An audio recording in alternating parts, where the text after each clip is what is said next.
Hi, welcome back guys. This is your friend, Cabbage Head Fanfics. Back with amazing fanfiction. This is the series of What If Deku Hunted Supernatural Creatures. Now before starting, please give this video a like and subscribe to the channel if you want more videos like this. Now let's get into the fanfic. They were friends. Of course that they were. Their mothers were close and also supernatural creatures should stick together, right? Katsuki Bakugo came from long line of werewolves. So long, in fact, that it would be impossible to tell if anyone in their family tree ever was transformed instead of being born with wolf genes already written in their DNA. He was old blood and was extremely proud of it. His father on the other hand was just a human, but he was surprisingly good at surviving in the middle of Chaos Warzone. That their home was Midoriya Izuku was witch like his mother.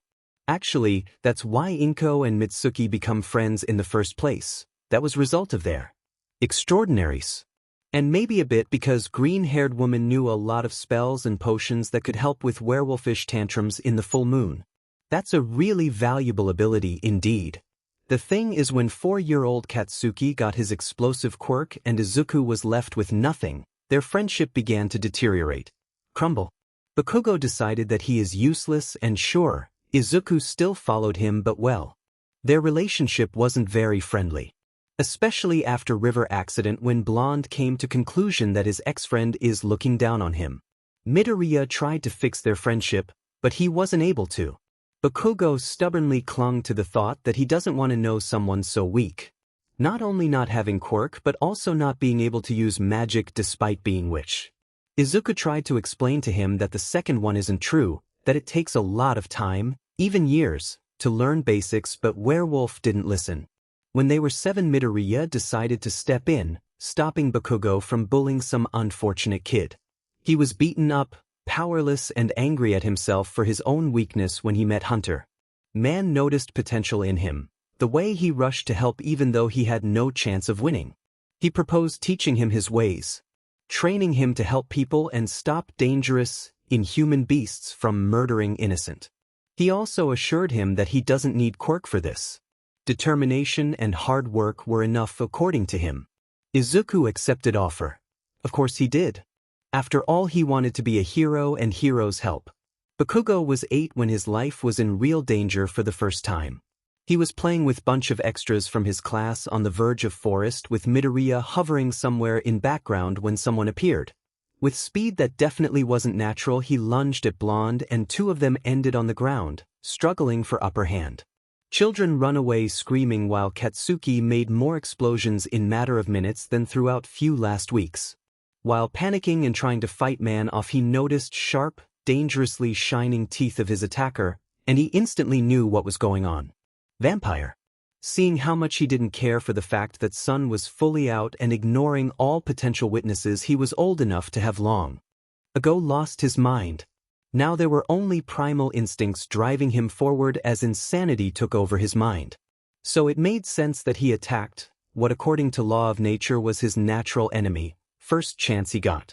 Bakugo's heart squeezed uncomfortably when he noticed that Izuku isn't here anymore. He run like others, but Blonde had no time to think about it. Even if traitorous voice in his head jumped to opportunity to tell him that it's his own fault. After all Get was the one who pushed him away for his weakness and now he shouldn't feel betrayed just because he evacuated when he needed help. And it's not like he could even do anything. If even Katsuki can't win and this nerd would be much more useless.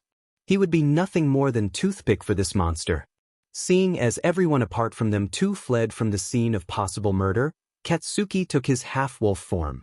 He wildly waved his clawed hands, even though he knew it was hopeless. But even if he couldn't win he wasn't going to just give up. If he'll die then it will be while putting up fight. He'll be biting and struggling to his very last breath. No matter how pointless or useless it would be. He's a warrior, and he won't just lie down and die. Especially when attacked by such a hideous beast. Katsuki won himself few precious minutes, and he got few pretty decent hits before his attacker managed to bit into his neck. Sadly the same moment fangs sunk into him, he knew it was over. Sure, he still fought and tried to wrestle himself free, but he wasn't able to succeed. He was still young and in werewolfish standards. His eyes fluttered shut and arms fell limply to his sides when suddenly weight on him was gone. He could feel dust in his nostrils and there was familiar voice in his sensitive ears. Kakin!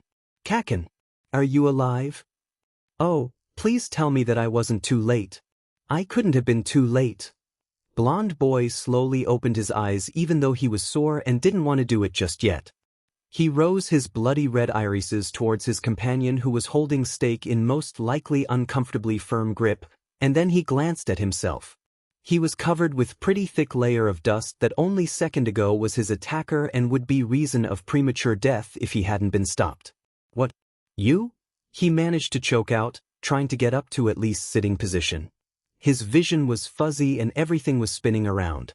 He would most likely fell back on the ground if it wasn't for green-haired boy who immediately abandoned his weapon, instead trying to help him support his weight. Normally Bakugo would snarl that he doesn't need him but he nearly got killed by vampire. If he ever gets to have a moment of weakness then it is a DMN perfect time for it. I went to get steak to help you, explained Midoriya, sniffling. Of FNG course nerd is crying.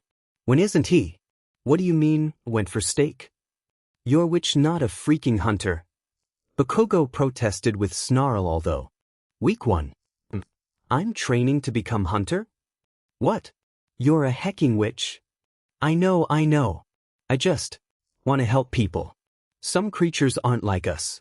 And are dangerous. They want to hurt others and I won't let them do that. I will stop them. Like I stopped this vampire. Izuku exclaimed with sudden blaze of determination burning in his eyes. For a moment two of them were completely silent. Bakugo would never ever admit it out loud but in that exact moment Midoriya was pretty cool. Kind of admirable. He also killed vampire. Vampire. And that means he can't be that useless, right? And anyone who can kill this kind of monstrous creature even when using element of surprise is worthy of being his friend. Hunters are pretty awesome when they don't try to kill him nor his family, he supposes. You're part of my pack, he decided, getting up to his wobbly legs and not even pushing Izuku who helped him stay upright. Huh, hummed Midoriya surprised by his words. He looked quizzically at his ex-friend. From today onward. You're part of my pack, repeated Blonde. Huge smile bloomed on Izuku's face. Midoriya got scolded by his mother for attacking vampire instead of getting adults' help. She would come to his rescue after all. Mitsuki, though, was really proud of him. Hunter, who was mentoring him, had reaction which was pretty much the mix between two mentioned above mothers. Something along the lines of being irritated at his recklessness and cooing that barely did he hatch from egg, and he already wants to soar with dragons. Well, in the end it was one of the best life decisions he ever made because he got back his friend. Most of the school's population was surprised that he once again was in Bakugo's good graces. Especially since he still called him Deku, but reacted rather aggressively when anyone, really tried to bully green-haired boy. It didn't make sense to them unlike to two boys. For them it was obvious reaction since they both were part of magical part of world and knew how protective werewolf are of their pack's members. And Katsuki's pack was composed pretty much only of him. If he as alpha wasn't counted he was more of his parents' pack than they were his. And he wanted his own group. He was a strong, independent werewolf. I mean not yet, but he'll be soon enough. He'll drink a lot of milk, and he'll grow quickly. They'll see. Izuku was content with his life. Uraraka felt pretty safe. Sure, it was late with an hour it would be midnight and dark but moon was so pretty. Full and white, shining at earth from black sky. She didn't feel like she was in danger. She walked this path so many times before. Sometimes earlier, sometimes even later, but nothing bad ever happened to her. She hadn't even seen any warning sights and it was safe area. Not far away was hero agency and no villain would dare to attack her here. But then she heard branches breaking and none of those arguments could stop her from sprinting. Faster than she had ever run in her life.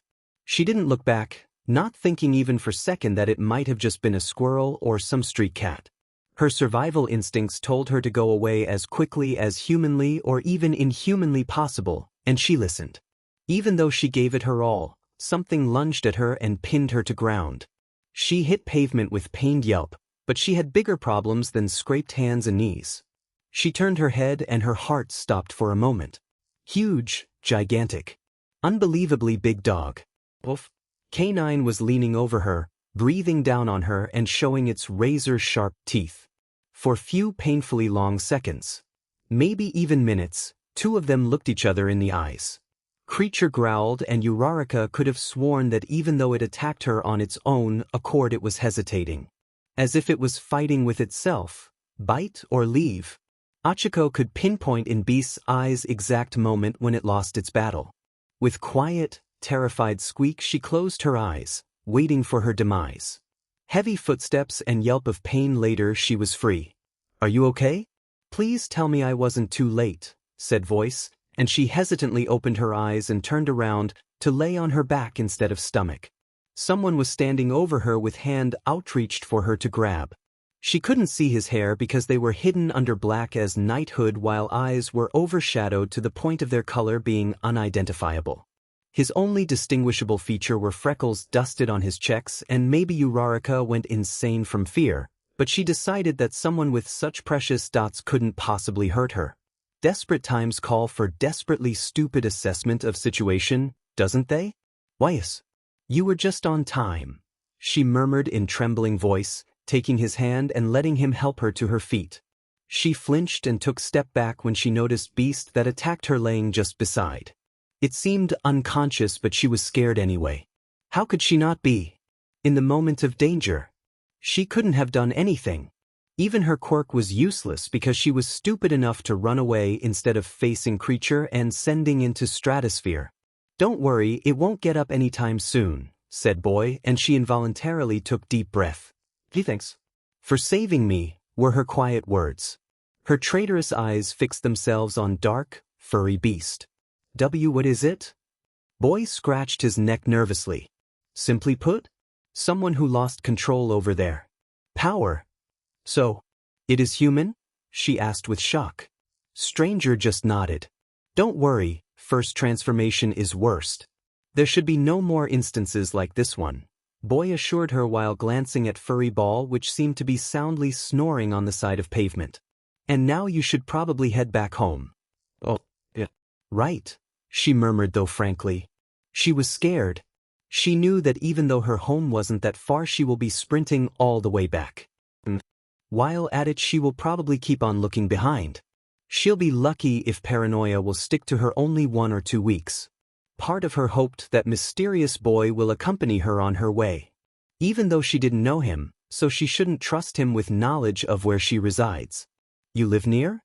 I have to take care of him but if you want I can walk with you for a bit," he proposed, and to be honest she knew that more rational and safe decision would be to decline. Common sense wouldn't have it but, "If it wouldn't be a problem for you, I would be really grateful if you accompanied me to the end of this street," she said quietly, ashamed by her cowardice. Boy laid small object that looked like material sack full of something on Beast's head, and then he headed towards direction she was going to take. She quickly understood that standing and watching as he goes would be extremely counterproductive, not to mention stupid, so she rushed after him, feeling a bit like an idiot. She wants to be a hero, and she needs saving. She really needs to learn a lot. And work even harder. This area should be safe but you'll probably feel a bit afraid anyway so.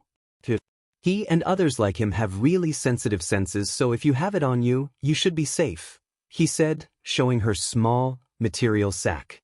It was different from what he left with Beast.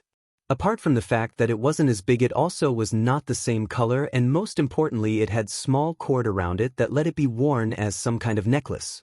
Uraraka hesitated but when Boy smiled, her heart melted a bit, and she gently took object from his hands. She smelled it and was surprised that it didn't stink. Quite the contrary actually. It had pleasant though sharp herbal scent. She decided to hung it around her neck and when she did it she immediately felt better. Safer.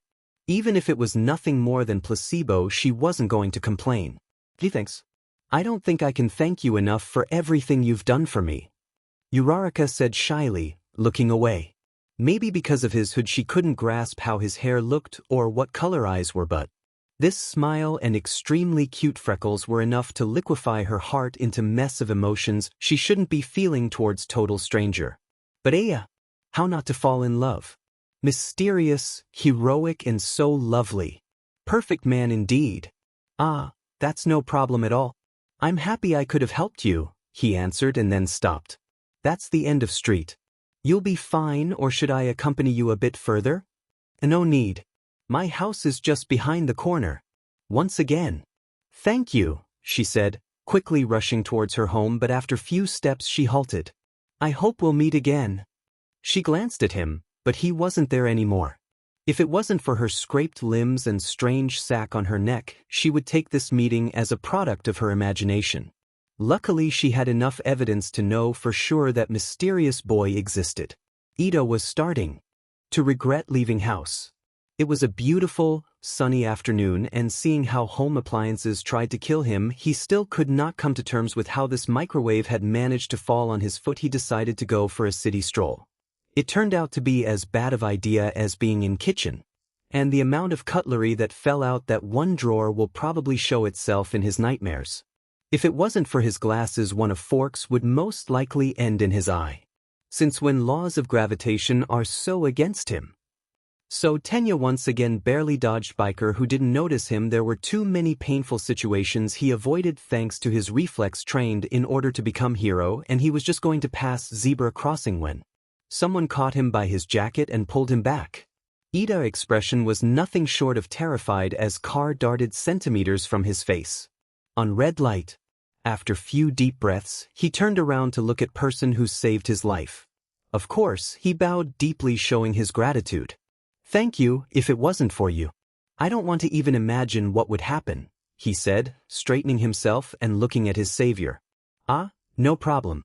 I'm happy I could have helped, answered boy, waving his hand. His hair was completely hidden underneath hood while sunglasses were positioned on his eyes. What a bizarre choice of clothing. I mean, it's sunny but not really that hot, so it isn't suspicious. Just never mind. A lot of people wear similar garments. Anyway, the only distinguishable thing about him were freckles dusted on his cheeks. I can't believe this driver was so reckless. Not only did he break traffic rules but also in such crowded area. We all were lucky that you reacted, continued Tenya, fixing his glasses stiffly as they tried to slide down his face. True. I hope that police will stop them before they really hurt someone. Agreed boy, turning around to go back to whatever he was doing or wherever going before saving Ida. Thank you once again, said Tenya after him, getting back to walking aimlessly and dodging bikers.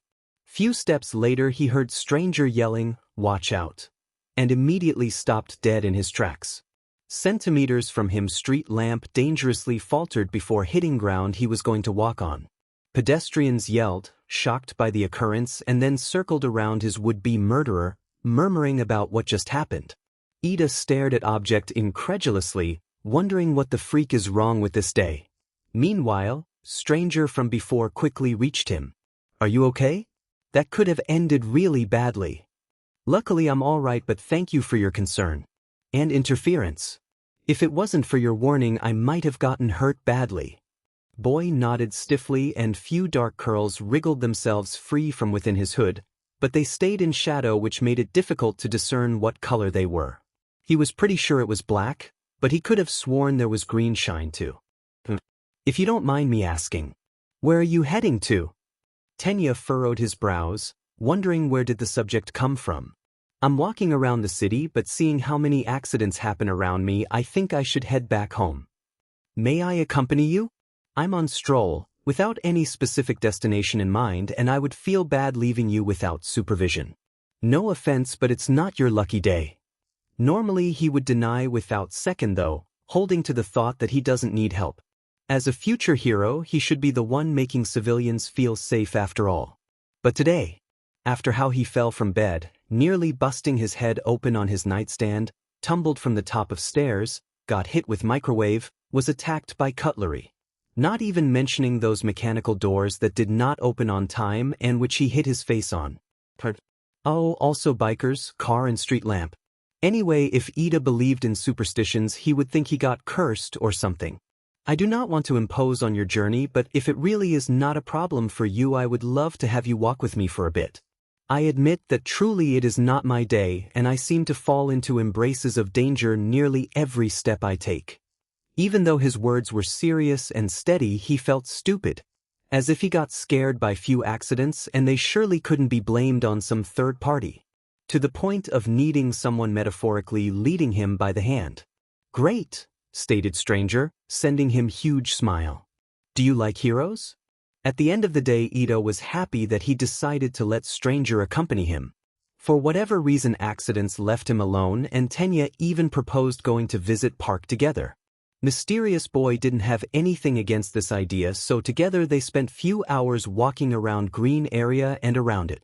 After some time they got to small cafe where Ida insisted on buying his new friend dessert for saving him from car and street lamp. None of them introduced themselves, and to be frank, it worked just fine for Ida. Some small, irrational part of him decided to think about a stranger as an angel. How else could he explain those warm smiles and feeling of safety that seemed to surround him? And also the fact that not only did he save him 2 times but also when he was near accidents stopped? When the sun started to settle and it was time to part their own separate ways, Tenya felt irrationally scared. He'll get back home and what then? Cutlery, stairs, doors. Everything once more will be out for his blood. And he knew that it was stupid to think like this, but he was afraid anyway. Sure, it can't be coordinated attack, but it could as well be one with everything that happened to him so far. Ida felt cold breath of death on his neck far too many times today. You don't look like someone who believes into superstitions and probably will think this is stupid, but... Here, said Stranger, putting forward small object on his open palm. It was cord, with crystal hung on it. Tenya, although extremely rational, took it, wanting to take a closer look at it. After he inspected it, he once again fixed his gaze on Boy, who scratched his neck nervously. Bracelet for luck. You know, according to placebo, if we believe into something it becomes true for us, so. If you believe that it will help you stay safe, it just might work. Thank you, but I cannot take it. You have done so much already for me. Also, I really do not believe in such things like talismans, protested Ida, although meanwhile this little, quiet voice inside his head thinking that Stranger is angel was yelling at him to just take gift. Please. Take it for my own peace of mind. It's a bit as if I left my positive energy with you so it would protect you from accidents. And also reminder to be safe. I really don't want for something to happen to you while you're on your way home. Tenya glanced at object still laying in his hands and made his decision. I am deeply moved by your attitude towards others, and so I will be honored to take this keepsake, he said with deep bow, and then he reached out his hand. Could you help me to put it on? Smile he got in return only assured him further that Boy before him must be some kind of angel. Maybe even his guardian one? When Tenya was sure that bracelet wouldn't accidentally fell off, he knew about his habit of gesticulating with more force than strictly necessary. He turned around to leave, but then he realized that he should say his goodbye in more worthy way than taking bracelet and thanking for it. But the stranger wasn't there anymore. So he had to go, and he returned home safely. Without any accidents, which also didn't happen in his house. As if bracelet truly took care of his extreme unluck. Quiet voice in his head telling him that Stranger was an angel wasn't so quiet anymore. Todoroki wanted to stay outside as long as possible. He knew that if he comes back too soon, his father will decide that it's a perfect time for training. He wasn't going to risk it, even if he has to go back after midnight. How could he waste this rare chance when leaving house could save him from at least some bruises? But part of him regretted his life choices when walking through dark, deserted alley. He noticed humanoid shadow. He wasn't scared, not really, as he was ready to break law and defend himself with his quirk if the need arose, but this kind of situation would unnerve anyone. Especially teenage Boy who didn't even graduate junior high yet. When Shadow finally showed itself and attacked, Todoroki reacted instantly, freezing attacker to the ground. He opened his mouth, ready to make clear that Stranger attacked wrong person, but man wrested himself free from cold embraces of ice. He blinked in surprise, making barrier between himself and enemy, but his foe jumped over it with inhuman agility and speed, lunging straight at him. Shoto hit the floor with enough force to lose breath for a moment. His world swirled, but he wasn't going to go down so easily. He raised his right hand, ready to freeze his attacker just as he felt sharp pain in his neck. Jump-started by shock and panic, he created icicle that went straight through Assaulter's stomach. Todoroki shoved possibly dead body off himself and stood up on unsteady legs. He touched his hurt neck, while breathing heavily. He didn't completely feel gravity of what he just did. But he did realize how serious the situation is when his enemy got up with crazed hiss of pain. And then, it lunged at him yet again. Boy paid the price for his shock caused not only by lack of icicle in man's stomach and his scarily fast movements but also injury that seemed to stitch itself together within seconds by once more hitting ground. This time his ice-controlling hand was pinned to the ground by his attacker. Controlled completely by his panic and self-preservation instinct, Shoto used his fire when creature bit into his neck once more. Entity didn't react. Thing that looked like normal man but couldn't possibly be human did absolutely nothing in reaction, ignoring flames that slowly burned its skin. It was getting more gray but not black. It sizzled, but every time it was getting to the point of breaking under fire strength, it healed to its previous state. Suddenly Todoroki's head was empty and body weak. Light, as if made of cotton. He tried to struggle for a moment longer, but it didn't take him long to give up on his vain effort. If he was going to die, at least he'll take satisfaction in his father losing his perfect masterpiece. Abruptly he was free. Monster wasn't there anymore. There was dust in Shoto's face, which made his eyes water. He lifted his hand to wipe tears, but halfway through it, his limb limply fell back to the ground. He was pretty sure that he was bleeding to death right now. "Hey, do you hear me?" His glazed irises landed on person that his tired mind hadn't noticed before, even though it should. Not that it was going to change much. Not counting dark hood and some funny dots on stranger's face, he haven't noticed anything more. From his place on ground he couldn't even see his eyes. "Okay, different approach. If you hear me blink 2 times, okay?" Why does this voice want him to blink? But whatever. It's not like he has anything better to do. Blink. Blink. Oh, that's good. I know you're feeling terrible, but try to stay conscious, okay? Shoto flinched when he felt stranger had touched his neck but quickly relaxed when he realized that he is patching him up. Phew. He's going to survive after all. But is it really reason for joy? Now he has to go back home. Oh no. If his father sees him like this, he will double or even triple his training regime and... Wait a moment, I'll call ambulance, okay? No, protested sharply Shoto. His father can't learn about what happened. Absolutely no. Would be even worse than death. Everything but getting his father involved. Hospital would surely ignore all his pleas to not inform Endeavor about state of his son, and consequently make his life a living hell. All right, but please, calm down, answered Boy, taking seat just beside him and helping him to sitting position. Todoroki didn't even notice when he started to fight his body to get up to at least not laying position. He really wasn't feeling well. Who would thought that the day would come where something would hurt him more than his father? At least in physical sense, because let's be honest, mentally Endeavor will always be on podium. His FANG precious first place.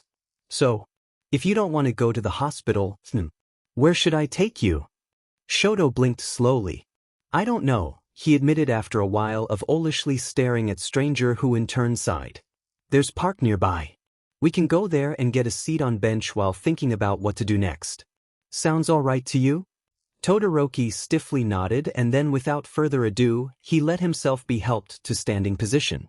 Journey wasn't long, but it surely was full of scraping his legs on pavement and being half carried by his company. It wasn't his fault that his body was extremely uncooperative and exhausted, okay? When they finally arrived at the park, Shoto heavily landed on bench while stranger quietly seated himself next to him. What was that? He asked quietly, leaning on wooden object. Will you believe me if I tell you that it was a vampire? Todoroki turned his head a bit to look at stranger and his serious expression. He finally could see his eyes, but it was hard to tell their color from within hood. Maybe it's brown? Or black? Hazel perhaps? No matter hue, what grasped his attention was how big and gentle they were. Even, especially in darkness of the night. It made Shoto want to trust him. After what happened, I'm ready to believe a lot of things, he answered after a moment of thinking. His focus shifted from Stranger's face to his hands when they dived to the bag which Shoto noticed just now. After a moment of shuffling, he presented him thermos. Tea, he explained, and Todoroki decided to ignore all known rules of stranger danger. Thanks, he murmured and took object with his still mostly uncooperative hand. Beverage had intense taste of herbs but was warm. Shoto didn't exactly like its flavor but felt a lot better after few gulps, so he wasn't going to complain. So, if it was vampire, who are you? He asked, taking thermos away from his lips and now holding it in both his hands to warm himself. He felt rather cold after getting deprived of concerningly big amount of blood, and he really does need that to live. Hunter, answered Stranger with light shrug. You hunt vampires? He asked, just to be completely sure. Also, he was really interested in this subject. Not only. Shoto could feel goosebumps crawling on his back. There are different kinds of those creatures? Don't worry. This area is pretty safe. You were really unlucky to stumble upon that. What happened to it? It changed into dust. What did you do? My ice was useless. Fire. I was forced to use this cursed fire and it did even less. It was an old vampire. Only stake through heart could kill it for good, explained Boy, and then he raised his eyebrow. Cursed fire. It's my father's. I relinquish him. I promised myself that I'll become hero without using his power. And today I broke this promise, said Todoroki, turning his head away. Why did he say this? He wasn't sure. For some reason he just trusted this stranger. Maybe it's because he has saved his life? Or maybe because he listened to his plea and didn't call ambulance. It also could be the fact that he was sitting with him now, answering his questions and giving him company even though he already did enough for him. He could and maybe even should leave him to take care of himself, instead attending to his own duties, but instead he was still here. Shoto flinched when Boy gently laid hand on his shoulder. I don't know exactly what your situation is, but it's your fire, stated Stranger, but seeing expression of his companion decided to change his tactic. You didn't have any other option than to use everything you had. You encountered inhuman creature and did what you had to do. You had no other way than to break your promise. But look at this from this perspective. This fire might have been what bought you precious seconds that decided if you'd live or die. And if you wouldn't survive it, how could you fulfill your promise? Shoto nodded absent-mindedly, although he doubted that flames were truly what saved him. This element could only destroy. His father taught him this very well. It's the only valuable lesson he ever got from him. Tell me when you'll feel better, so I can help you get back home, okay? Asked Stranger after a longer moment of silence, and Shoto glanced at him before giving quiet thanks of agreement. To be frank, he was ready to trust him with pretty much everything. If he wasn't so terribly exhausted, he would probably tell him the story of his life and even ask for some advice. Who knows, maybe his father is actually a demon and Stranger can kill him. More like send back to hell, but oh well. Both options would be changed for better in his book. His eyes closed for a moment and after few seconds he was laying unconscious on his savior's shoulder. Oi, you can fall asleep on me, murmured Izuku with sigh, taking thermos from his companion hands so he wouldn't spill its contest on himself. Then he adjusted his hood so it wouldn't just slide from his head in the worst possible moment. There is truly no better costume than his hunter one. To be sincere, he would metaphorically say, F it, and go out without any form of hiding his identity if he wasn't worried about random people recognizing him. He really didn't want someone on the other side of street screaming, hey, who saved me from this huge dog bloodthirsty human? Unlucky day demon, other strange creature. Especially when he told victim what tried to kill them and who he, himself, is. But back to the situation on hand. What should he do? Tomorrow is school day, and he doesn't want to spend half of the night as a pillow. He can't just take Boy to the hospital because he seems afraid of it for some reason and, well, he got enough stress for today. Tonight? Day-night? Actually, for whole month. Or even year. After few minutes, Midoriya gave up and dialed his mentor number, wanting some words of knowledge. Sadly, there was no revelation. He got, wake him or leave him as advice. And frankly, There wasn't much more he could do. Unless he asks Mom for some spell that would help him stalk down Stranger's house. Not that it was too bright of an idea, since boy with two-toned hair could feel a bit threatened with Hunter somehow knowing where he lives. Hey, I know you're tired, but you should go back home. Shoto didn't even open his eyes. He murmured his address through haze of being half asleep, and then he came right back to dreaming.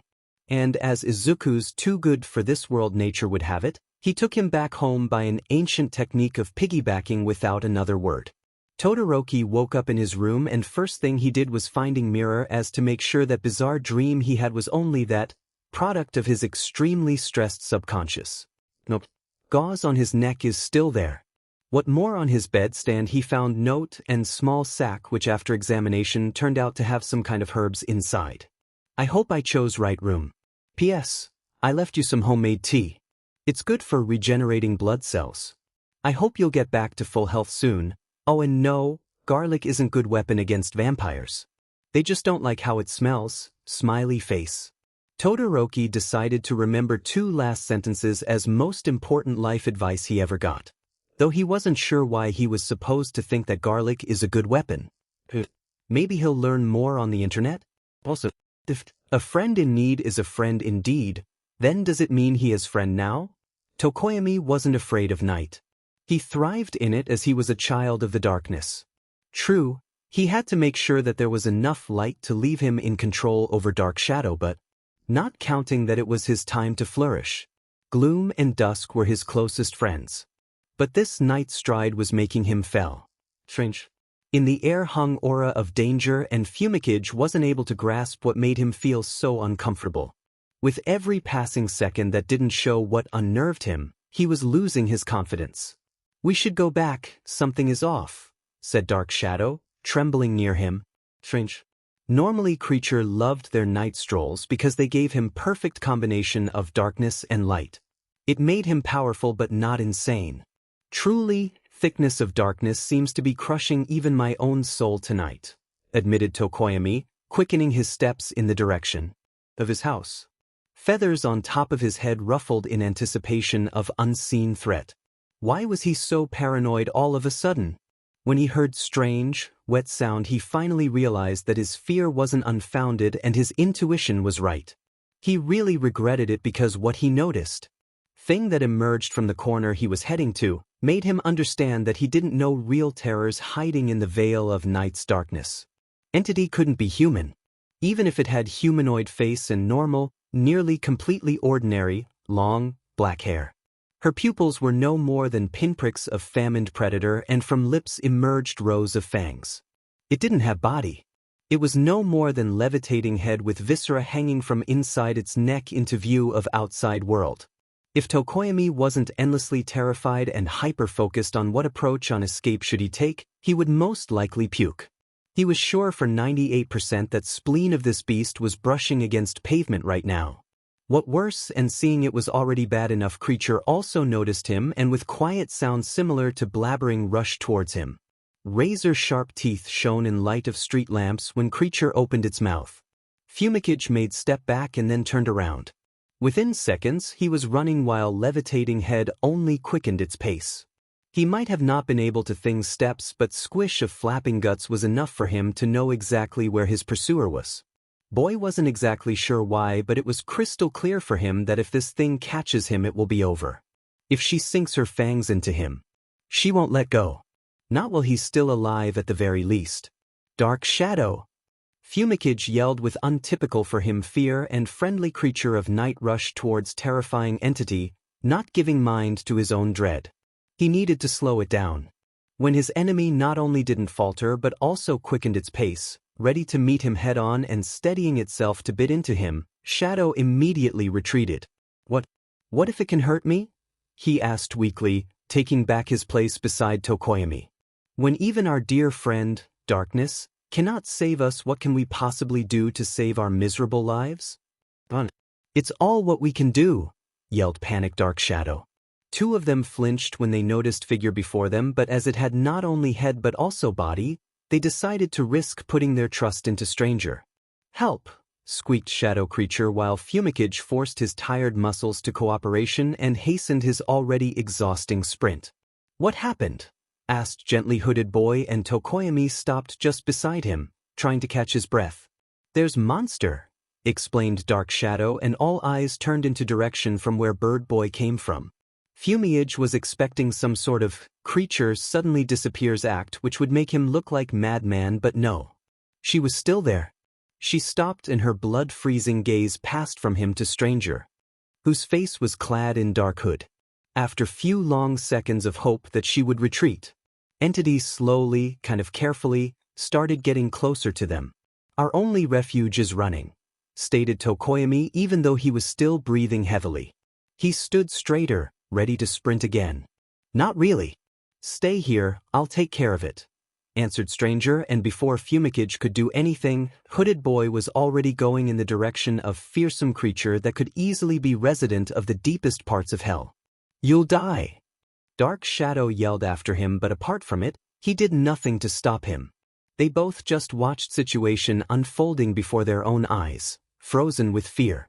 Entity, seeing that one of her potential victims is coming closer to her of his own accord, stopped for a moment to look suspiciously at Figure, but then she started levitating towards him while once again making with this strange, babbling noise.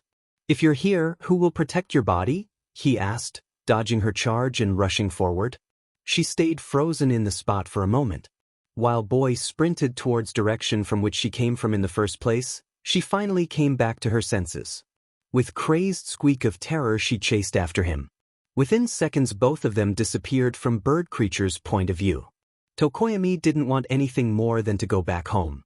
Most preferably by teleporting as not to meet any other kind of terrifying creatures. But they both stayed, paralyzed by the fear of meeting this awful entity again. Or even worse, stumble upon her devouring stranger and... No, he didn't want to think about it. Imagining the most terrifying scenarios, more of these beasts or it having ability of changing others into her-like creatures was completely counterproductive. What use was in making himself even more horrified? What now? Asked quietly Dark Shadow. We shall wait, answered Tokoyami, looking in the direction Hooded Figure and monster disappeared. After few minutes he took seat on pavement, hugging his legs close to his chest. He felt so lost. If it weren't for his dark companion, he would have gone mad from fear. He already felt as if his sanity was slowly slipping through his fingers because of all-encompassing terror. It was choking him. He didn't want to be here. Oh, he would give anything to just be back home already. Safe and sound. When after undefined time he heard steps behind himself, he launched himself up, jumping away from what could potentially be enemy. Sorry.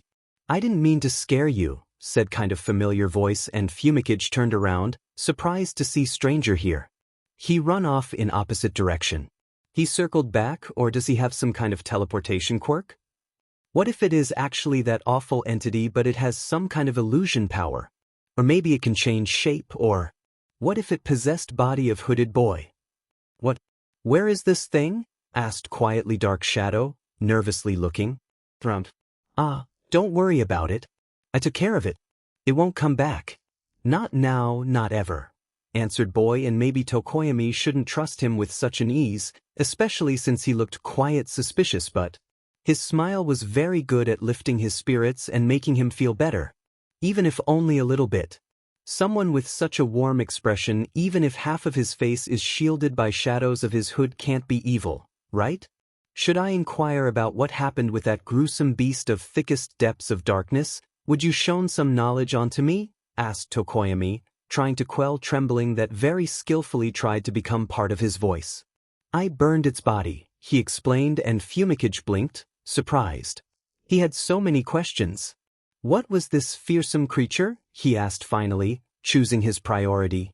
Nukekyubi. Yokai, kind of physical ghost. Every night her head leaves body and travels looking for victims. She thrives on their life force. Every night? She'll be back? Asked with newly found panic Dark Shadow. Fumikage was equally worried about this matter, though less verbally. No. This Nukekyubi is dead, but there are others. Although I wouldn't worry too much about them as there aren't any more of them close by. They usually live solitary lives, and after some time one of them may try to claim this area, but there isn't a big possibility of it happening. Not while I'm near, at least. While you're near. I'm Hunter. I take care of those creatures that try to hurt others. I understand, murmured Tokoyami with small nod. I'm immensely grateful for extinguishing embers of that hellish creature life before it could have taken my life force.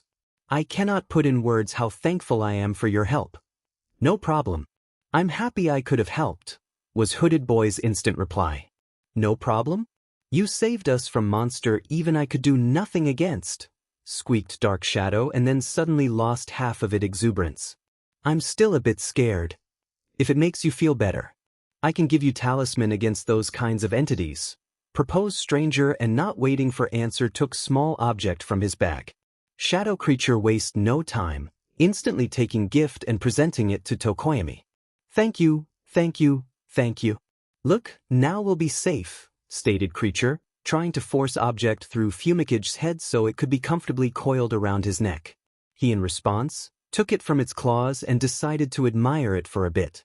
Between two stones made of sleek surface shining beautifully under street lamp, was placed wood with strange carvings. It smelt like herbs and resonated within himself, making him feel calm and safe, as if it would truly protect him from what he feared. Once more I want to bestow upon you words of my gratitude. Without your light darkness would surely devour us, said Tokoyami, finally putting talisman on. He was lucky that cord was long enough to go through his bird head. He knew from experience that some ornaments could be problematic with his specific build. No need to thank you.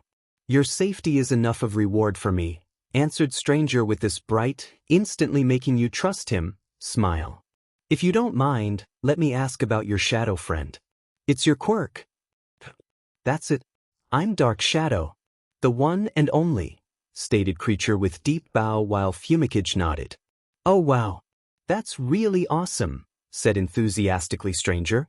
And now that there's no more dangers near, would you like me to accompany you home or would you prefer to go back on your own?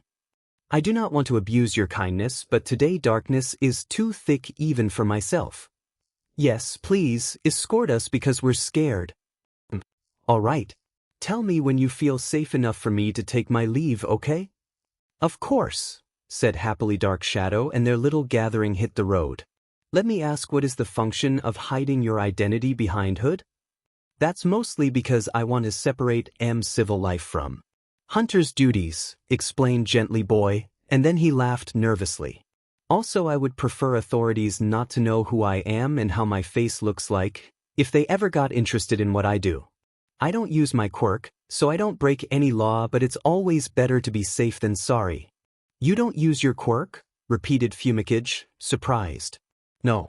I don't have ability of this kind, I mean not in the sense the rest of society does, he explained, and wow.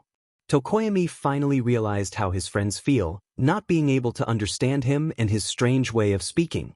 Maybe my curiosity is uncalled for, but can you tell me how did you know where the body of this creature is located? Bird Boy asked, deciding to change subject.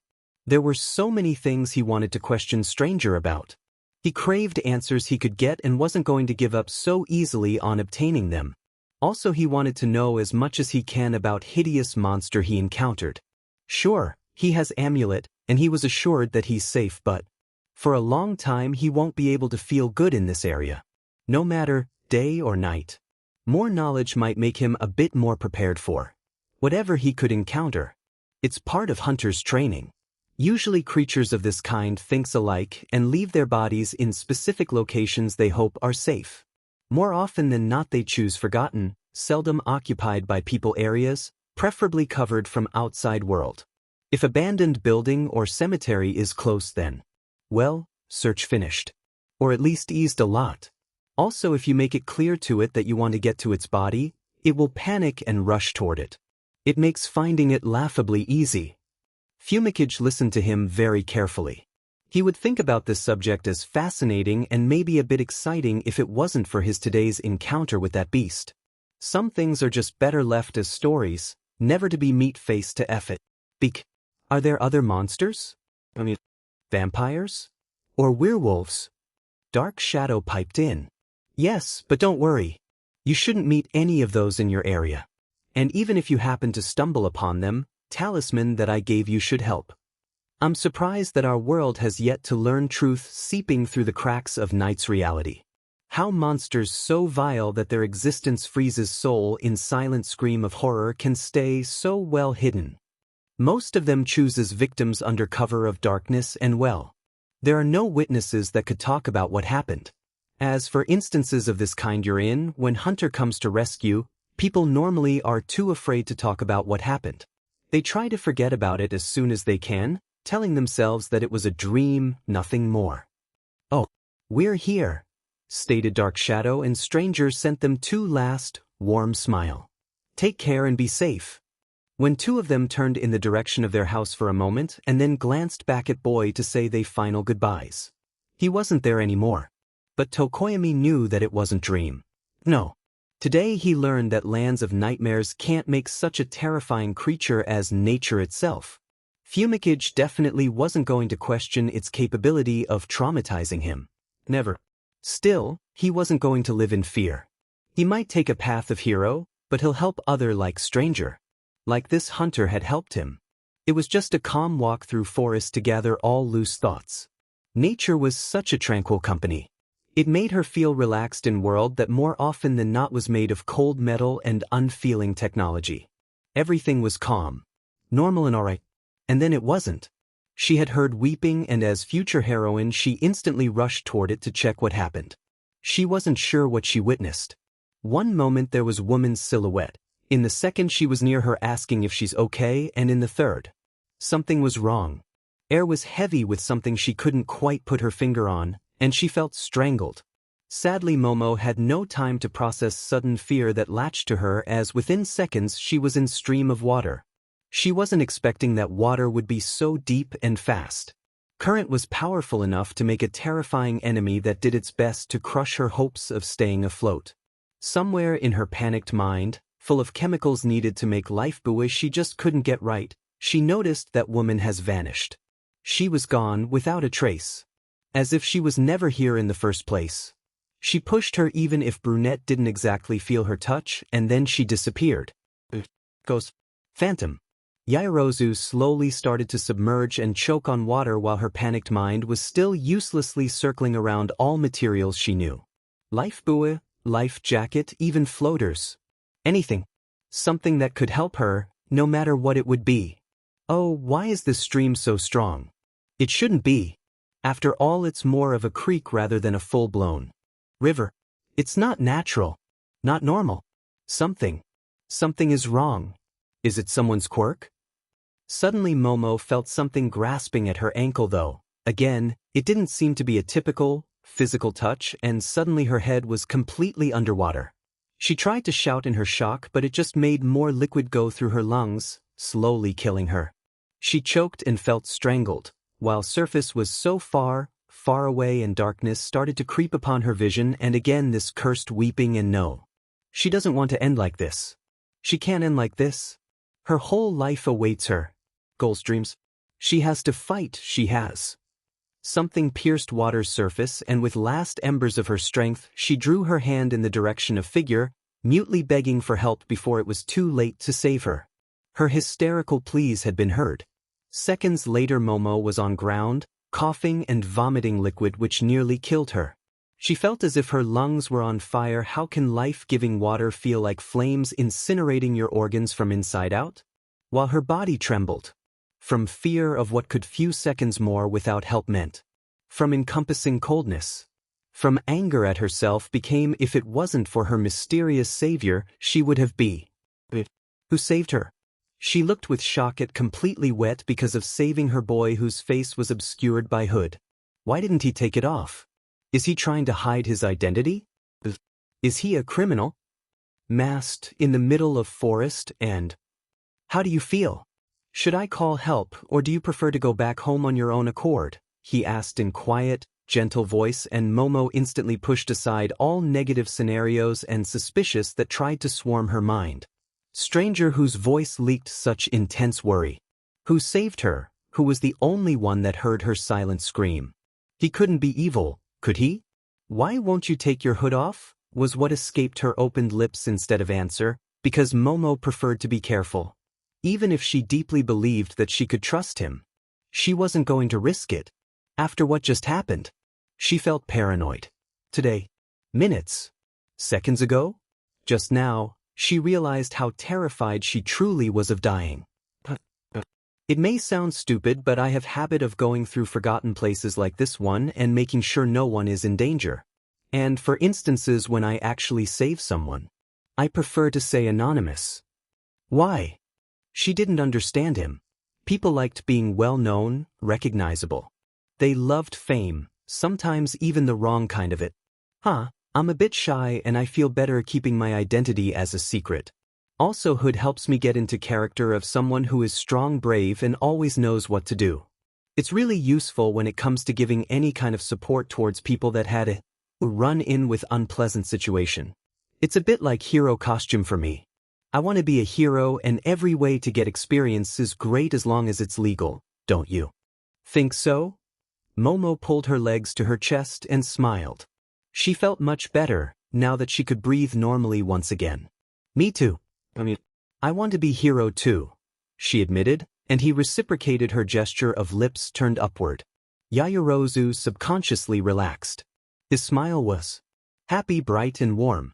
It made her feel safe because if something was wrong, he definitely wouldn't be able to be happy in the same way.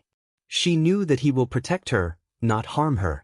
Wow, that's amazing. If you don't mind me asking, what is your quirk? I can create, she answered and put forward her arm.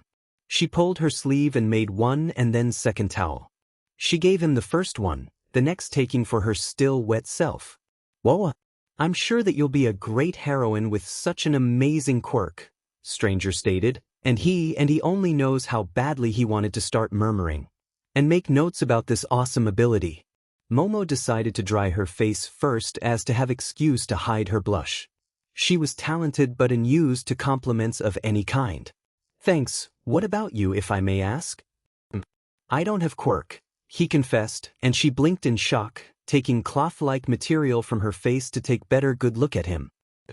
Becoming hero may be a bit hard, but I'm sure you'll succeed. You've showed a truly heroic spirit today. You've saved my life, she said, and her voice, which started crystal clear and full of strength, ended in nearly intangible whisper. He sent her bright smile. She wished she could see it every time she is unsure of herself or scared. It made her feel not only better but also safe at such deep level that she could barely believe that a total stranger could have such an effect on her. It was kind of like warm honey, golden and sweet, but not unhealthily so. Thanks. And if you don't mind telling me, what exactly happened? He asked, changing subject and glancing at Creek. I heard woman weeping and I wanted to see if she isn't hurt. I'm not exactly sure what happened. I think I was pushed, but it wasn't a completely physical feeling. And I also saw her, this woman, but she vanished so quickly. And when I fought with current, something caught me and pulled me down. I know how it sounds, but I'm sure that's what happened.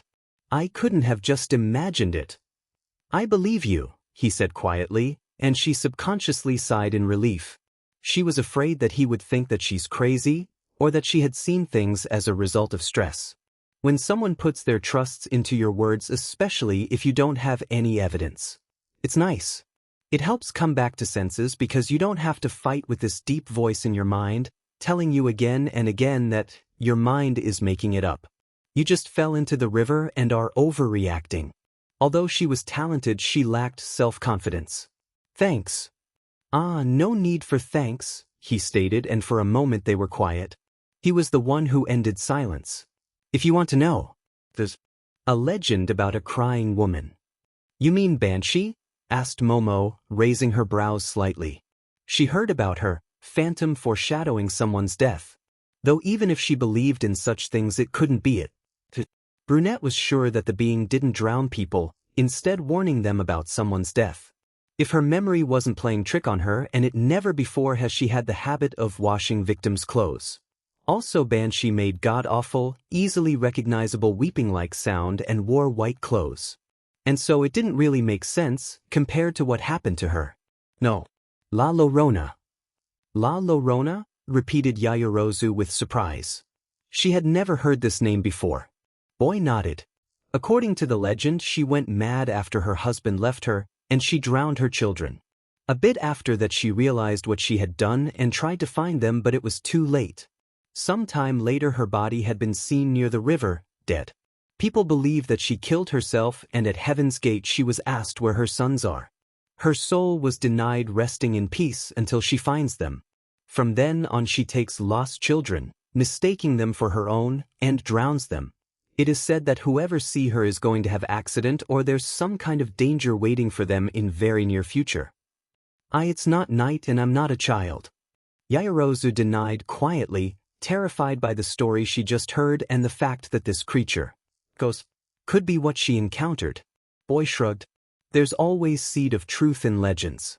Not whole tree, rarely even sapling, he explained, and she trembled. Do you think that she can come back here? She asked quietly, suddenly fearing that woman didn't disappear at all.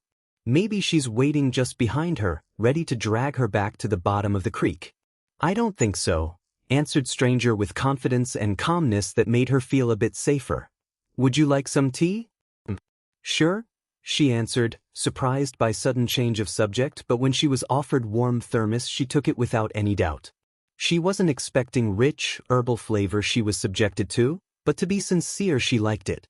It was completely different from what she normally drank, but in positive sense. It was so special that she wouldn't be surprised if it turned out to be high-quality, homemade mix. She truly appreciated it. Thanks, she said quietly, giving him back his property after few more gulps of beverage, and then she nervously got up. I know I'm just being paranoid, but I would prefer to not stay here, near this creek. Of course, you have every right to leave, especially since it makes you feel uncomfortable, Stranger stated, also moving to stand up. Do you want me to accompany you back to civilization? That would be really nice, she said shyly, slowly taking first steps toward place she came here from. In her head she was thanking her lucky stars that Boy decided to go with her instead of going his own way and leaving her alone. She really didn't want to be left on her own after what happened. Not just yet. Do you believe in talismans deterring negative entities? He started new conversation and Momo's initial answer was nervous laughter. Then the real one came. After today I think I will start to. Boy smiled gently, realizing that her words were mostly joke, and then he grabbed for his bag. Yayorozu flinched a bit, surprised to see object dry. It seems that he left it on ground when he came to her rescue, which she hadn't noticed before, but she quickly relaxed when Stranger took out small bracelet-like item made of few crystallish stones. Between them were few metallic ornaments. It should help you put your mind on ease, he said, offering her small object. Oh, you don't need to give it to me. You've done already so much for me, she answered, looking nervously away. It felt wrong to take gift after Stranger had saved her life, stayed with her and helped her calm down, gave her some tea and now was also accompanying her to the more populated area. I insist. I would feel bad if I left you with nothing after what's scaring you with the legend of La Llorona, he argued, and after a moment of thinking she smiled at him gently. Okay, but let me make something for you too. Though I don't know a lot about stones and their meaning, so. Any special requests? She asked, taking bracelet and without any problem slipping it on her wrist. It was just placebo, but she felt much, much better. Oh, that's really nice of you, he answered and then went quiet, seemingly being deep in thought. Lapis lazuli, bronzite, mountain gem, malachite, blue goldstone, praenite and sodalite. Momo blinked. It seems that you have quite an impressive knowledge about stones, huh? Yayorozu murmured. To be frank, it made her really happy. She knew that crystal and other minerals had various meanings, and if Boy was capable of saying which ones he needed in his life from the top of his mind, it most likely made him a book nerd, and she could relate to that. It would be really nice to find someone with similar interests. If you don't mind, I'd like to go to the library. I need to know structures of objects I want to create. Of course. Though I think we should change clothes first, so maybe we'll meet there after half of an hour. All right, she answered with small smile. Spending time with other people always was nice, especially when she could learn something new. Moment later they entered city area, and after choosing library for their later meeting, they went to their own separate directions. Momo was a bit surprised when after changing she noticed that boy was already at appointed place. She was sure that she was very quick. After all, she was 10 minutes before time they agreed upon. Though she wasn't going to complain. Her only regret was that strangers still had Hood hiding his face. She hoped that he would, well, befriend her. Put an end to this whole anonymity, introduce himself. She shouldn't think about it and instead focus on what she got. Two of them spent more time on stones than it was strictly necessary. Not that any of them regretted that. Yaoyorozu listened about minerals and their specific uses with pleasure while Boy talked about those animatedly. He seemed exhilarated to have company who seemed to be interested in this specific subject. After Momo made bracelet for him with stones he requested before, put together on blue embroidery floss, they spent hour more just continuing their prior conversation. Yaoyorozu wasn't too superstitious, but the energy some people believe colors and various stones possess was truly fascinating. When Boy took his leave, she felt her heart squeeze a little with sadness. She really hoped that it wasn't the last time they meet. She really liked him and sincerely believed that if given chance, they would be great friends. Who knows? Maybe even the best ones. Staying close their whole life, ready to trust each other no matter what, or just chatting about some new subject that piqued their interest. Momo met murderous ghost, but Counter didn't leave much fear in her. Stranger took it away. He gave her bracelet and lovely spent afternoon that she just couldn't regret. Not now, not ever. And it was enough to sweeten a bit the reason how they meet in the first place. Yaoyorozu felt a bit stupid with herself, but she couldn't stop believing that if she again stumbled upon unnatural danger he would come to her rescue. And so Momo did not fear encounters with any unearthly creatures. Kirishima really hated his friends right now.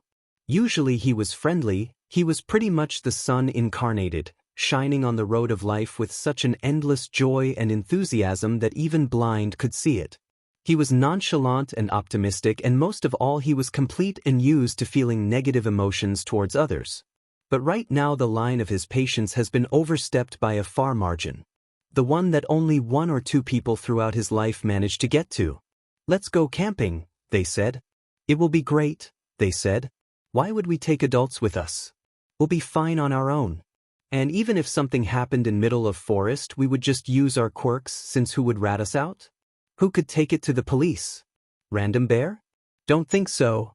And then they've seen something and barely even managed to haul their belongings on their backs before running away with such a hurry that Kirishima nearly missed them leaving when he blinked.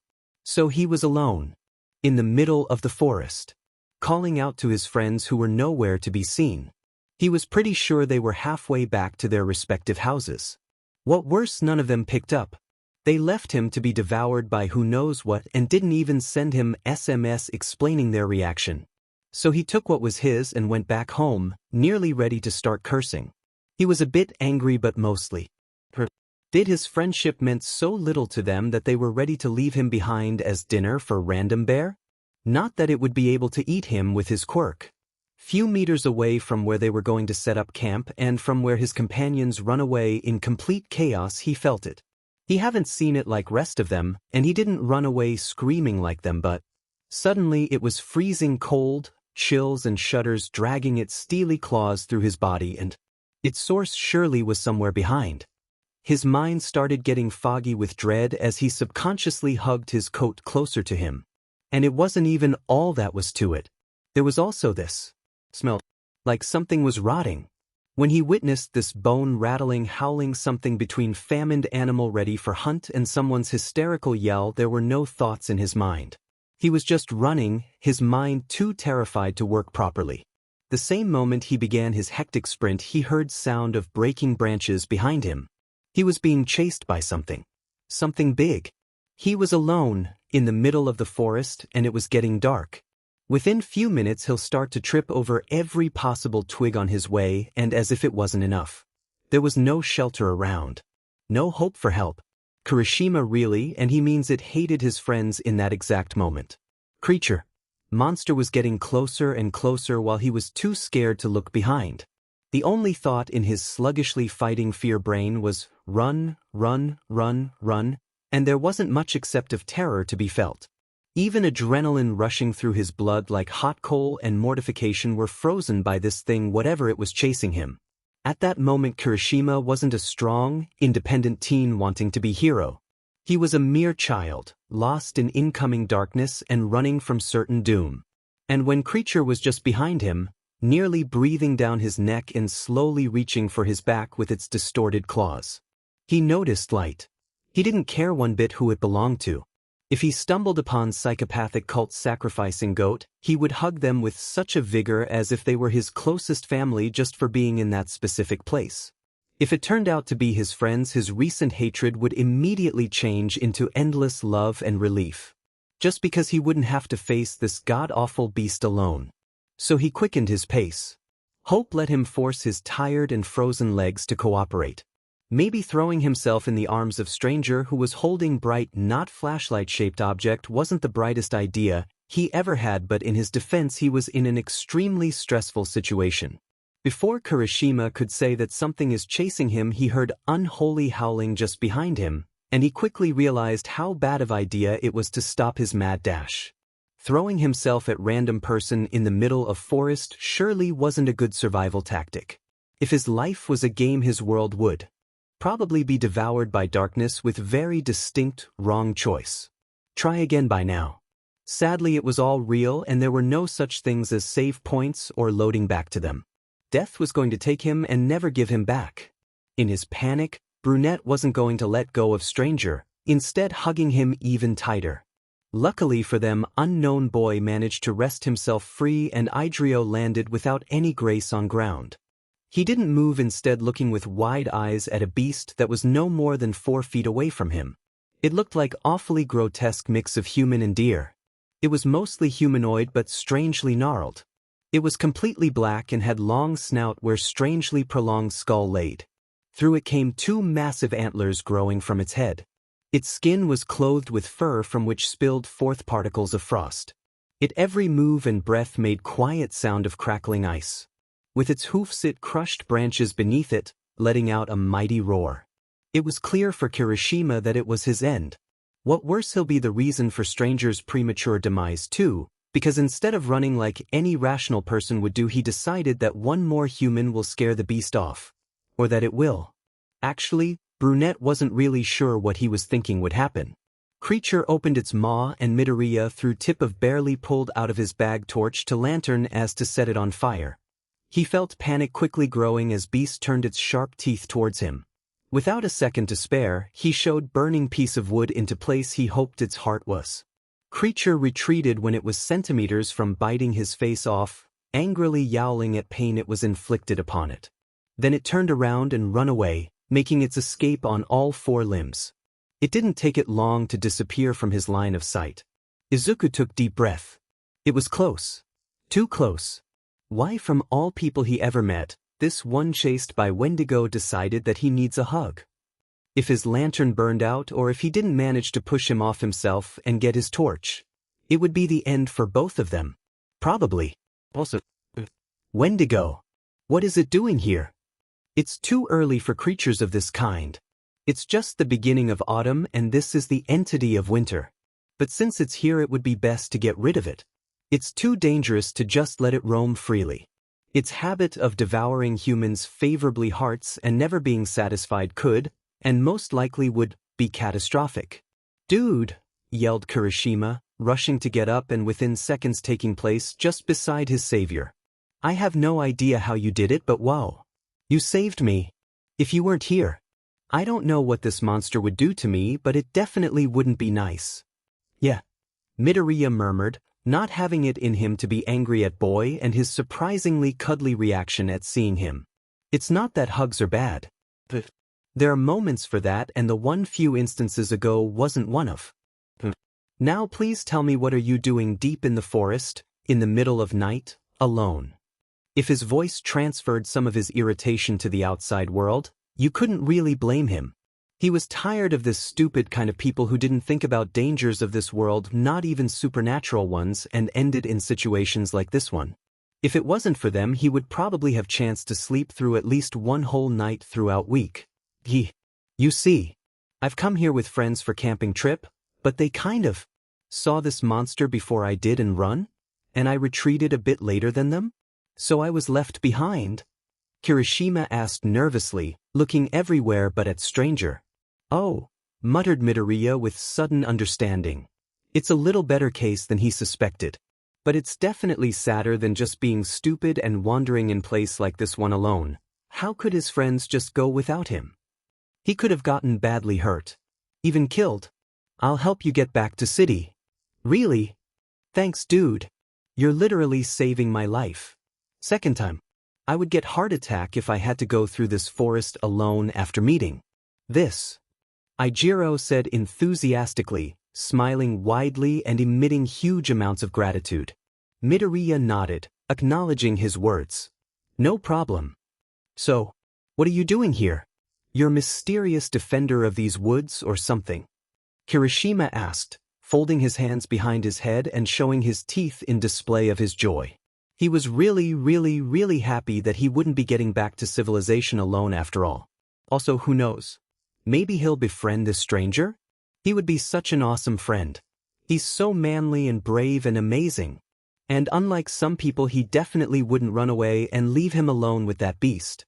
Whatever it was. Yeah, I'm witch guarding this forest. Midoriya answered half-jokingly, and then he showed his companion huge smile. It was hard not to get infected with Brunette's enthusiasm.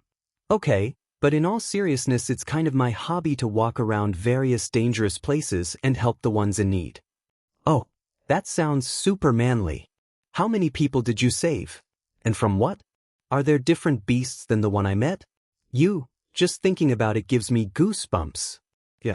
I encounter all kinds of monsters. What you met wasn't worst, said Midoriya truthfully. Nukekyubi, for example, was a bigger problem. As much as finding place where her body is hidden usually isn't too much of a problem, there are some instances when it can be rather problematic. And without getting rid of her main part, it is practically impossible to kill or even stop her. Her head could be destroyed endless amount of times, but it would always be back. What even more problematic, she is immune to unnervingly many things. Really? And you can defeat them? Kirishima asked with eyes lit with hundreds little stars of admiration. Brunette was really sad that strangers. Hood did great job of masking his face because it would make recognizing him without it nearly impossible. But it's cold and he's not going to ask him to take it off just so he can look at his face. Most of the time it isn't that hard. You just need to know how to do it, answered Midoriya, shrugging his shoulders. Then he stopped for a moment and Ijiro, of course, did the same. Something's wrong? He asked, concerned with sudden and unexpected reaction of his companion. Someone near is in trouble, declared Midoriya with furrowed brows. Not that Kirishima could notice it from underneath his hood. So, we're coming to the rescue. Izuku gave him long, calculating look and then handed over his torch, which Ijiro readily took. You need to stay close and listen to me. No matter what. Am I clear? He said seriously, and Brunette enthusiastically nodded. As day, sun and torch with which you made that demoniacal beast retreat. All right, was boy answer, closely followed by going deeper into the woods. Not that I want to turn back, but how far are we going? It's pretty close. Something about 300 meters. How do you know that someone needs help? And where they are?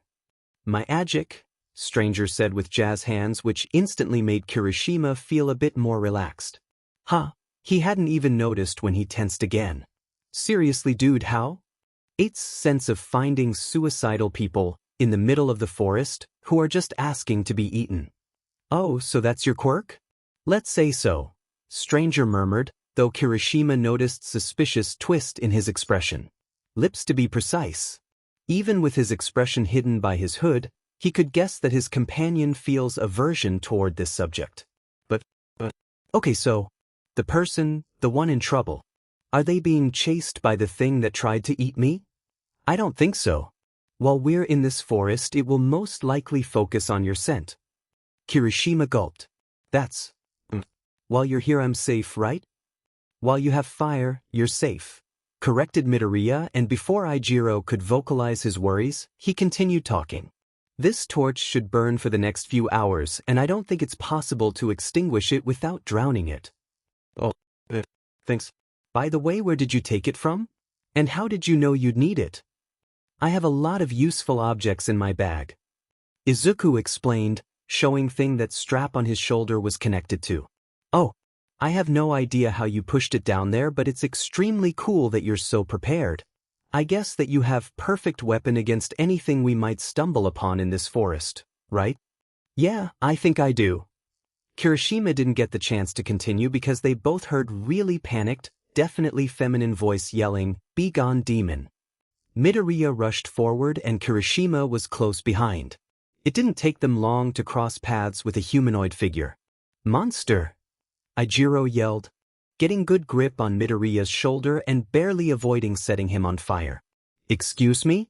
I'm a victim here." Person they met protested with indignation so strong it nearly overthrew fear in her voice. "Oh, sorry," Brunette mumbled, letting go of his hooded companion and apologizing quietly with sheepish smile. Girl they stumbled upon had pink skin and hair of similar color which from protruded two small horns. She didn't look particularly scary, but in his defense her black eyes were unnerving. Especially when light of torch hit them, making her rises shine inhumanly brightly with truly golden hue. "What happened? We had heard your scream," Midoriya asked, and her unnaturally colored orbs instantly landed on him. "There's something in this forest. I'm not exactly sure what, but I swear that it is strange and walks on all four limbs. And it's definitely not some kind of animal. At least not normal one. It's mutated, bald monkey at most," she answered, walking closer to them, and even though she looked pretty self-confident, she trembled a bit. Also, her readiness to get close to two strangers in the middle of forest was telling of her emotional state towards things she crossed paths with. "Don't worry.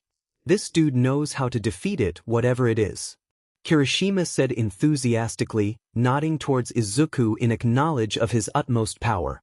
"Really? You're some kind of monster hunter or something?" Mina asked, eyes shining with hope of survival.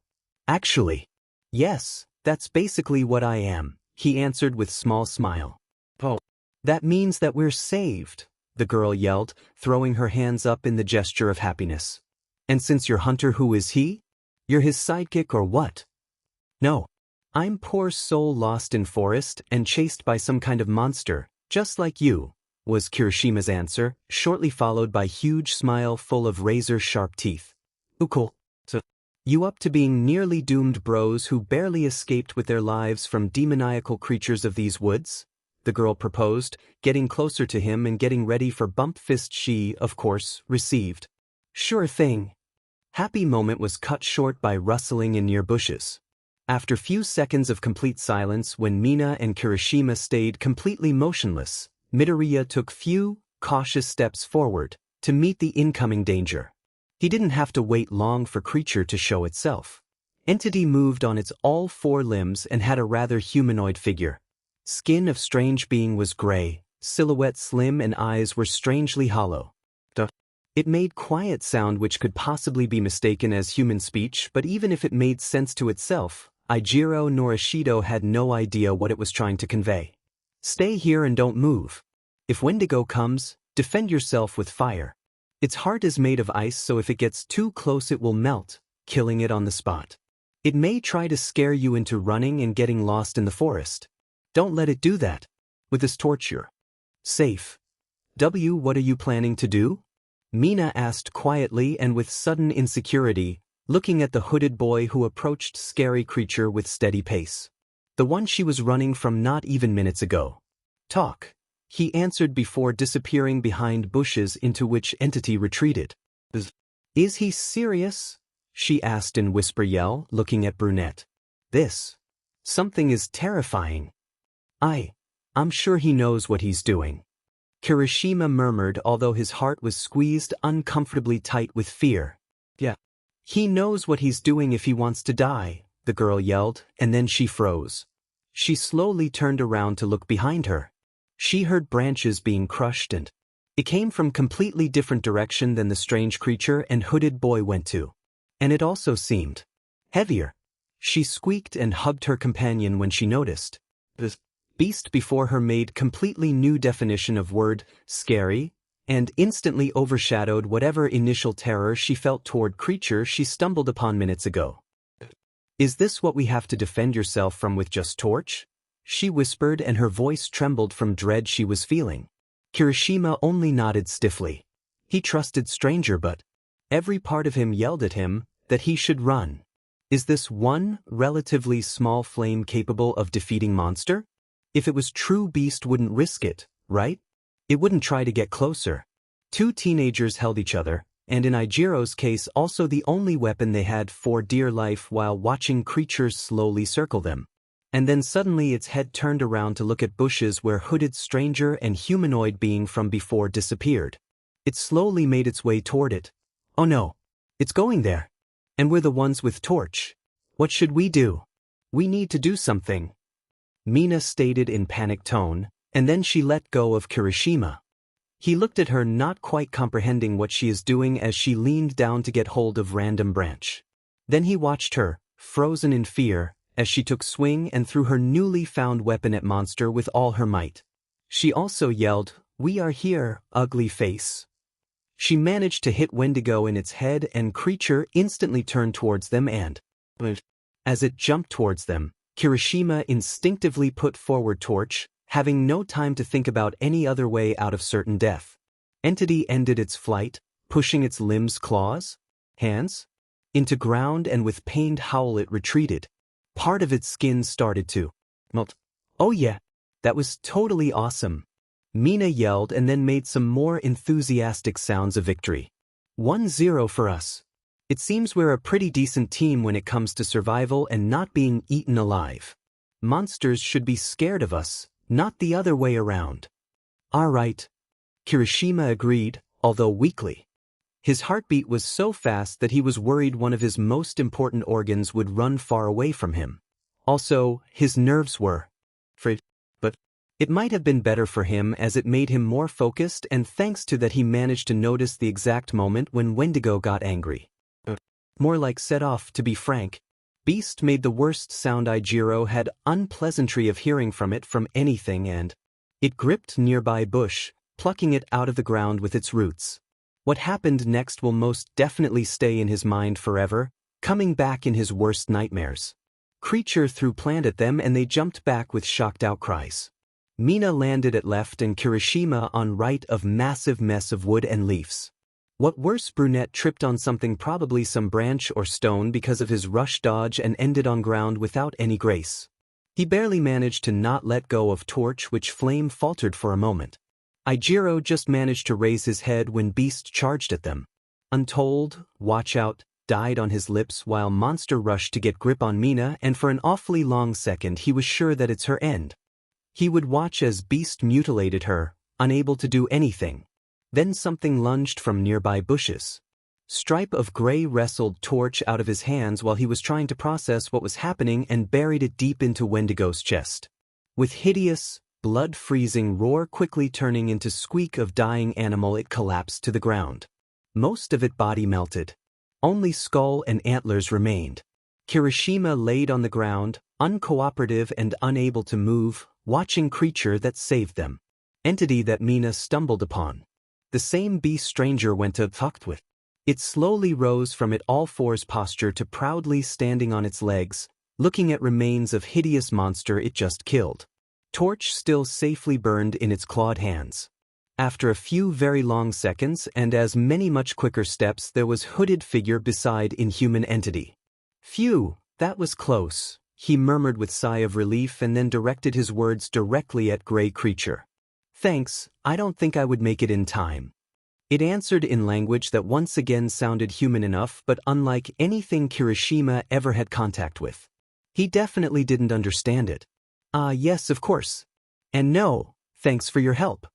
Ijiro looked with bewilderment and endless incredulity as stranger got along perfectly well with creature that most likely talked in a long-forgotten, ancient language of monsters. His manliness and awesomeness was tripled. At the very least, We should take our leave, Boy said, taking his torch back and then directing his steps towards his two human companions. Creature stayed behind, going back to standing on all fours and occupying itself with rummaging through corpse of defeated enemy. Kirishima would be scared to turn his back to it, even if it kind of saved their lives. I was starting to think you'd never say that. Mina answered with loud sigh of relief and quickly turned towards direction she thought would take them. Back to the civilization. Hooded figure helped her to get the right path by taking lead, and Ijiro quickly took place just beside him. After a few steps he was rewarded with torch, given him by his favorite stranger. Probably because Mina took place at his other side, and he didn't want to burn anyone around him. Being flanked while holding fire is pretty dangerous, okay? So, I've met a pretty cool monster, yeah? Ashido asked with surprisingly happy tone. It seemed that near-death experience didn't make that big of impression on her. You can say so, but for future reference, if you met something like this, please, don't try to interact with it and leave as quickly as you can. Also, it would be best to find someone to accompany you. Why? She asked, surprised. I mean, he helped us, so he's a nice guy, right? Boy sighed. More of a neutral creature. I was able to get along with him, so he was friendly but without me. What? Skinwalkers aren't creatures you want to mess around with. Skinwalkers? A really worrisome name. Kirishima joined the conversation. They can take appearance of anything which skin they possess. Midoriya explained, and suddenly Brunette paled considerably. Not more than Mina though. If you hadn't arrived when you did, and if you didn't manage to come to agreement with this, would it? The girl asked quietly but decided against finishing her sentence. She was pretty sure they would understand what she was worried about anyway, and she wasn't sure if she was capable of saying the worst possible outcome for her aloud. Most likely, Hunter said. That's why you said someone was in danger. Ijiro murmured, feeling goosebumps all over his back. Actually, how did you convince this thing not to eat us? And why it didn't want to take your skin? He was grateful that I warned him about Wendigo's presence in his forest, he explained. And then for a fire I brought with me here.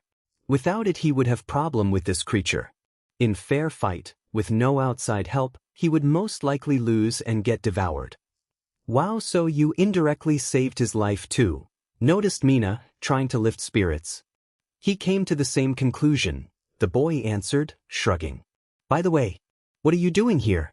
Alone in the middle of night, so deep in forest.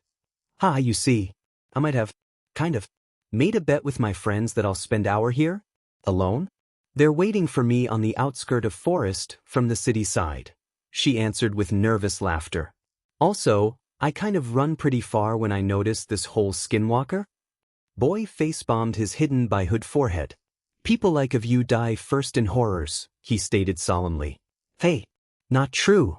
I mean, look at me. I look like monsters, so it's a simple conclusion that if I met some beast it would adopt me. Though today kind of proved me wrong. That's because I was really unlucky. Yeah. That's it, she denied vehemently, pouting. And for your knowledge, if I didn't return, after appointed time my dudes would call help. I'll help you get back to your friends, okay? He answered, completely changing subject, and Mina instantly brightened up. Thanks to all my lucky stars. I would succumb to heart attack if I had to come back to them alone after all that happened. I told him nearly the same thing when he said he would help me find civilization. Kirishima added, joining conversation once again. He could feel his fear drifting away with those peculiar people. Stranger's presence was really calming while girl's enthusiasm was really helpful in forgetting that some kind of ice beast tried to eat him not even 5 minutes ago. Being nearly devoured brothers obliges. Mina stated happily, once again getting ready for bump fist she of course got. By the way, where do you live? If you want you can go with me and my cool pals. Unless you have your own dudes waiting for you. That's fine too, no problemo at allo. I'll let you go, though not without tears. Kirishima grimaced a bit. They run away screaming and left me to get eaten alive by this Wendigo thing. Ouch. Yeah. They were silent for a moment. So how do you know where are we going? Because you know where are we going, right?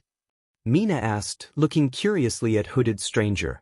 There's only one city that is close enough for you to come without few days long trip through wilderness. That's where we're heading. Oh. You must have really awesome sense of direction to know where it is. I have no freaking idea where we are after all those monster encounters. Mina said, laughing. You grow used to navigating through forests when you help people with suicidal bets as often as I do, he stated with shrug and small smile gracing his features. I was fighting for week-long supply of my favorite snacks, okay? For them I'm ready to even spend night in scary forest. Actually, after today, I'm not anymore, she exclaimed, but her mood quickly changed and she grinned widely. Right? I should share my fairly one food with you because if you weren't here, I wouldn't survive long enough to get it. No need. I'm happy that I could have helped, the boy answered with kind of shy smile and nervous wave of hand. Dude, you literally saved our lives. Exactly, if wasn't for you someone would be running around in my skin. That sounds a bit really scary. We nearly got eaten alive. Nah, what could we be possibly afraid of? Kirishima asked with jokingly sarcastic tone which made girl laugh. It wasn't long until she was leaning towards him to playfully push. She didn't notice that stranger wasn't between them anymore. It isn't this important, right? She and her bro must have got a little ahead of him while having pseudo-quarrel. PFFF, he couldn't have just vanished into thin air when they blinked or something. Oh look, I see light. And my dudes, the girl said enthusiastically, glancing behind to talk with hooded stranger who. Mina stopped dead in her tracks, looking with shocked expression at empty space behind her. He was here, I hadn't just imagined him, right? She asked with still widely opened eyes, now fixing her gaze on Kirishima who looked equally surprised. Unless he was double hallucination then no. He was here a moment ago, he agreed readily. And you still have his torch? She added, swirling around to make sure that he really is nowhere near to be seen. Hey Mina, is it you or should we run screaming like little girls? Yelled familiar to her voice and she jumped a little, surprised by it. Normally I would say that no. I'm not me but monster of these woods but I barely escaped with my life so you know. No jokes, she screamed back and then turned around to look at Kirishima. You think that dude was one of creatures from this forest or something? Maybe some kind of guardian ghost.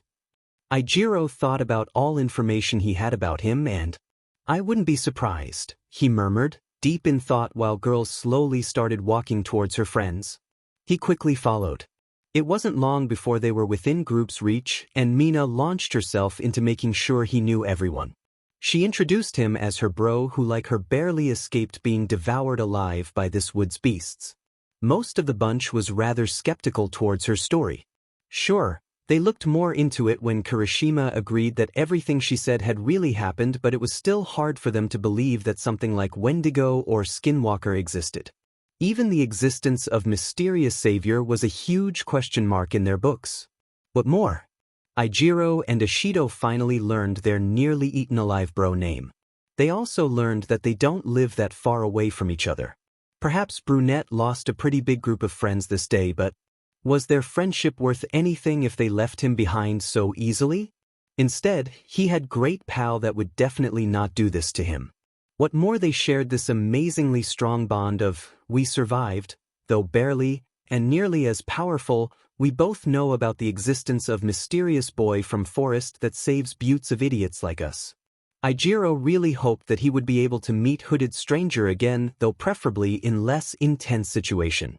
Hugging him without previously running away from human-eating monster in the dead of night sounded great. Not being left behind to fend for himself against some terrible beast also sounded like future he would love to have. He can say a lot of things about this camping trip but not that it was boring. Do you need anything boys? Inko asked, entering the salon and, help me. Izuku whined while woman hid her mouth behind hand, trying not to laugh. Bakugo in his wolf form was dragging Midoriya across the floor, his fangs firmly planted in the hood of his blouse. Green-haired boy quietly resigned himself to his fate and didn't even try fighting anymore, instead looking at his mother with wide eyes begging for rescue. Make sure that he finally gets some sleep. Blonde Wolf growled quietly, acknowledging her words. Mom, Izuku said in extremely betrayed tone. Shouldn't have spent half night strolling through the forest. Bags under your eyes puts Onyx to shame. It's not that bad, the boy protested, vanishing behind doors of his room. As you can see, I and Katsuki disagree, woman yelled after him. She completely ignored sound of Wolf trying to put her stubborn son to bed and instead opted for focusing on placing all cookies on tray. With love and fairy, not fairy, fairy. When she entered her son's room and left snacks on desk, she decided to aid Bakugo in his mission of making Izuku rest. So, she did the same thing as Werewolf and used her own weight to hold him down. Really, Mom? Am I a sandwich to you? He murmured from his doubly crushed belly. Katsuki raised his head and sent him the most, "It's your own fault," look that Wolf expression was capable of delivering. You're more like bread. Sandwich is what we make together. Woman answered with huge smile. I feel more like mashed potatoes right now, he grunted back. After a moment of silence he sighed deeply. Or as deeply as he could with crushing weight of person and enormous wolf on him. Fine. You've won. I'll take nap, but can you get off me? I can't feel my spleen anymore. Two of them very slowly, most likely deliberately, let him go, and they sent each other knowing looks. Then Katsuki changed back into his human form, and they high-fived. Can you leave so I can change into some pajamas? Bakugo took cookies and seamed himself out. Inko wasn't far behind, and it just so happened that they both ended in kitchen. So, has he told you about his misadventure with Wendigo and Skinwalker already? Inko inquired. Yep. I have no f**king idea why this nerd tries so hard to save buttes of people he doesn't even know. It isn't his DMN fault if some human dies from time to time. It happens. Sometimes I regret that I helped him with those observational spells. Not only would he act upon much fewer attacks but also cowered less ground, woman answered with sigh. It's shocking that he didn't get his identity revealed yet with the amount of people he helps. Were Blonde's words accompanied by rolling eyes and biting off Cookie's head. It was first one on the long list of casualties. Even if it happened, he knows trick or two with hypnosis, so he should be fine. Nerd and useful spells? Finally. I thought I wouldn't live long enough to see the day. Bakugo stated with quiet growl of irritation.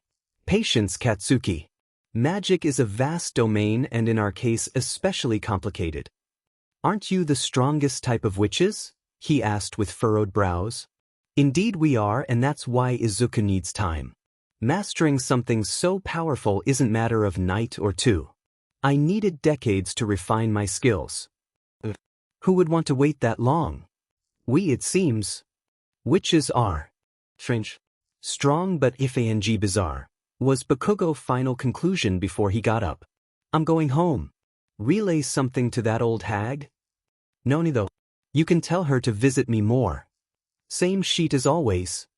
Oh, and Katsuki. He stopped in his pursuit of front doors with slight growl of irritation. What? He asked, glancing over at woman whose face was occupied with small, mischievous smile. Hide your tail before you leave, dear.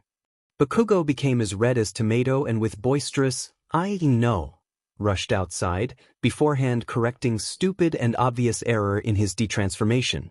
How could he be so blind and not notice it on his own? Meanwhile, Inko shook her head but more in amusement than disapproval. Those young werewolves. Mirio Togata has never been a scaredy cat.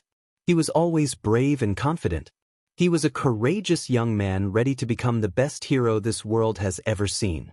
But right now he would really like to be somewhere else. Anywhere really. Tamagi. Something is in salon, he said quietly, hiding behind his friend. Seeing as they both got into UA, and they have known each other for years, they decided to live together. It was a splendid idea seeing as Togata just witnessed something small. Few small somethings? Slipping through shadows in one of their rooms. What? Amajiki asked, taking step forward but Blonde pulled him back. Don't go there. We don't know what it is. Mirio protested instantly. Come on, I'm sure whatever it is you can defeat I. He stopped mortified as creatures finally showed themselves, coming from the darkest corner of the room. There was a lot of them, and Tamaki had no idea that there will be a point in his life when he will be so utterly terrified of dwarfs. Yet here he is, dumbfounded and paralyzed with fear, looking with huge eyes at those small beasts. They looked like tiny humans and wouldn't even be scary. If it wasn't for their sharp teeth that none predator he has ever seen would be able to match.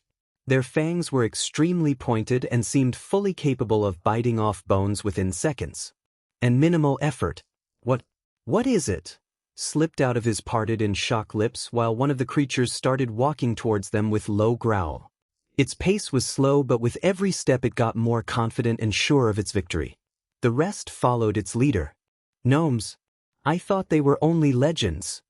Mirio answered, holding his friend in terrified, chokingly strong embrace. What should we do? Run. While two of them started panicking, creatures suddenly stopped. Moment later, loud knock reverberated through now eerily quiet house. Then the front doors opened. Sorry for coming unannounced, but...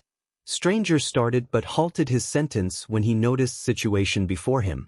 Mirio had no idea what this strange, hooded boy was doing here, but he hoped dearly that those small monsters will retreat since there is one human more. Maybe they don't have advantage in numbers, but they are taller. Much, much taller. And most likely stronger. Nope. Those tiny beasts didn't even flinch. Instead, their whole colony turned in the direction of newcomer who, unlike two inhabitants of home, was alone and bared their fangs at him. Togata opened his mouth, ready to tell him to run away or that according to legends gnomes change into stones under the influence of sun, but he was too late. Hooded boy beat him to talking and was the one who interrupted silence. What more, his words and tone dumbfounded him. What do you think you're doing? He asked, and he sure as hell didn't sound amused. He was serious, calm, and his irritation nearly bled into his voice. He crossed his arms and looked at group of creatures with such a fierce glare that those inhuman entities stopped dead in their tracks for a moment.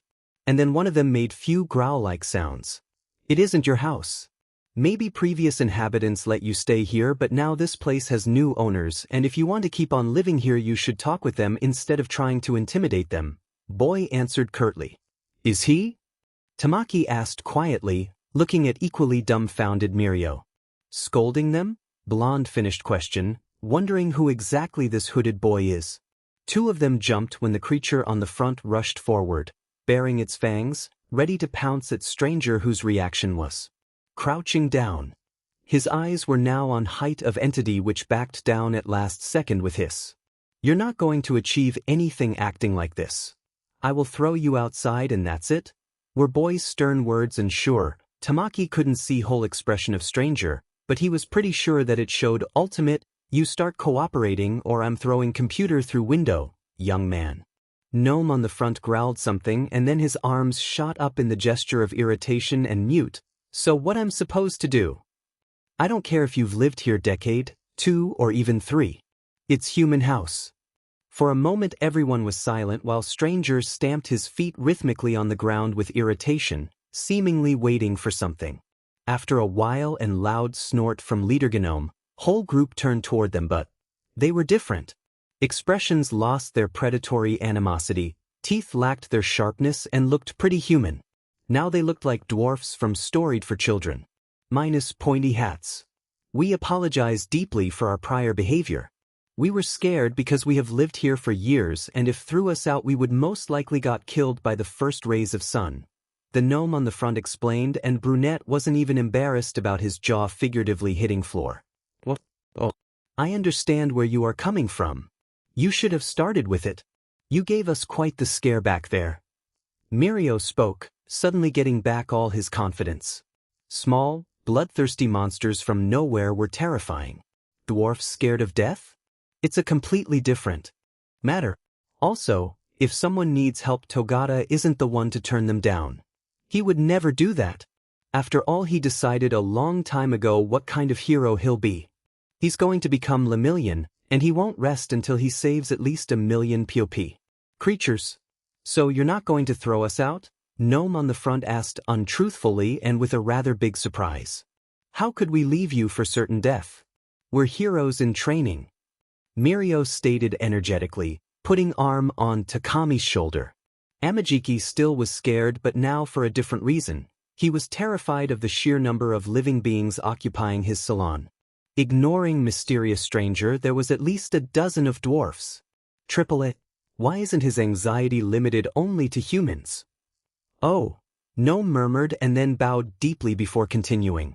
If that's the case, I would like to offer my sincerest apologies, from the deepest crevices of my heart, for our initial reaction. We'll do everything we can to repay you not only for your endless kindness but also our awful initial behavior. Rest of dwarfs made quiet sounds of agreement. No need for that. I believe that it was a rather stressing situation for you too. Mirio answered immediately, deciding that every occasion to comfort distressed civilians is a good occasion. Even if those civilians are creatures which according to every law of common sense shouldn't even exist. It went surprisingly smoothly, hooded figure noticed, a bit astonished at Blonde's endlessly positive reaction to situation. It made all the heads turn toward him. He was holding notepad and writing something. Amajiki and Togata had no idea where did you took it fro. He has bag with him. I suppose I can take my leave then. Despite his words, he didn't move toward exit, instead noting something even faster. So, you've come here just to help us with those creatures? Amajiki asked because as much as he was terrified of strangers, he was even more scared of hooded figure not coming. He didn't want to be devoured by gnomes because of something as small as simple miscommunication. He really didn't like idea of being eaten alive, okay? Actually, yes. So we owe you our deepest gratitude. How did you know we needed help? Blonde added to conversation, as enthusiastic as ever. Let's just say that I have worryingly extensive knowledge about creatures that are terrorizing those areas. Oh, you're a hero? You look a bit young, but who am I to judge? Mirio asked lightly. No. How to put it? I use my free time to help people deal with inhuman creatures like those here? The ones that pro-heroes more often than not doesn't even know exists? Yeah, something like that. So you're paranormal hero. Whoa! Togata yelled with even more joy than before. Tamaki is pretty sure that stranger blushed, but to be frank, he wouldn't be surprised if that was the case. Mirio's enthusiasm can be a bit intensive and unexpected. It could be even a bit intimidating at. What are you writing? Amajiki added shyly because his thoughts gave him a feeling of solidarity with stranger, which consequently made him a bit braver than he normally was. While he's at it, he also would like to have some kind of hood in his hero costume. Who knows, maybe this boy is also shy. Wow, it was surprisingly comforting to think that someone who so bravely stepped into their house and saved them from bloodthirsty gnomes, meanwhile changing them into friendly dwarfs, could have something in common with him. Few facts and rules that can be obvious to them and a little less clear to you. Of course, you can ask them about anything you're not sure about anytime, but it's always better to have everything written down. Especially since internet sources can be misleading. Boy answered, for a moment stopping scribbling, and then he resumed it with new vigor. After few last touches, he tore page off and walked towards two to give it to them. Mirio instantly took gift while Tamaki was carefully observing gnomes who had kept respectful distance from stranger. Thank you. I don't know what would we do without you. Togata said before his eyes landed on neatly, though hastily, written letters. After a moment, Amajiki leaned over to catch a glimpse on contents of paper. Keep in mind that those two can have big lacks in knowledge about you. Boy spoke to gnomes, and they all nodded solemnly. We'll keep it in mind. Thank you for your intervention. Without it, I'm afraid that this situation would probably end rather badly, was leader answer, which was shortly followed by a deep bow. Right. Would you like some tea? Mirio started, raising his head and stopping reading, but he blinked owlishly when he didn't notice stranger. Was he already gone? Wow. I've just heard him. Amajiki looked around and gulped quietly, looking warily at bunch of dwarfs. They won't come back to their scary, bloodthirsty ways just because hooded hero disappeared, right?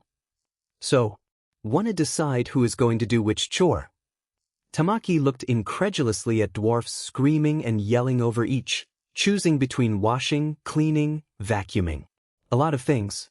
Then he turned to look at Mirio, who joined them with loud, "You shouldn't do everything. Leave something for us." Amajiki needed nap. Or better, to wake up from what just happened. Yuga wasn't very popular. Even though his quirk was pretty easy to show off and shiny. Well, shooting laser beams from navel wasn't too useful in everyday life. Also, unlike most of his classmates, he could not use his power without cutting in half closest tree wall bench human. And everyone would rather survive than get cut in half, thank you very much. That's why when a group of his classmates asked him to hang out with them in haunted house, he joined them. He was scared, but he was hungry for human interactions and being part of something. Anything, as long as it was more friendly than not. And so, he took a deep breath, gathered all the courage he possessed and went with them.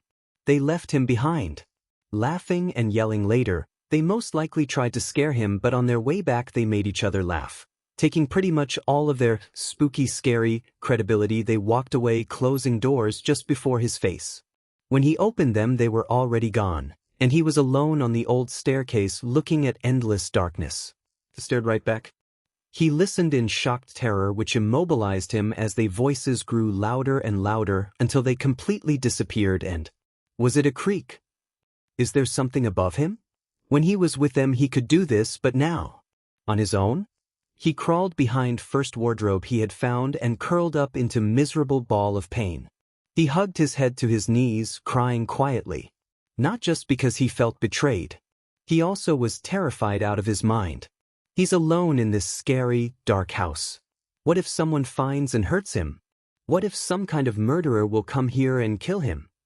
What if some kind of ghost or demon hears him and decides to possess him? He doesn't want to lose his body. Hello?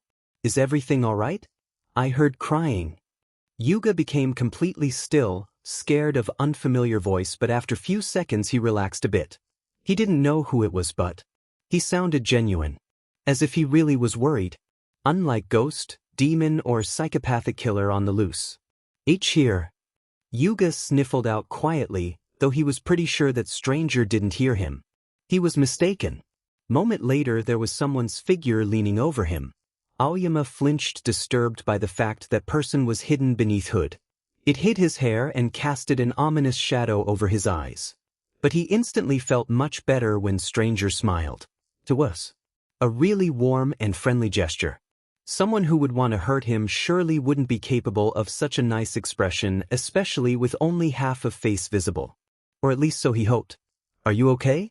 What happened? He asked, holding out his hand for him to take. Blonde instantly took it and let himself be helped to his feet. Friends wanted to go to the haunted house and invited me, so I joined them. They left me here, he explained quietly, wiping away his tears but still crying a bit. I was scared that looking for exit I will stumble upon some ghost, and I know it's stupid, but I didn't know what to do, and it's so dark and scary here. Oh, don't worry, I understand. I'll help you get out safely, okay? Yuga nodded stiffly, and when stranger took first towards exit he instantly caught his hand, looking away in embarrassment. He didn't want to be alone again. Wasn't sure if he would able to take it. And so he preferred to be laughed at for behaving like a lost child, but he wasn't going to risk it. He wasn't going to be left behind one again. Stranger, though, didn't react negatively. To be frank, he didn't at all. No comment left his lips, and instead he gently directed them both to the main doors. Yuga absent-mindedly noted only outside features of hooded figure he could gather, freckles and smooth hands. I'm pretty sure that all ghosts moved out few weeks ago. Boy commented offhandedly, and Aoyama didn't jump out of his skin from surprise and fright only thanks to his quiet, gentle tone. And where did they go? He asked with childish curiosity, grateful to his companion for ending silence that hung unnervingly in the air. To the other side, of course, was answer, shortly followed by a friendly laughter which Yuga joined, though rather nervously. Meanwhile, Midoriya was congratulating himself on the fact that he had already taken care of this house a while ago.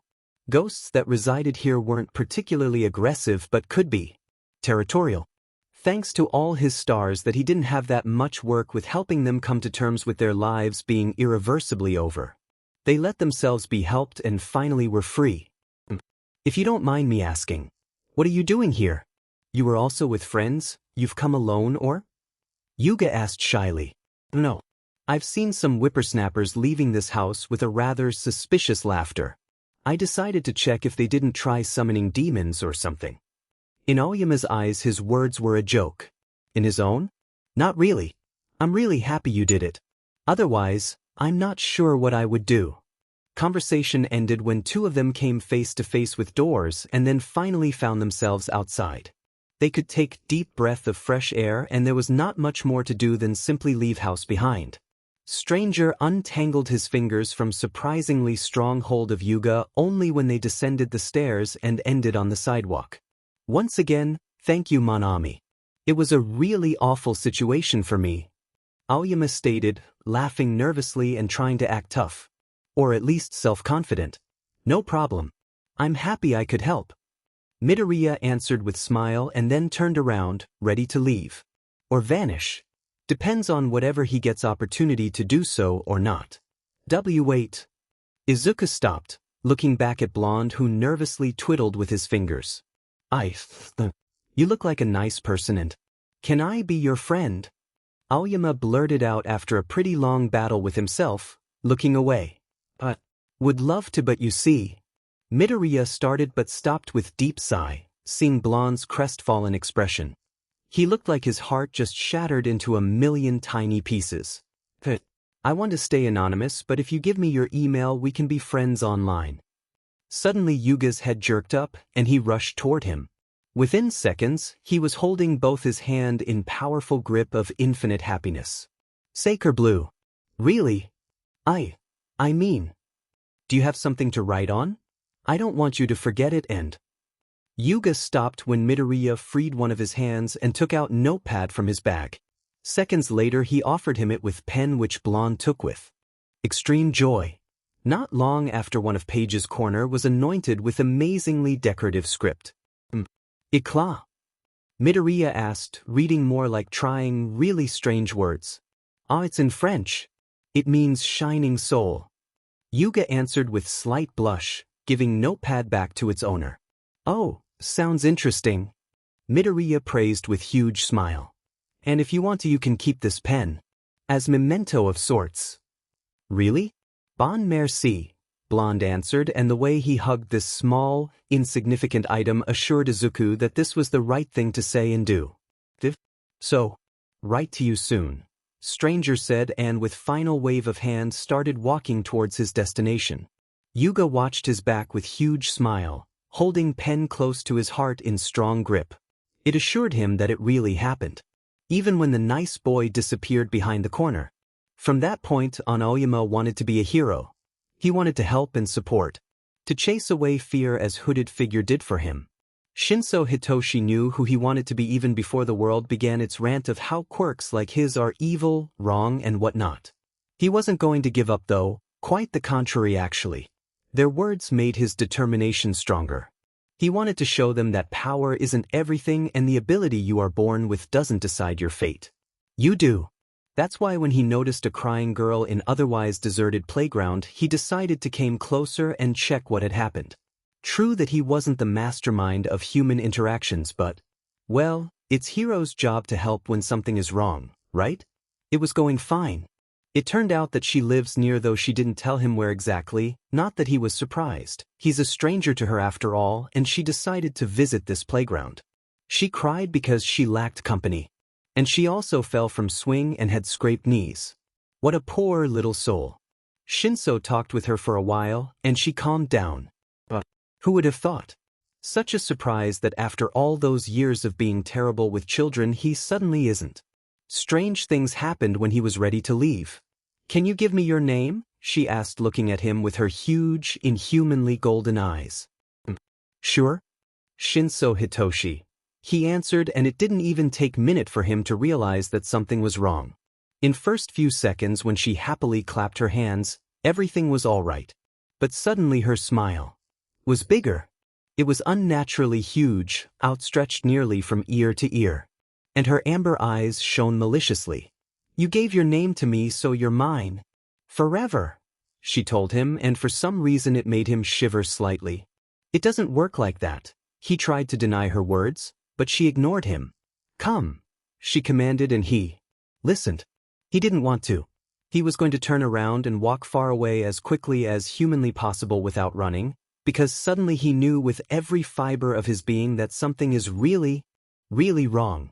But he didn't have any control over his body.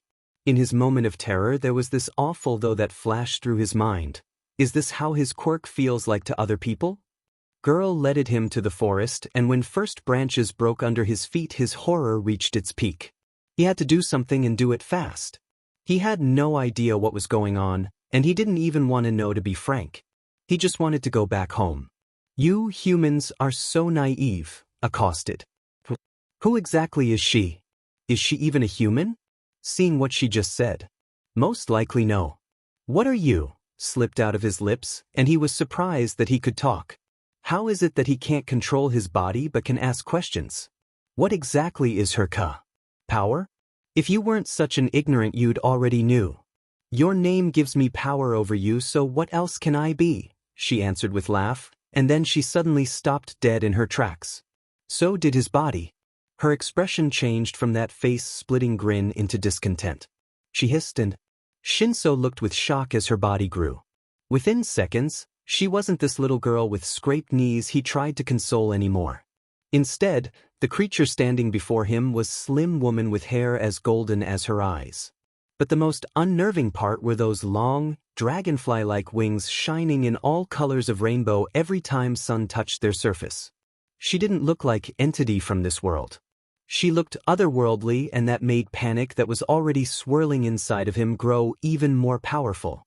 Now, he was definitely terrified out of his mind. Who dares to interrupt my fun? She asked what seemed to be nothing with irritation, and her pupil became predatory. Vertical and thin like pinpricks. Shinso looked to the side. Now he can do that too, huh? At the figure that arrived. Pretty much from nowhere. He came through bushes?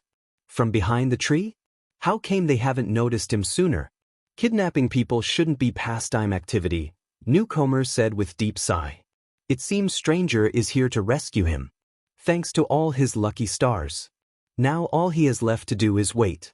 And hope that his to-be savior doesn't die while trying to save him from unknown but most likely terrible fate. And who are you to say that? She asked, and panic came back full. With doubled force when she covered the distance separating her from hooded person in seconds. Entity wrinkled its nose as if she was trying to smell answer to her question, and then her face suddenly brightened up. Ah, I get it now. So what brings you here, to me? Do you have anything you could offer me for this lad? Shinso didn't feel better with her sudden change of mood at all. The fact that she wasn't furious and ready to mutilate something didn't mean she wasn't going to do it in next few minutes. He also found it rather uncomfortable that she was talking about his life as if it was something that could be easily bought. I think so, hooded figure answered, and Hitoshi was ready to sigh with relief. Stranger seemed so calm and collected that there was no way he didn't know what he was doing. Right? Two of them looked at newcomer with rapid attention as he rummaged through his bag. Finally, he took out file which golden-haired creature instantly wrested from his hand and smelled it. It made her face split in the same ear-to-ear smile as when she was trying to lead him into unknown. That's good, he supposes? Tempting, promising even, but is it enough? You definitely could offer me more for his name. She spoke, though the way she was holding file clearly stated that she wasn't going to give it back. Her eyes screamed, "It's mine." Hummed boy, visibly deep in thought. After a while he reached for his bag, which from he took small writing pad and pen. Could you stay still for a moment?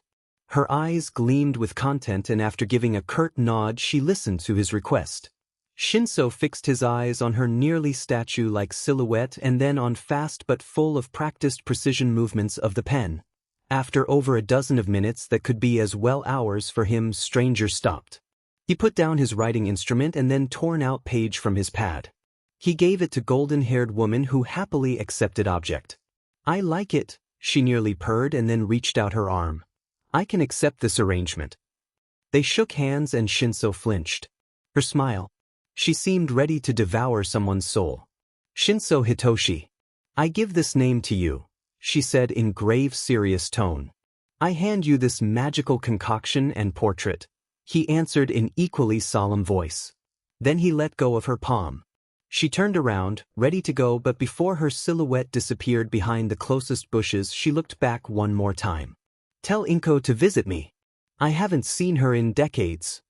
They could still hear her maniacal laughter, even as she completely vanished, hopefully forever, from their views. How do you feel? Hooded person asked gently, directioning his attention towards him, and Shinso blinked in surprise. Did her words make no impact on him at all?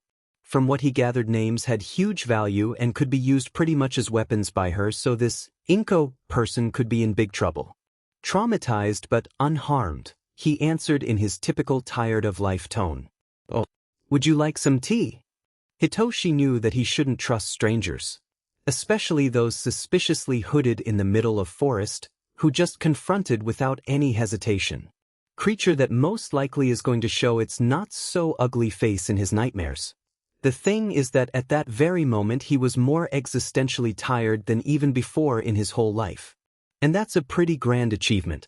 So he decided and said yes. Shinso wasn't exactly sure how he ended up with hooded stranger, sitting in city's park and drinking from his thermos some kind of warm beverage, but he was absolutely positive that this happened. According to his own, even if very tired, don't worry about it too much. It could have happened to anyone. His savior assured him. I think that most people would realize the danger of someone asking you, "Can you give me your name?" instead of typical, "What's your name?" He answered with self-irritation. What even was that thing? Fairy, stranger said, and Hitoshi nodded in acknowledgement, getting ready to read about it when he gets back home. If you wanted to know for future reference, it's best to introduce yourself with, "You can call me," or, "You may address me as." Those are the safest options. I am, and my name isn't foolproof. Not all creatures of her kind can use it, but some have their ways. Thanks. Shinso murmured and stiffly bowed his head in gratitude, hugging thermos. For advice and for saving my life from this thing. No problem. Stranger answered with smile that literally blinded Hitoshi for a moment. How can anyone be so warm and trustworthy when half of their face is hidden behind hood? Is it even allowed? By the way, if now you have my name, does it mean? Don't worry about it. It was more about taking it from her than getting it for myself, he assured instantly, and then hesitated for a moment. I see that you have problems with sleep. If you want, I have a tea that would be great for that. Wow. It's the nicest attempt of using chloroform I've ever seen. What? And no, that's not what Stranger started with mix of indignation and mortification, but stopped immediately when Shinso began to laugh. Oh, that was a joke. Hitoshi nodded and hooded figure joined his cackle, though with much more subtlety. Shinso took a moment to wonder how did this naive cinnamon roll survived in this brutal world for so long. So, what kind of tea you want to recommend me? I would tell you, but why, since you've already guessed? Purple-haired boy nearly choked on his sip from thermos, and when he was sure he wouldn't die, he turned around to look at his companion with huge grin. You learn fast, he noticed, and Midoriya smiled back at him. Once again Shinso nearly got blinded by this pure, precious, wholesome expression. It shouldn't be legal. It's too good for this world. Anyway, here you go, was Izuku's reply, which was shortly followed by him taking sack full of something from his bag and giving it to Hitoshi. He took it graciously and decided to sniff it as he was curious about how it smelt like. The answer to his unasked question was, extremely herbal. I can tell you what is in it, but I'm pretty sure you wouldn't know half of those plants. If you're going to use Latin names, then don't. Just don't. Shinso said, and then gave him back his thermos. His next course of action was nervously moving sack from one hand to another. Are you sure you want to give it to me? It's not like I'm fainting from the lack of sleep or something. That's not a problem at all. Really. Also, you deserve something nice after today's adventure. Traumatic adventure. For a moment they were silent. Thanks. Once again. For everything. Shinso murmured a bit sheepishly, nervously scratching his neck. I don't remember last time someone was so nice to me. What? Why? Hitoshi was used to staying away from others, closed off in fear of being hurt. But he was also used to not having anyone he could tell about his sad excuse of life. People give me a wide berth because they think that my quirk is villainous. That's cruel. You don't even know what my power is. You can steal souls, and I would still think that it's unfair to judge someone on this base alone. Shinso blinked, surprised by this answer. Was really nice. I think I'm going to use my yearly limit of thanking on you. Hitoshi murmured with small smile and then got up. So, I think I should head back home. It was nice to meet you, and if you're somewhere close, bored, and just so happen to see me, He stopped mid-sentence with quiet, looking with complete lack of understanding at a small piece of paper being held inches from his eyes. My email. If you want, you can write to me. We can be besties online or something. Stranger explained, and Shinso immediately took item. Thanks. That means a lot, he murmured, nervously shuffling his feet. Hey, leave some of your gratitude for others. I would feel bad if you've used up your whole thank you limit on me and everyone else would end up getting only apologies. Hitoshi laughed quietly, turning around for a moment. Not that big of loss for world, he stated, and then decided to look at Stranger to bid his final farewells. He blinked and then rubbed his eyes. Bench was empty. He looked at his hands and furrowed his eyebrows, looking at sack of tea and piece of paper. Was his new friend's quirk teleportation or something? Shinso shrugged and headed back home, where it didn't take him long to take a seat before his computer with hot beverage positioned near his left hand. If he had spent half of an hour leaning over keyboard and looking for right words, well, this secret will be safe with him. He'll sure as hell take it to the grave, or at least to bed. Both sounds tempting. It's me, dude you saved from. Fairy? Frary? Fairy? That fairy-ish demon. Ugh, I hope I got right email. By the way, I thought you were joking with this whole chloroform release, but it really packs a punch. I'm pretty sure I'm going to faint any time now. Tell me if I overstep any boundaries of good manners. I'm not very good with human interactions. Both in and direct ones. With best regard, or sing, the one whom has used his yearly limit of thank yous on you. Boy yawned and looked at his half-empty mug, wondering if chloroform isn't actually a plant. If it is, there is a chance that closer or further family of it was in this herbal mix. Not that he was complaining, he would truly appreciate good night's sleep. To be frank, he was ready to have nap right here right now with keyboard as pillow. He closed his eyes for a moment and he woke up hour later. Shinso wondered what the hell is in this tea. Meanwhile, making himself more. Mom, why some fairy knows your name and wanted me to relay to you to visit her? Could you be more specific? Inko asked, looking up from the plate she was drying up. She wasn't sure if she was more amused or heartbroken with how tired of life and overworked her son looked. Fairy? Golden hair and eyes? Tries to kidnap random people to her world as a meaning of entertainment. Ah yes, Anastasia. It's been such a long time since I've seen her, woman said with huge smile, which toned down a bit rather quickly. I hope she didn't cause you too much trouble. No, I got along with her pretty easily. Too easily, to be frank. So, how do you know her? And why do I have a feeling that you're good friends with her? We went to school together. Izuku choked on his own saliva. What? You may not know, but your mom used to be quite a globetrotter. More like world's trotter, but no matter. I've spent some time in Fairy Realm. It's a really specific place. And now, tell me, what did you get her for name of this poor mortal who was unlucky enough to stumble upon her? She answered with smile. You remember this potion I've been working on for weeks? The one that changes scent depending on who smells it. Yes. Anastasia would definitely be interested in it. But I doubt that was enough for her. So, portrait. Fairies are super egocentric. Inko laughed so hard there were some tears streaming down her face. Oh, Izuku. Have I told you that you're my favorite son already? I'm your only son. Inko wiped droplets of happiness from her face and left now dry plate in cupboard. Oh my dear, precious child. Anastasia loves art. Do you know what it means? Midoriya made unidentified sound of distress, more like anguish, really, and decided to take swan dive into sofa. Exactly, woman confirmed. Frequent visits and lots of deals. Maybe she'll decide that my style isn't worth her time? Inko's laughter told him just how flimsy his hope is. Look at it in positive light, she can be a perfect supplier of gems. Fairies have their ways of obtaining those in worrying amounts and with the speed you're giving those away. I'm sorry for not wanting to leave traumatized people without any protection, he yelled from salon, and Inko could see his arms thrown up in the gesture of not quite irritation but something close to it. Woman entered the room he was in and leaned over him to pet his mess of locks. I know. You're too kind for your own good, and that's pretty much my fault. Come on, Mom, you gave me the best genes. Oh, you're such a sweet talker, she said and booped his nose. Mom, I'm not a child. We'll talk when you're in your late hundreds. But it's, like, eternity. Don't exaggerate, even we don't live that long. For a moment none of them said anything, and Inko came back to kitchen. So? How did the human reacted at his attempted kidnapping to fairy realm?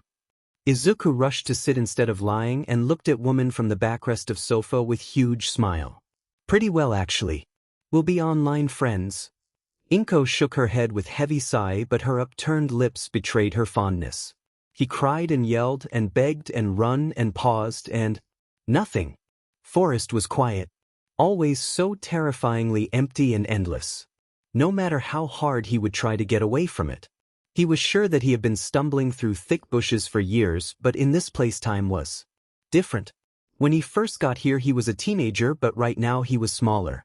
His tiny noodle arms and legs made it clear to him that he couldn't be older than 5, even though he knew that not so long ago he was 12. He was steadily approaching 13 years old threshold, so why? What is wrong with this place? Minoma gave up. He heavily fell to the ground, hugging his face to his knees and having support only in tree behind him. At this rate, will there be anything left of him? He'll be revoked back to the point when he didn't exist, and he'll die. And he doesn't want it. Not now. Why at this moment of his life? He has so much to do and achieve. He must show to the world that his quirk isn't weak, and he himself is strong. He heard crunch of broken branch, and he instantly got up, rushing towards cause of the sound. Nito didn't care for how pathetic he looked or behaved. Now survival was the most important matter. Everything that mattered was getting out of this dreadful, time-reversing forest and finding way back home. He launched himself at person who lost balance for a moment but quickly regained it. Boy caught handful of stranger's pants and grasped it tightly, meanwhile hugging unknown figure as if life depended on it. Who knows? Maybe it did? He must make sure that this figure won't disappear. He's seen this chance before and never could grasp it. There was silhouette sneaking between trees. The one he chased and yelled for it to stop. To talk to him. To interact with him in any way. But it didn't. It vanished before he could even get a good look at it. It ignored his begs and laughed at his pathetic attempts in catching it. His tears died down a little on intensity when person before him leaned over and scooped him up. Minoma instantly snuggled into them and hid his head in their shoulder. He was grateful for stranger's hood. He felt pathetic enough as it is. Even without looking in the eyes of his savior while getting snot effect of his excessive weeping all over him, he felt rather undignified. Everything's okay now. I'll get you out of here, stranger said gently, and Blonde could feel new tears forcing their way towards his eyes. This time though, he was going to cry from relief. This world, this forest, it changed me into a child, and I don't want to be one. I don't want to be a child again. Sure, calm down, everything will go back to normal the moment we leave this place. Nito nodded into stranger's shoulder and then put all his strength into stopping incoming tears. Ooh, you're leaving so soon? Monums raised his head quickly and his eyes instantly localized source of the sound. To us. The silhouette from before. The one sneaking around, laughing at his pain. He remembered. He felt like it was years ago, but it was her. It was her fault. He was here because of this thing. Woman had vixen features and animalish ears. Behind her there were 6 tails, coiling around her in amusement. Her dark hair drifted on her shoulders and back like a calm but tremendous waterfall. Eyes were crimson red and had vertical pupil but didn't seem to hold any aggression. You shouldn't stress people like this just because you're bored. Stranger's voice reprimanded and Monoma nearly sighed in relief. If hooded figure isn't scared then everything will or already is be alright, right? Oh come on. I took him on the ride of his life. How many of those poor little creatures can say that they were in my very own dimension? And how many of them went insane? Nito could feel goosebumps on his skin. You're overreacting. Everyone always comes back safe and sound. I mean in physical sense at least. Really, it's not my fault how fragile they are. I always send them back with no injuries whatsoever. It's not my fault that some just take time change badly. Midoriya sighed deeply. It's not even that Kitsune's Najutsun in this case are particularly evil creatures. Their morality is a rather lacking field. They can learn it from humans but our race doesn't always give the best example. What more if entities of her kind spent most of their time in their own small worlds they had their own more often than not impossibly tangled beliefs. Just get us back to our world. You could do it yourself but since you're asking so nicely, she answered with smile that would be pleasant if it wasn't for sardonic glint in her eye. Monoma got put down but before he could protest he felt strange. World seemed to swirl, and he suddenly hadn't those childish, noodle-like arms and legs. He once again was a teen. He looked with shocked expression at Stranger and then at Fox. Animal made sound worryingly similar to giggle. If I didn't feel so lonely maybe I wouldn't have to make companions of random people. So, what do you say dear? Maybe you'd like to visit me from time to time? From time to time. Ha. Time is such a funny concept. Monoma blinked once and then twice. After what he was put through talking Fox shouldn't surprise him anymore but it was a rather strange sight nonetheless. I can even bring some paints for you but please, leave ordinary mortals alone. Nito's speechless gaze drifted to hooded Stranger who seemed completely unimpressed with the madness they were witnessing. Oh, I like this idea. I'll be waiting, answered creature and then she disappeared. Completely new world opened its gate before her the one Monoma unfortunately knew from experience and its rippling surface vanished in the instant tip of her tail disappeared behind it. W slipped out of dumbfounded blonde. Najutsun. Really old and really bored Najutsun. Do you want me to accompany you on your way back home? Nito was really proud of himself about what he was capable of choking instead of, yes. Please. I beg you. Would be really nice, he answered and Stranger asked about his address. Moment later Monoma was walking with hooded figure towards his house. Maybe he shouldn't have told him where he lived so easily but he trusted him. He definitely felt too naive and trustful when it came to him but how could he not after what happened? So, you're kind of like Hero but the one who deals with strange creatures? He asked, looking with not very well hidden interest at the Stranger. Yeah, something like this. How often do you meet things of this strange fox kind? Stranger sighed heavily. At least once a week. Monoma's eyes shined with newfound admiration and if anyone asked about it he would definitely deny it. Or excuse himself with the fact that few minutes ago he was a child and there must be some side effects still present on him. And you always know what to do? How to reach an agreement with them. Sometimes. More often than not talking isn't enough. In this exact instant Monoma knew who his favorite hero is going to be. Not only did he save him but seeing as he had never heard about him before, world probably had no idea about his existence. He saved people from shadows and didn't even want fame. Even though he's so awesome. Can you tell me some stories? The rest of the way Nito spent listening to the calming voice of Stranger, taking in every single detail of his numerous encounters. He learned about existence of sirens, gnomes, gargoyles, imps, vampires, werewolves and many, many more. And no matter how crazy stories he was told were or how unnatural creatures were described, Monoma believed in everything. How could he not after what happened to him? What more with every tale he was more and more sure that yes. This is his favorite hero. Idol. And you're supposed to trust those you look up to. Always and about everything. When they arrived at his place, Nito was a rather unhappy soul. Will I meet you ever again?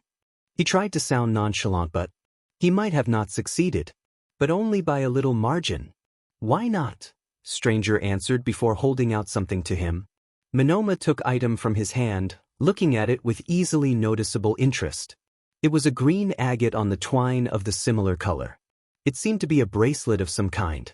It's for me? Monoma asked, surprised, gently holding object and subconsciously bringing it closer to his heart. Yeah, it's a protection against malicious ghosts. I don't think that Nagdasun from before will try to bother you again, but better to be safe than sorry. Thank you. Nita whispered, feeling strangely touched by such a small, theoretically unimportant gesture from a total stranger. His gaze drifted towards stone he was still holding close to his heart, to the calm color of green, and then he looked up and, where did the hooded figure go? After a moment of dumbfounded staring at air, he headed towards front gates of his home. Definitely his favorite hero. Aizawa was really tired. He has been chasing villain for at least half an hour, and when he finally caught him, they were in the forest in the middle of nowhere. Wonderful. Just great. It most definitely was climax of what he ever aspired to get to in life. What could beat nice little walk in bushland accompanied by the dark night sky and unconscious criminal? Moon is sure as hell his most loyal friend. Okay, maybe second counting present Mike. It's definitely the quietest one though. But oh well, what else can he do? His only option is to start walking towards city. After all, if he gives villain to the hands of justice fast enough, he might even get a chance to sleep through 1/10 of night. Hooray. No, seriously. He really needs this hour or two of slumber. He would let himself get stabbed for 3. Maybe not. Because frankly he could rest for eternity if he just got himself killed. But the art of survival is being rather kind to him these days, so it would be a pity to get murdered just because he wanted a good night's sleep. He sighed heavily when relative silence of forest was interrupted by woman's weeping. He needed to check it, so here goes his hour or two of sleep. He really hoped that it wasn't some kind of trap because he was too tired to deal with some idiots. If he meets some delinquents, he will most likely send them into stratosphere with solid jaw punch. And if by doing so he breaks some of their bones? Well, strange things happens on patrols. After few seconds with his fast but quiet pace and bypassing decently sized bush, he could finally look at silhouette. For a moment he stopped dead in his track to rub his eyes. It didn't help as she was still there. In the middle of night. Doing her laundry. Wearing unnervingly clean, white dress and okay, everyone has freedom in dressing however they want, but it was fishy. If she didn't teleport herself here, how was it possible that such an easy to dirty color stayed so perfectly pristine? It was devoid of any stains, no soil, greenery pieces. Actually nothing at all was on her. She didn't even seem wet from being so close to river. Are you okay? He asked, coming closer. He hated interacting with civilians if it was his cup of tea, more like coffee. He wouldn't be underground hero, but since he had stumbled upon someone, he should make sure that they are not hurt or something. Especially when the mentioned person is weeping. More like wailing. In such awful heartbreaking way. That even listening to it hurts. To us. Like all of her hopes were shattered and her world crumbled apart. As if she has lost someone more important than herself, and she couldn't move forwards. She didn't look toward him. She didn't even glance at him. Instead, grimly continuing doing her laundry and crying. Aizawa took few steps more towards her before he stopped, feeling goosebumps forming on his skin. Is it? It's impossible. It must be some kind of imitation. What was this world, the one youth uses? Cosplay? Yeah. That must be it. After all, it's impossible that this unnerving woman is holding Yamada's jacket. No matter how similar it is or how recognizable it. Shota haven't seen things like this in shops, but it's not like he's some kind of shopaholic. He barely goes out to buy some ramen or sack of coffee. Does present mixed jacket? He heard near him, and his scarf instantly let go of villain he was holding up to this moment to, instead, rush in the direction of new adversary. Aizawa turned his head to look at uninvited guest who jumped back, but before that he made a rather undignified squeak of surprise. He also put up his hands as to show his capitulation. Shota looked him over and decided to go back to using his scarf on unconscious villain. Sorry.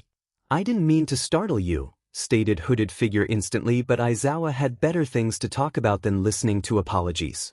What are you doing here, kid? It's the middle of the night, and if I didn't have dangerous criminal to get care of, I would be already showing you police station. Aizawa doesn't play around with stupid teenagers. No matter if boy decided to go for an innocent, midnight stroll or if he was actually doing something relatively harmful like, let's say, vandalism. On what in this bush land? No matter. Underground hero had more important matters on his mind than babysitting overgrown infant. Kid? Stranger asked with indignation, which prompted Shota to send him the most glaringly skeptical look he was capable of. You're 5 feet tall. 5'3". And the difference is? If you're not old enough for your growth to recede, or if you don't have some kind of genetical sickness changing you into dwarf, then you're a child. Not even teenager. Maybe around 10 years old. I'm not a child, boy reaped with gravelly serious tone, and Aizawa mentally congratulated him on not taking the bait. He hoped that as with height he would correct him and so betray his real age. Maybe Shota shouldn't be investigating random child in the forest, but hey. It's always better to have more than less personal information about encountered people. Irrelevant. What are you doing here and what is it?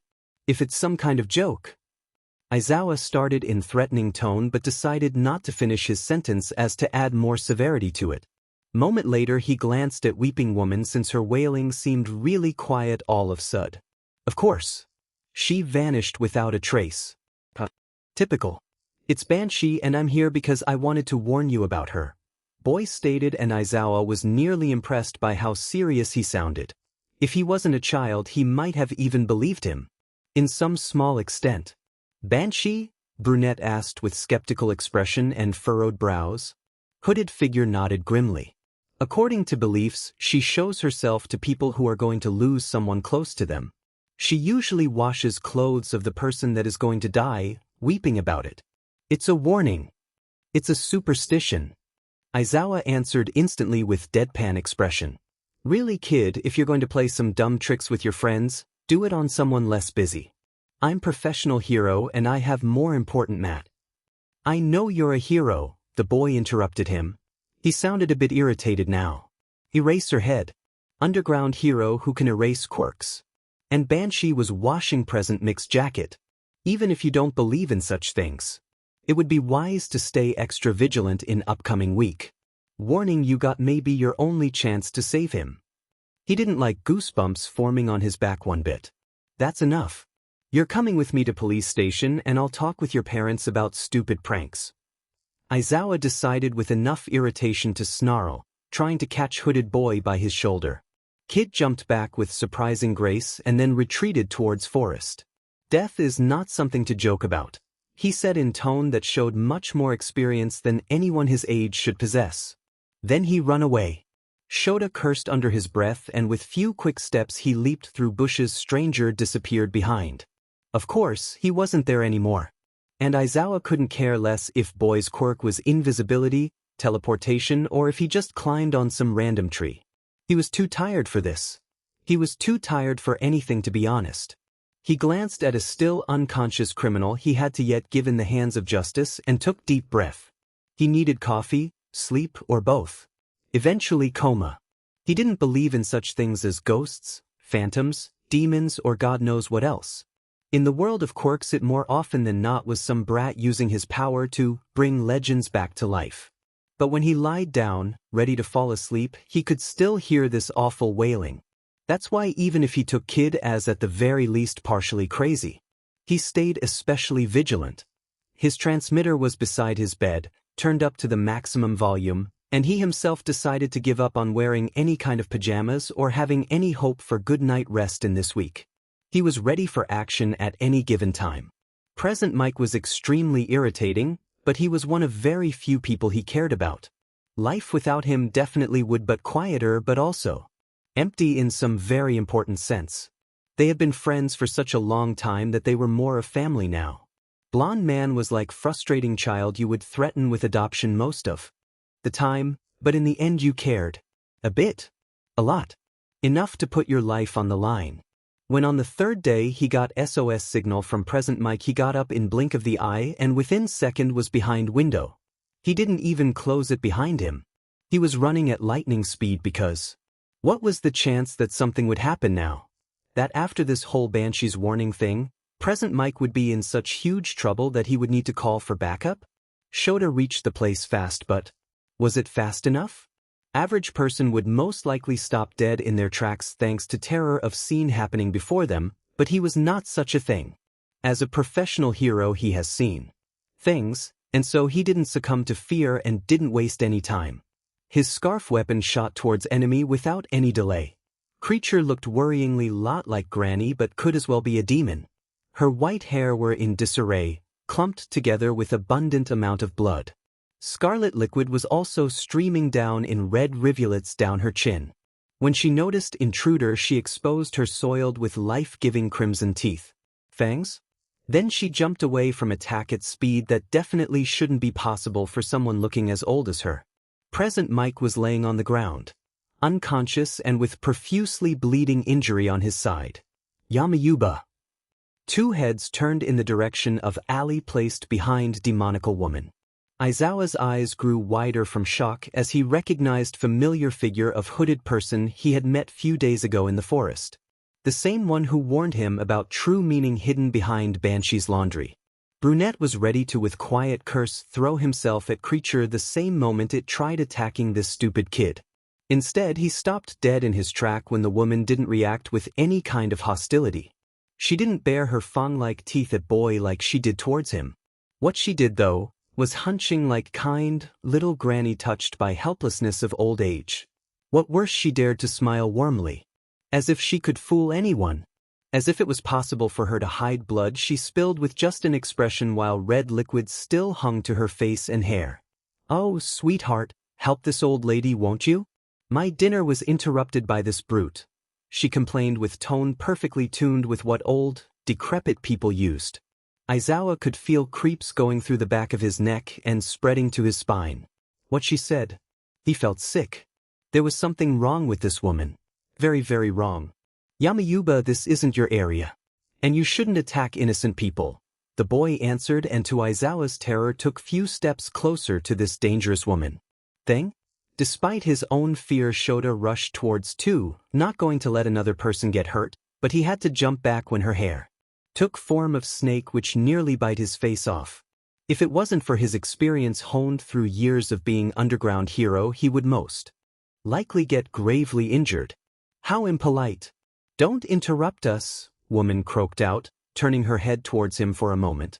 When she was sure that he wasn't going to try anything, she looked at the boy again. "What are you suggesting then, sweetheart? You aren't telling me to starve, do you?" "Of course not. I'll help you get back home and with less hurtful towards others dinner. Does it sound okay?" Woman clapped her hands together. "What a nice young man. You'd really do that for me? You remind me of my dear child. Kintaro was always such a treasure. My beloved little boy." He was frozen with shock as he watched this small boy from forest put his hand toward devilish Granny. He watched as she took it, and they both departed into darkness. He didn't miss the way hooded figure nodded toward Present Mike, and he most certainly hadn't problem with realizing that this is his moment to act. For a moment he shoved all his thoughts about this strange occurrence aside. He had more important matters to attend to, and all of them took form of his heavily injured friend. Aizawa used his scarf to stop bleeding, but he knew that without professional, medical help it could and most likely would end badly. And he was sure that Present Mike needed it immediately. He quietly cursed, and with one hand on his friend's injury, he fished for his foe. The whole world lacked words to describe how furious he was at himself.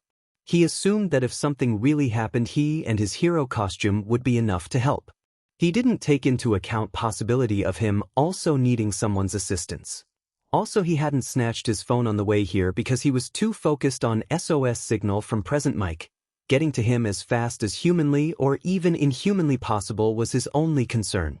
He barely even glanced at where he should head to. Needing ambulance was stupidly not something he was expecting. Inhale. Exhale. It's not the end of the world. Everything will be fine.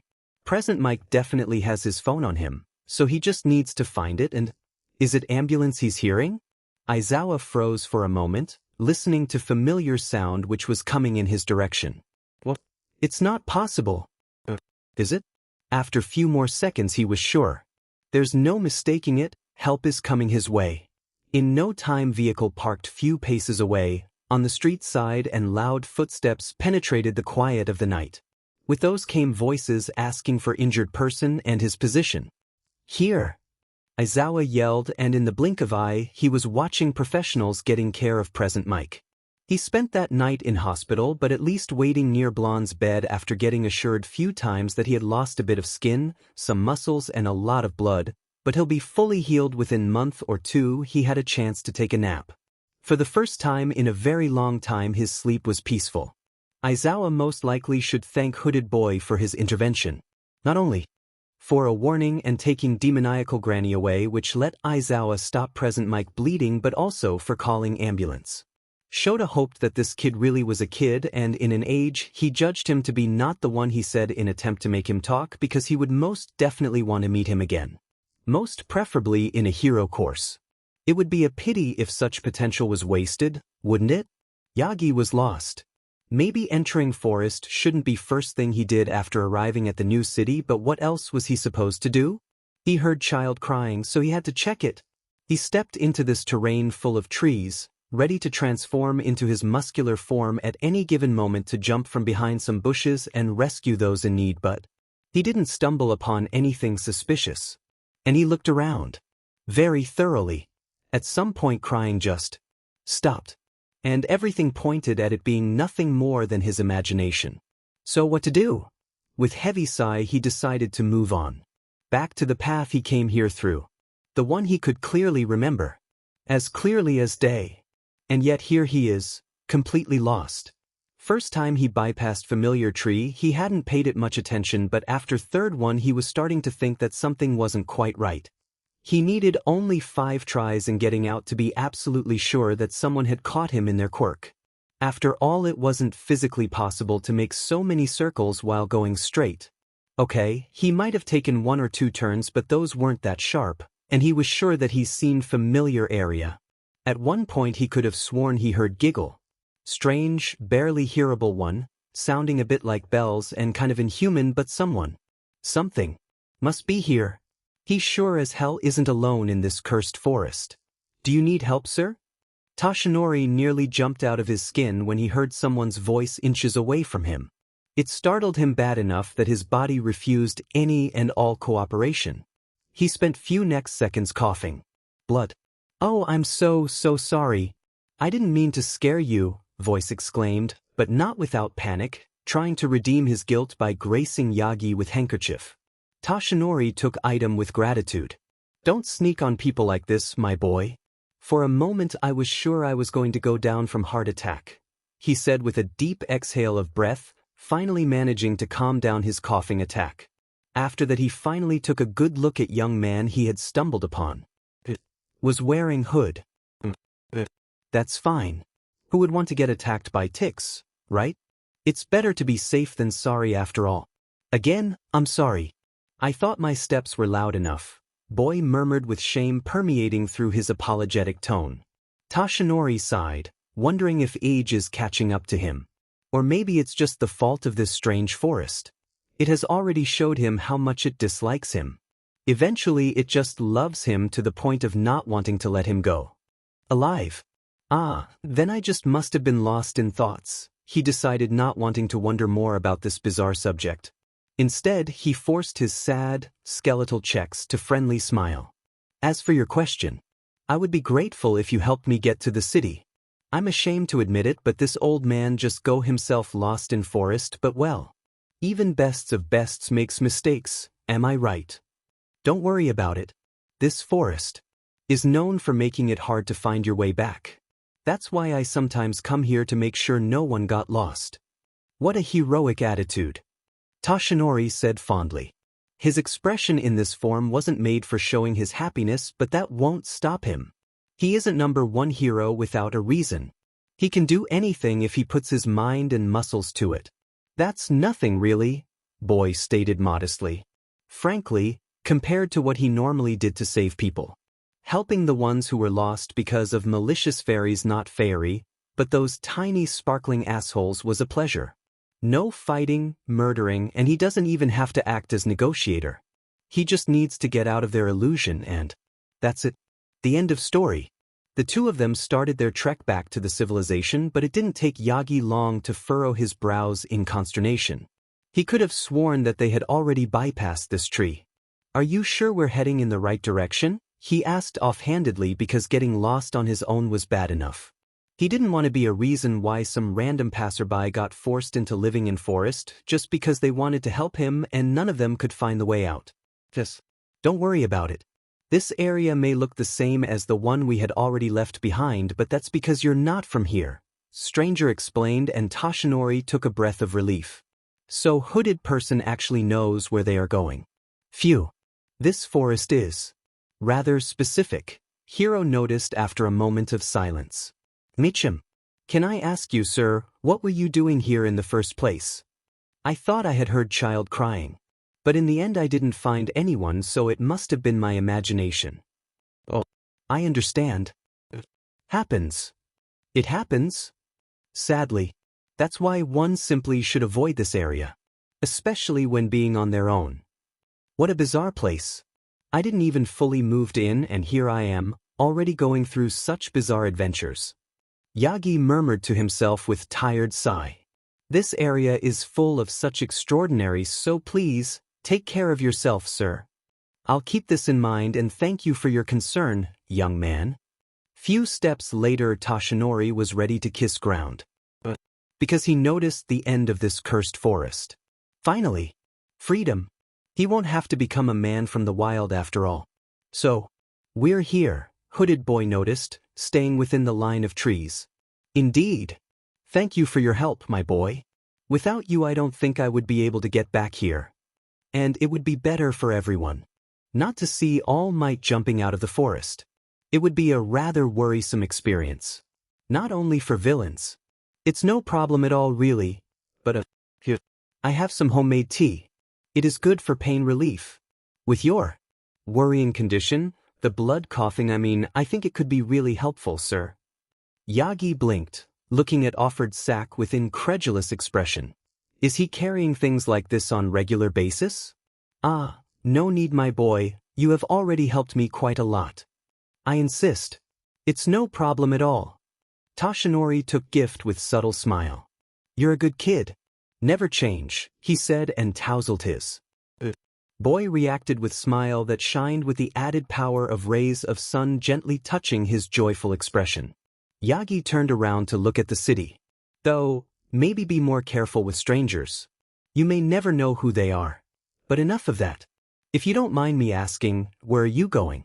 I have a friend who I'm going to meet, he said, taking few steps forward but stopped both his walk and sentence when he realized that he's lacking interlocutor.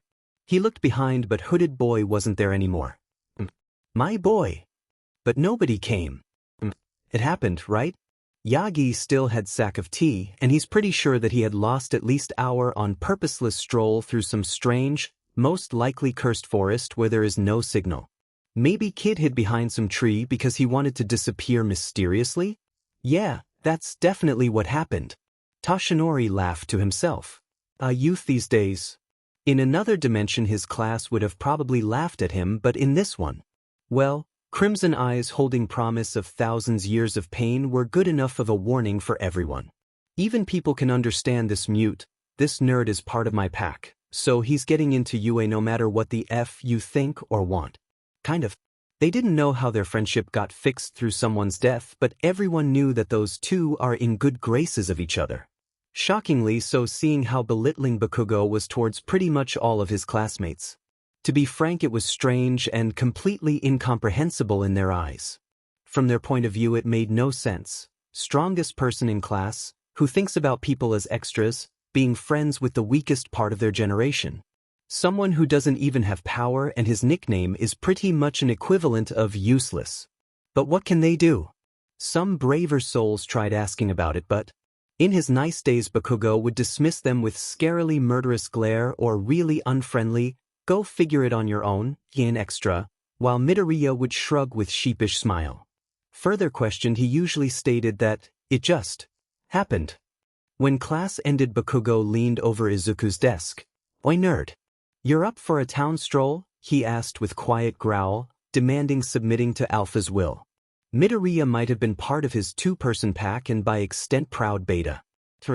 But he wasn't wolf nor werewolf, so he had absolutely no problem with denying request. "Sorry Kaken, but I'm going through very important spells with Mom today," he answered quietly so the two students waiting for Katsuki wouldn't hear him. "How important?" Bakugo asked with irritation. "If all goes well, I will learn materialization," Midoriya said, and his smile became brighter. Seeing as Katsuki's face was more skeptically angry than anything, he decided to give example of what he was on about. "With a little higher level of understanding, you can make dynamite from nothing." Bakugo's reaction was grin so predatory that probably no other creature could hold candle to it. Except maybe Mitsuki. Such a monstrous grin. It makes it hard to believe that no one has ever realized the beast he really is. To be sincere, if Izuku wasn't used to it and haven't been saving people from bloodthirsty entities on daily basis, he would probably flinch. How strong? I would say that on scale from 1 to 10 it would be, school stopped existing. Have a productive day then, nerd. Katsuki stated with huge grin, and then he left. Midoriya shook his head lightheartedly, took his belonging and started his journey to get home. He was tempted to use magic as shortcut, but he decided against it. Every practicing witch wizard knows that they should get as much fresh air as they can, especially when they know that they'll spend few next hours with ancient, magical books. And it's not like Izuku doesn't like learning. He loves it. But after 100th, something page letters start dancing Macarena and brain is begging for freedom. And Izuku, more like his extremely packed schedule, doesn't have time for it. Being witch is hard enough without school. And yet here he is, also having Hunter's responsibilities. Izuku sighed deeply, but moments later he stopped dead in his tracks. There was something foul wafting through the air, straight to his nostrils. He quickly turned around and came face to face with snot, like mass. Slimy creature seemed surprised by his fast reaction. "Hi," being murmured, and Midoriya instantly sprinted away, listening to his intuition. "Hey, where do you think you're going?" Creature wrapped itself around him and Izuku started panicking. He was so used to bloodthirsty beasts that he had no idea what to do when he met humans with such murderous intents. Especially when they had strange mutation-type quirks that made them look inhuman. Not that it happened too often to him. Actually, it didn't happen at all. What is wrong with this day? "No worries, kid. I'll just borrow your body. It won't even hurt that much. Just give me a second." Entity started slow process of cramming itself between Izuku's tightly clenched lips. And then through his nose. In the end, even his ears weren't safe anymore. Midoriya's mind was a battlefield, full of mute cry for help and tents of various spells that would have helped him if he only could say them. He never put too much thought into learning nonverbal magic. After all, he could always whisper words so quietly that no one would hear him, right? Why should he waste his precious time on something so advanced when there was so much basics to get through? Now it came back to bite him in the butt. After few more seconds, Midoriya's panicked mind went into override, and he focused on magical power running through his veins, ready to pull it forward. He didn't care in what shape it would come out. It could be endlessly tangled and useless, or as destructive as All Might's full force punch. He was starting to see darkness, and he didn't have any more time to waste. Suddenly he was free. He has flown backwards, landing on ground and instantly starting to cough. But he didn't have time to focus on getting his breath back. Magic itching just under his skin was ready to explode outwards in attacks so unpredictable that even he had no idea what would do. It took him few, worryingly long, seconds before he was able to placate it. Phew. It would be bad if some kind of hero saw him doing something magical. It didn't sound as scary as it actually could be. "Everything's okay, my boy?" He heard someone's worried voice from above, but his answer was, "Talk to the hand" gesture.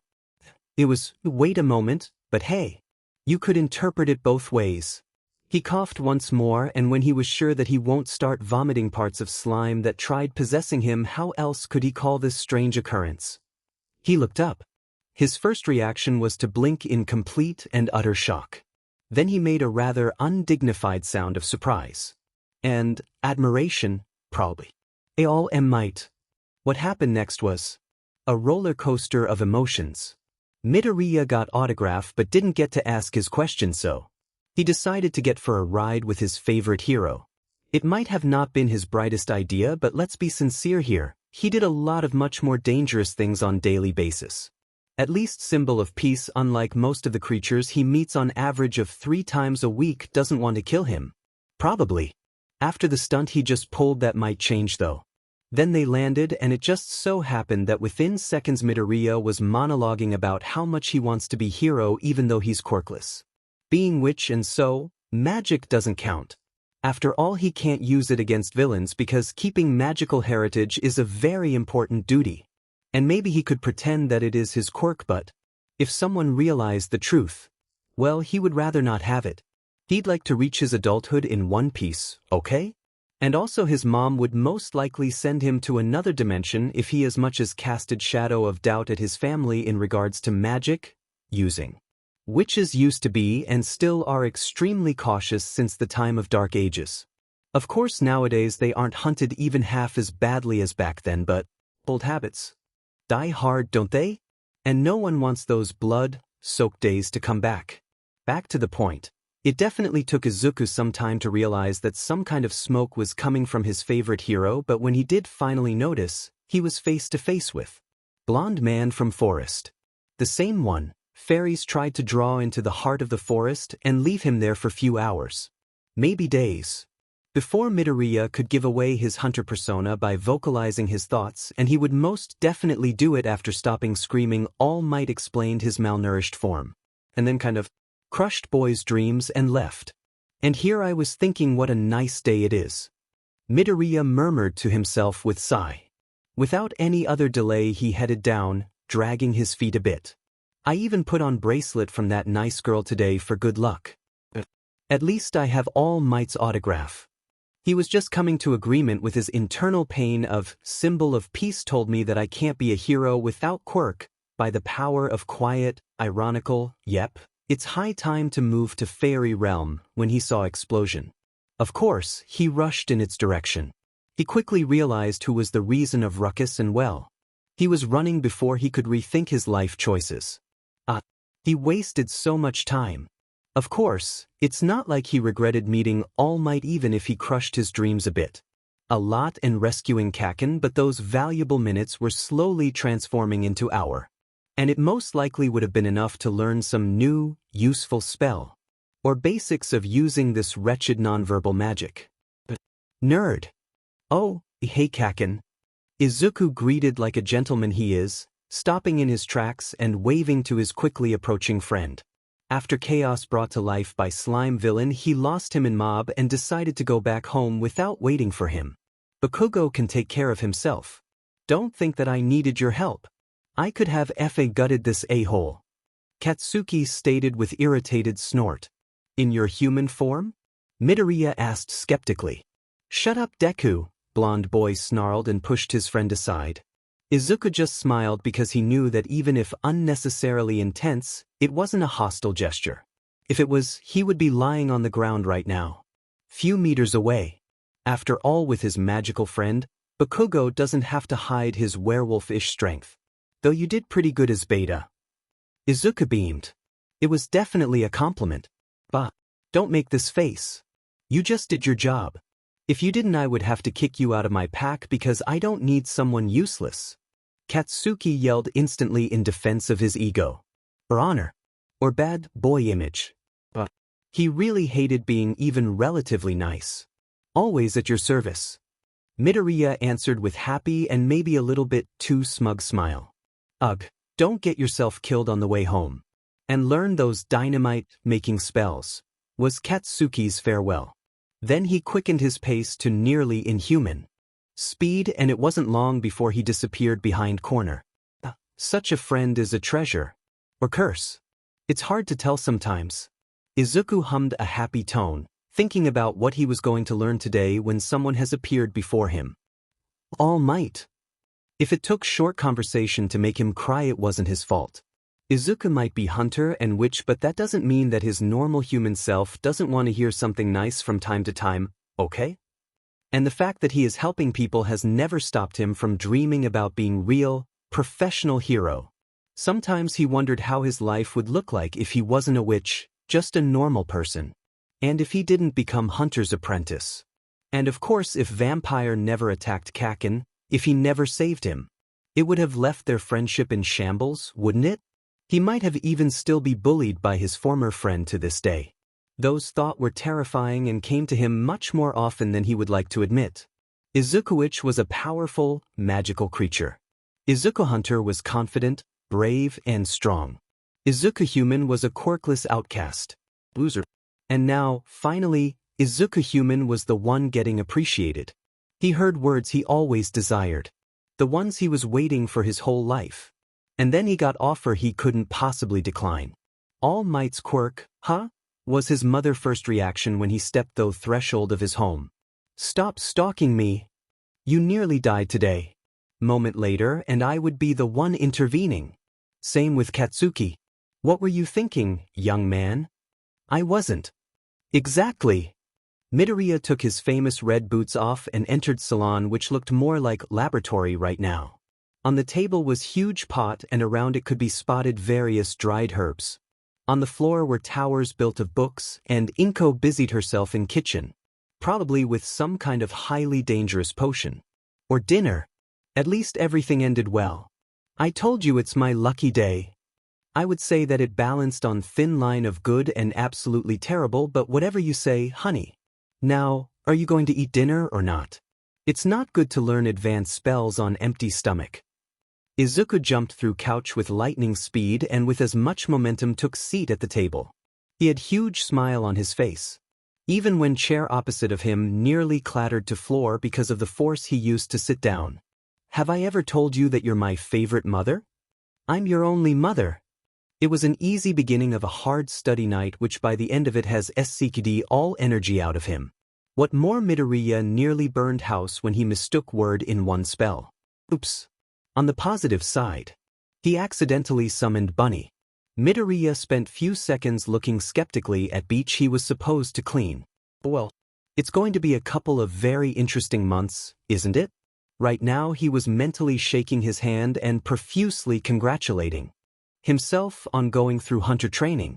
Without it, task that awaited him. Maybe wouldn't be impossible, but only someone with insane amount of determination would be capable of such monstrous effort. Not that he wasn't a very persistent person.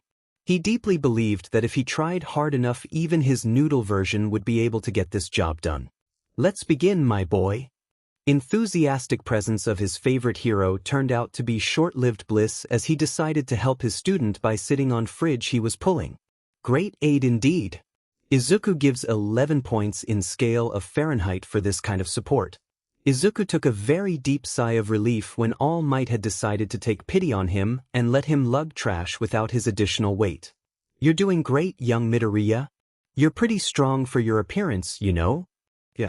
This inconspicuous noodle holds its secrets, he answered, too focused on rubbish to realize what was leaving his mouth. When his mind registered what he just said, his face transformed into tomato. At least in color palette. Toshinori just laughed.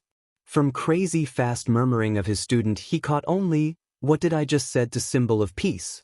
Situation got a bit reversed when All Might made worryingly high-pitched sound, alarmed by the fact that Midoriya's backpack just moved.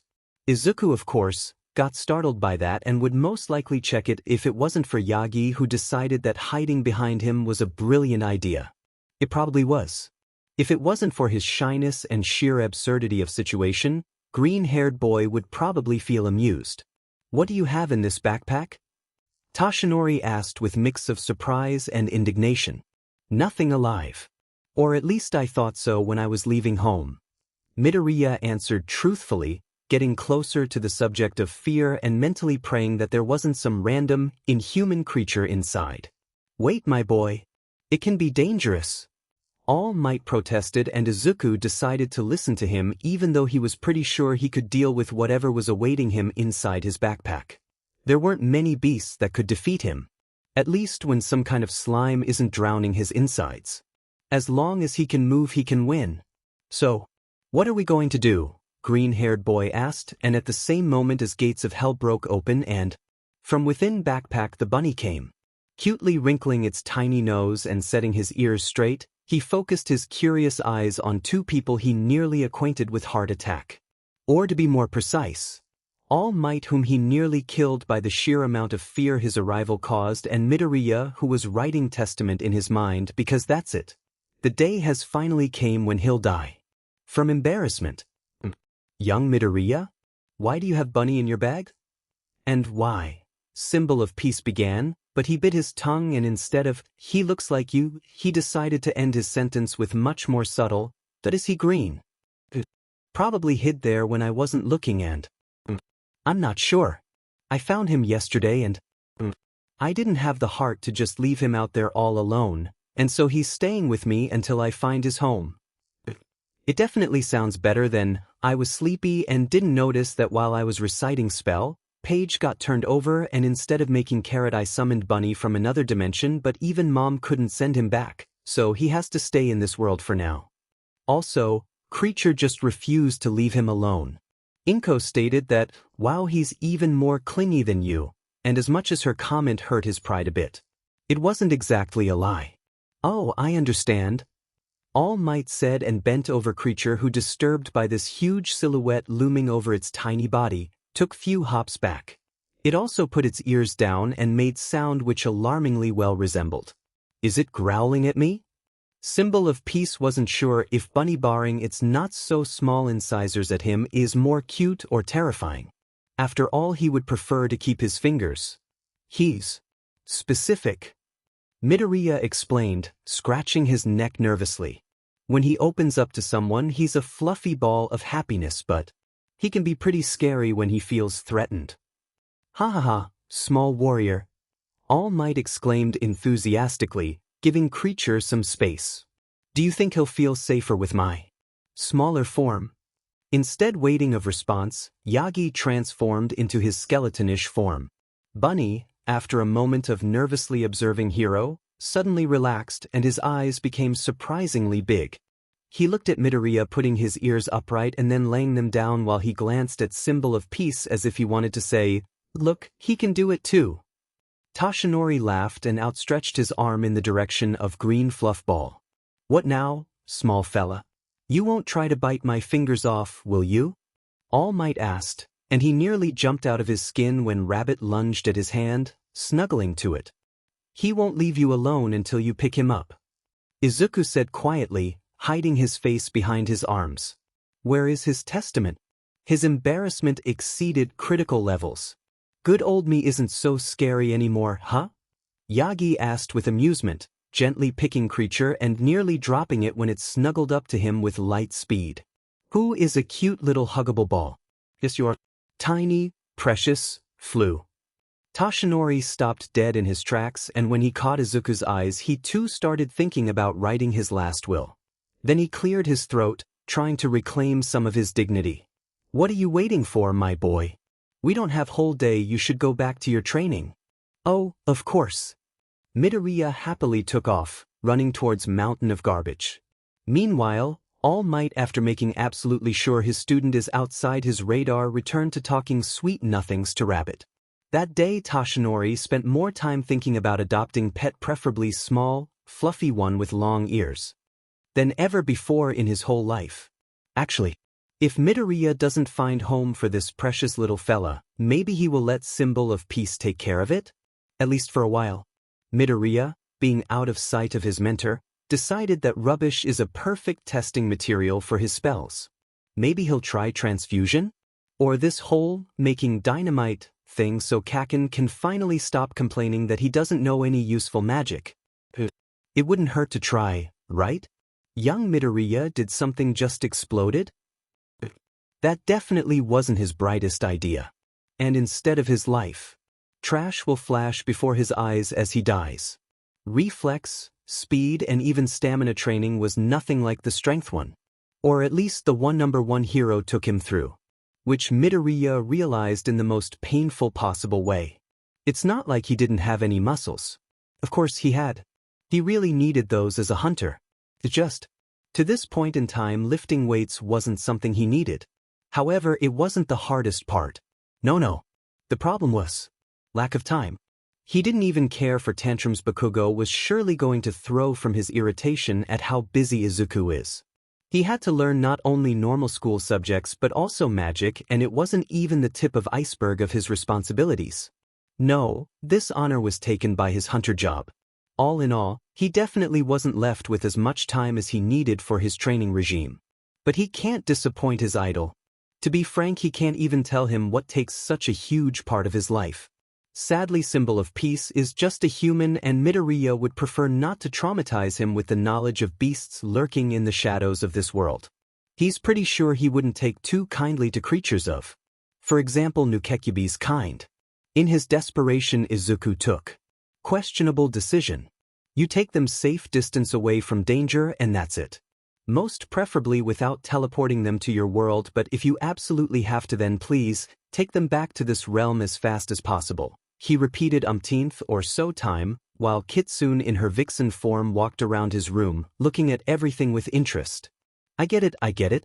No need to worry, she said, and after looking unblinkingly at All Might figurine for much longer than it was healthy, she jumped at bed and curled into comfortable ball. As for my part of agreement. With a deep sigh, he threw history book and his math notebook at her. Then he took seat beside definitely too happy creature. She was wagging her tail with enough speed to make him worry about his well-being. It would most likely hurt as much as getting hit by whip, and he sure as hell didn't want huge, red mark on his skin. Kitsunes of every kind, and so, also Najutsun loves knowledge. That's why Midoriya wasn't even surprised when she agreed to help him if he taught her his school subjects. For him it was a perfect outcome, as he could kill two birds with one stone. He'll repeat needed material, and he'll have relatively trusted person to help him with his hunter responsibilities. Although Kitsune was a bit unstable and morally gray, he knew that she wasn't a bad creature. Since his first encounter with her, Midoriya has kept his promise of visiting her and learned quite a lot about her. She was strange and eccentric, but he knew beings which were much harder to get along with. To be sincere, he was ready to admit thinking about her as a friend. Somewhere in the middle of their learning session, they were blessed with Green Rabbit hopping on bed and making himself comfortable on Izuku's knees. Boy, in return, started petting his pet absent-mindedly. When Midoriya wasn't looking, Najutsun showed off all her worryingly sharp teeth in vicious expression of true predator to animal. Fluffy Ball opened its tiny mouth and Kitsune gulped, looking at rows of razor-sharp fangs protruding from behind its innocently herbivorous incisors. Part of her felt relieved that she learned about this hidden danger this way. She really rather do without being bitten by bloodthirsty rabbit, thank you very much. While she was in a state of shock, Bunny blinked at her with its huge green eyes and snuggled closer to Midoriya. Najutsun was left a bit traumatized. I can stand this furry, even if only because you named him in my honor. Izuku didn't have a heart to tell him that no. Katsu owed his identity to Midoriya's favorite food katsudon. But what the heck is this? Are you trying to make your own pack when I'm not looking, or what? Vixen resting on his shoulders, Najutsun climbed on him in the first place just to further Katsuki irritation, decided to slip down, and with grace of leaf she fell to the ground. Moment later she was in her humanoid form, entwining Izuku in her tails. From outside view it could pass for a rather alluring gesture, but right now Fur was close enough that when Midoriya tried to open his mouth, he could feel it on his tongue, so he felt more like a victim than anything else. I wouldn't mind that. Kitsune practically purred towards quietly snarling Bakugo. She's helping me with Hunter's responsibilities. In return, I teach her our school subjects. Izuku answered, trying to push Tails away from himself. Wasted effort. They were always back. You don't need help of this effing rat. You're part of my pack, so I'll help you with this DMN hunting business. Midoriya sighed. First of all, you have school and your own responsibilities. She has eternity of free time and nothing better to do.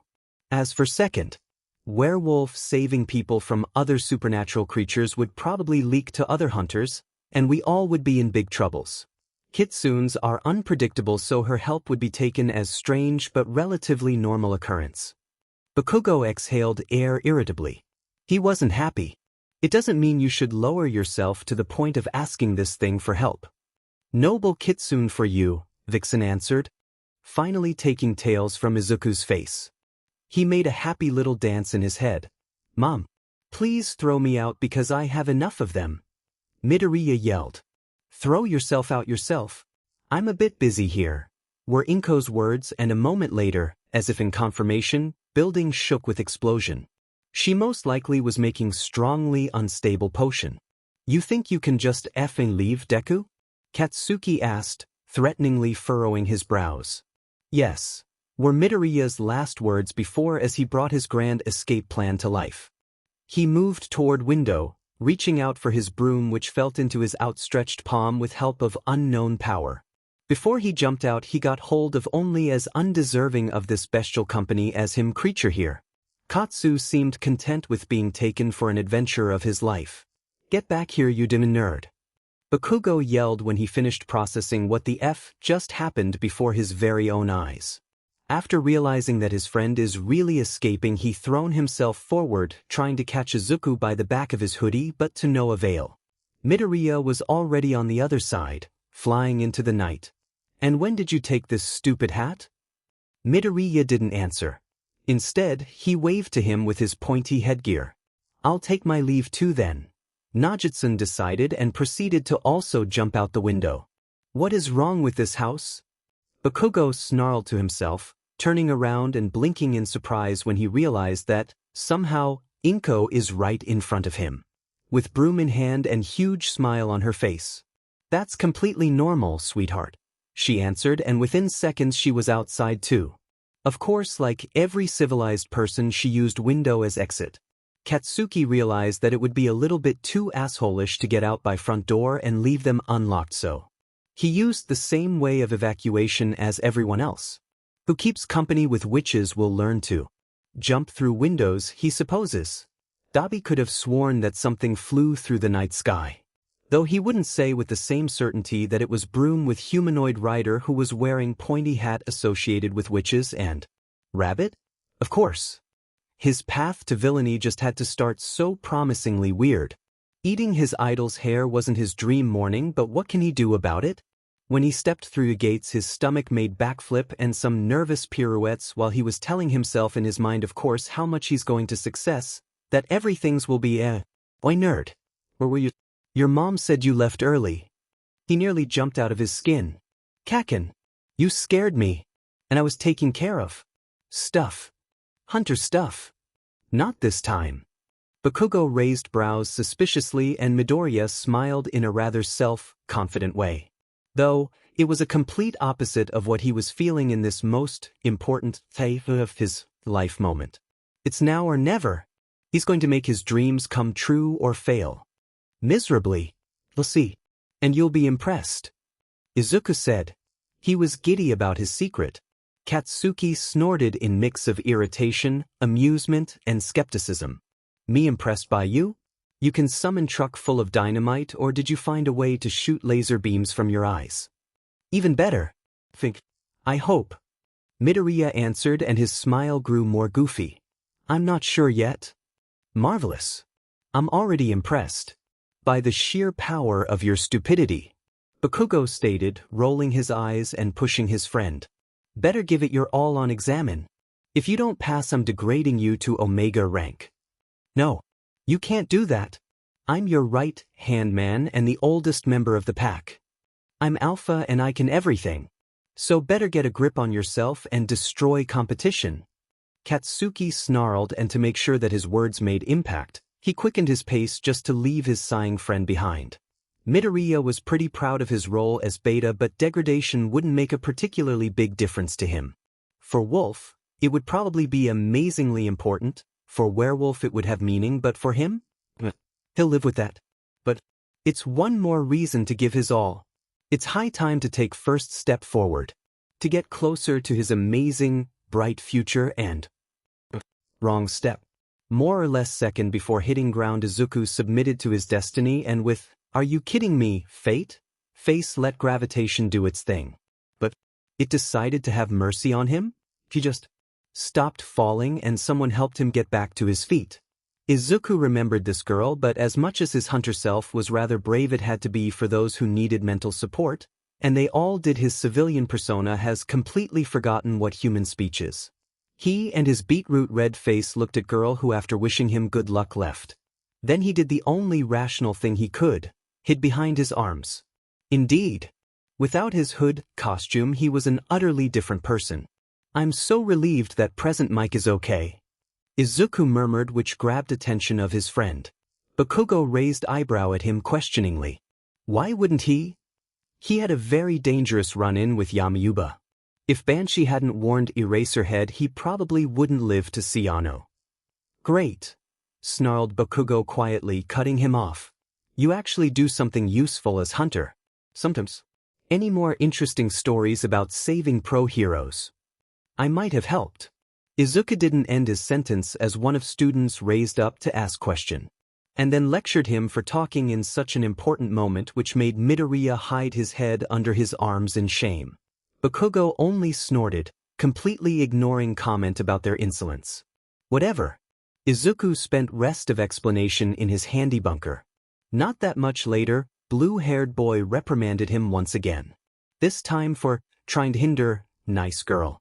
Before he could explain himself, the test has started. It really wasn't his day. His arm and legs were useless and skies were closer than ground. It happens. To him at least. He most likely won't die. Probably. So he just has to wait for his rather ungraceful landing. To be frank, he stopped feeling pain somewhere around annihilating his first limb because of adrenaline. Actually, it stupefied him to the point of denying the awfulness of his situation and instead focus on, "I wonder what's for dinner." He hoped for Katsudon. And while he's at it, it would be nice to know what Katsu was doing at current moment. It's kind of strange that he didn't break into his backpack. This rabbit must have some kind of quirk or be an assassin. Otherwise, how could he so often and so easily stalk him? Midoriya was surprised when he got hit in the face and landed safely.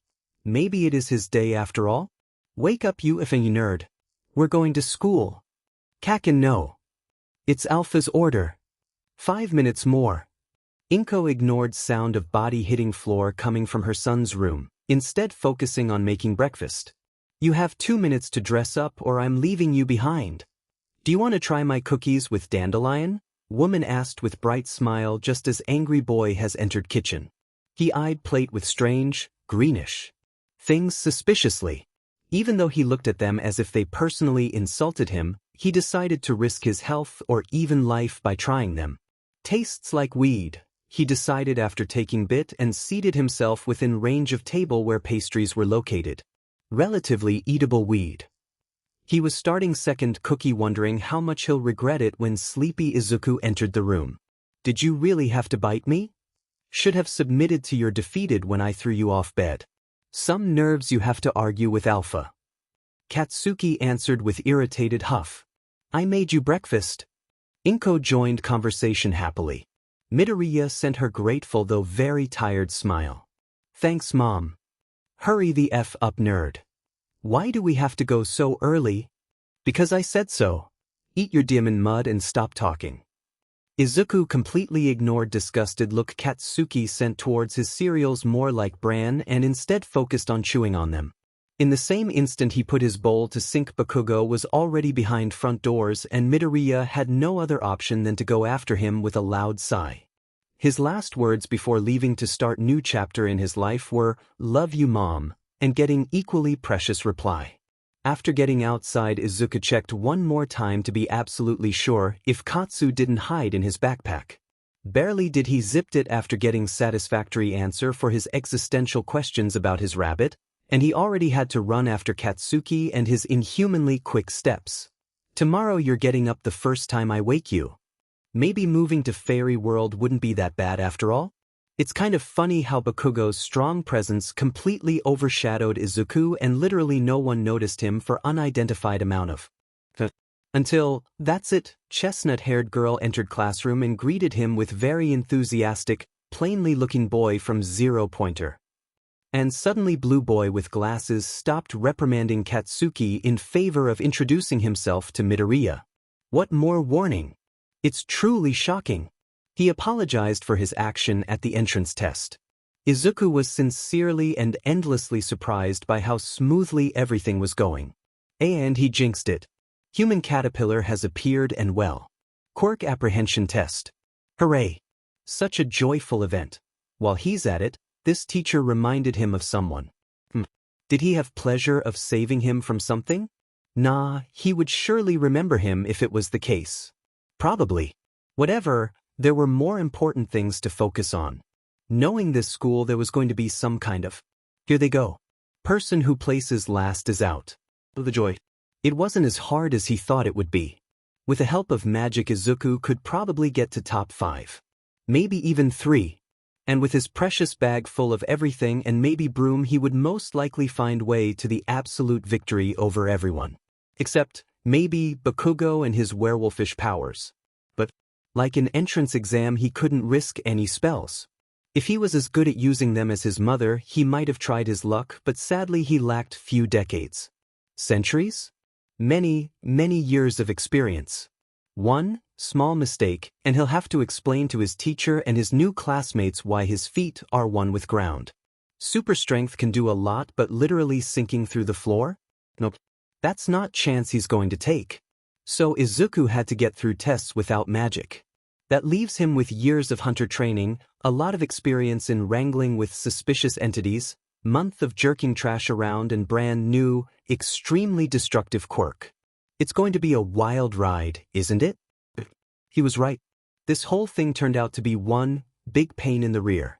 But according to his calculations, he wasn't doing that bad. He had a chance to be 18 or maybe even 17th if he threw ball good enough.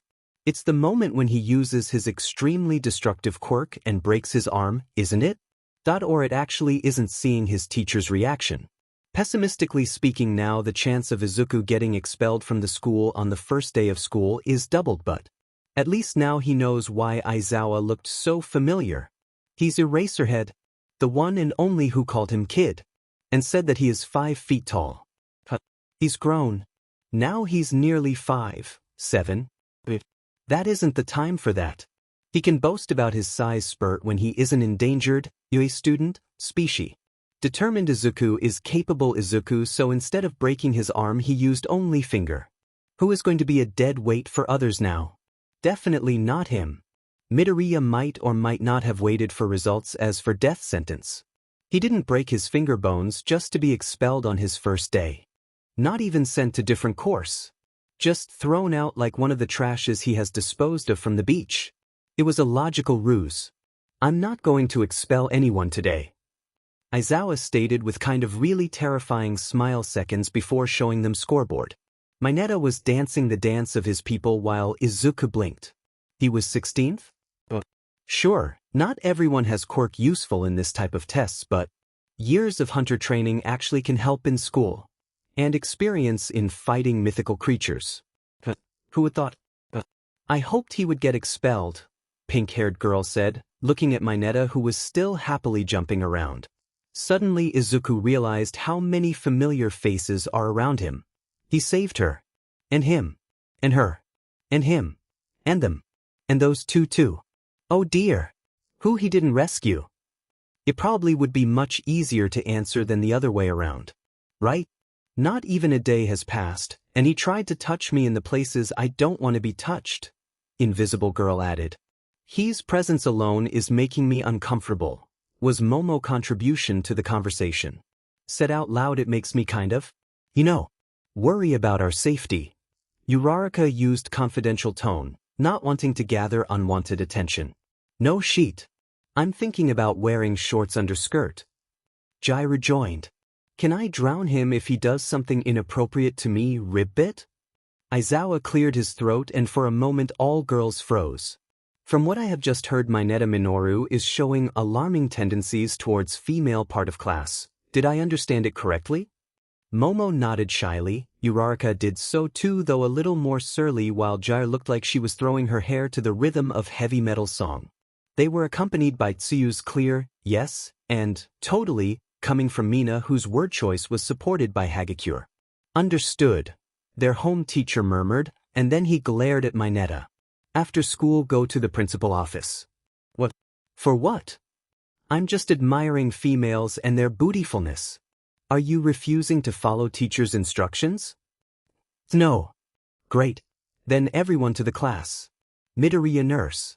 Move along. Class A rushed after their teacher, although for a time being without too much enthusiasm. None of them wanted to get expelled on the first day, ruse or not. Meanwhile, Izuku went on his quest of finding Recovery Girl. He was tempted to use some healing spell on himself, but he didn't know too many of those. Also, he was pretty sure that Aizawa would somehow learn about him not going to nurse and his broken finger miraculously being whole again within an hour, because yes, Recovery Girl would surely be delighted to see him again so soon. Recovery Girl greetings was more of a reprimand than anything else, but farewell was actually pretty warm. Who would thought that you can appease not-so-young medical ladies with decent conversation about health applications of stinging nettle and lamium album? Leaving school grounds came rather quickly, and Izuku was extremely surprised when voice calling him not only wasn't as angry as usually but also rather girly. Who a part of Kaken could be trying to get his attention by screaming Deku? Uraraka. And she also gave his nickname new meaning. Bitter taste of useless has long ago vanished from word, but one who can do it sounded really encouraging. And so Midoriya gave her permission to keep on calling him that. Ida was a bit unhappy with his ready agreement to repurpose past insult, but hey, it's not like this nickname is painful, scandalous, or anything of this kind. In kindergarten it was rather hurtful, but come on. They are in high school for F's sake. From that point in time, Deku has changed from mockery into it just was something his friend bully and then friend again called him. After few more steps, Midoriya started feeling followed but decided against acting upon it. Honestly, there was only person in the world who could glare at him so heatedly that he nearly feel it physically. Sorry for making friends, Kaken. If you have problem with it, make a written complaint, preferably in next 3 working days. After Tenya and Achiko went to their own separate ways, Izuku didn't have to wait long for bloodthirsty beasts to catch up to him. What was that? Me making friends? I don't FNG care for round face and glasses. What was that with ball? What kind of magic is it? Midoriya instantly brightened up. I've told you. It's secret until I master it. Bakugo frowned. I hope you're stupid but isn't playing with black. Izuku nearly choked on his own spit, which made Katsuki abandon his sentence, raising his eyebrow questioningly instead. His expression cooled down into his typical brand of irritation. Where did you even get that idea from? It's just no, Kaken. You've broken your finger. Magic shouldn't hurt its user like this. Bakugo noticed to his sharp, even if extremely violent, mind. Oh. Midoriya murmured before starting to intensely shake his head as if to yell, no, with only his body language. I understand how it looked like, but it isn't it. It's something completely different. And safe. Safe. Katsuki repeated skeptically. In the way we're talking about. Fine. But if you FING summon some evil entities, I'll skin them alive and you'll be the one cleaning that mess. And better for you to not leave any evidence. There won't be need for that. I sure as hell hope so. Bakugo said before taking different turn than his friend to get back home. Surprisingly, after few steps he stopped and turned toward Izuku with sour expression. Nearly all of our classmates stinks with your magic and weeds. Destiny is a funny thing. Midoriya answered with stupid grin, and equally as intelligent he. Bakugo wrinkled his nose in distaste, irritation, or possibly mix of two before turning around and once again starting his journey toward his home. The last sound he made. And so, the only farewell Izuku got was irritated exhale of air. It didn't take Midoriya long to find himself in his house. Nor did it to notice that it was suspiciously qui. What is this demonical entity? Howdy, head with rest of its body missing, greeted nonchalantly. It most likely was some kind of undead, but what was it doing here? Or maybe it was actually? Jerry, back to the jar, Inko yelled, instantly finding this strange being and grabbing it by its surprisingly healthy-looking hair. Sorry, sweetie. Accident at work. Woman quickly disappeared behind the corner, while Midoriya just stared with blank eyes at the place where seconds ago was something. He might or might not be a little scared of witches now. Bakugo didn't say anything, but the way he drilled hole into his back was enough of a message. Werewolf was rather unhappy with Beta of his pack leaving him behind to eat lunch with newly met humans. If they haven't known each other for years, Katsuki would most likely accuse him of making his own group and leaving the one Bakugo made. His deadly stare is making me feel a bit threatened. And it isn't even directed at me. Uraraka murmured after some time, subtly nodding toward blonde boy. Izuku didn't even look behind. He already knew who she was talking about. Instead he focused on his food. UA had amazing lunches, and even threat of painful death wasn't capable of stopping him from enjoying this splendid meal. Such an unheroic behavior. If his actions start bothering you, please report it to someone. Even me, I'm ready to talk to him about it for you. Ida exclaimed, lively swinging his hands around in chopping motion. There's no need for that. He's just angry that I'm sitting with you instead of him. Midoriya said with sheepish smile, nervously scratching his neck. Why didn't he just join us? And also, he doesn't seem too lonely. I'm actually pretty surprised by the amount of friends he has already made, Achiko replied, directing her chopsticks at beginning of what was soon going to become the one and only Baku squad. He's trying to prove something. He's specific, but he isn't a bad person. Izuku answered, shrugging. If you say so. Tenya murmured, changing subject. I can't wait for the practical part of classes. I'm so curious about what we'll be doing. And if we'll be threatened with expulsion again. Alright, that reminds me. Did you hear that Mineta is out of our class? He had talk with school psychologist, and it turned out that he isn't mentally fit to be in hero course. I see that you're very serious with your school responsibilities, and so you are well informed. I admit that as hard as I try, I had no prior knowledge of this. Uraraka leaned to Midoriya, who instantly became red as tomato. Invisible girl, she whispered in confidential tone, and she wasn't disappointed as Izuku's eyes shone with not only understanding but also mirth. Meanwhile, Tenya kept on talking about how important it is to know as much as humanly possible about place they are learning in. After all, knowledge is more important than any treasure, as he would said, meanwhile enthusiastically chopping air. When bell finally rang, everyone was already in class waiting for their teacher. They burst into excited screaming when the almighty figure of All Might arrived. Izuku wasn't fangirling. Of course he wasn't. He was fanboying. Which unfortunate soul will have to go against Kaken? Was Izuku's brief thought, while he mentally celebrated his pair. He was extremely happy to be paired with Uraraka. Of course Karma decided to kick him in the rear for the sins he was pretty sure weren't bad enough to guarantee him.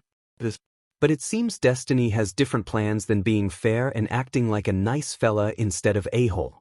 Villains Tenya Ida and Katsuki Bakugo versus heroes. Uraraka Achiko and Midoriya Izuku. Before they took their respective place in this grand scheme of exercise, two boys, to the surprise of their peers and teacher, decided to go for a sideline and just talk. No, I'm not using magic and you aren't using your werewolfish powers. My illusions aren't good enough to hide it from everyone. Bakugo snarled, unhappy. Whatever. I'll destroy you. Bakugo decreed, ready to leave, but after taking first step he stopped and turned around. Do you have fast spell to make transforming harder? Midoriya nodded and murmured mix of words. After that they both took their respective places. All Might looked at them quizzically, but instead of commenting their rather strange behavior, he decided to enthusiastically start exercise. Izuku knew perfectly well where Katsuki's request. Okay, it was more of a order since it came from him. Anyway, Midoriya was sure that it came from the fact that his opponent was magical creature. As a witch he didn't have any easily recognizable features except when he flied on broom or worn his precious pointed hat. He supposes, but some inhuman beings were capable of recognizing his aura. And Bakugo was one of them. Fighting with human wouldn't be a problem for him in regards of stopping any sort of transformation, as people are just that. People, but he could have some issues when it came to facing magical creature. But you see, under the fervor of battle, it's kind of hard to ignore instincts. Werewolf has it coded by no one else but Mother Nature itself, that when fighting with inhuman being he needs to use his own supernatural form.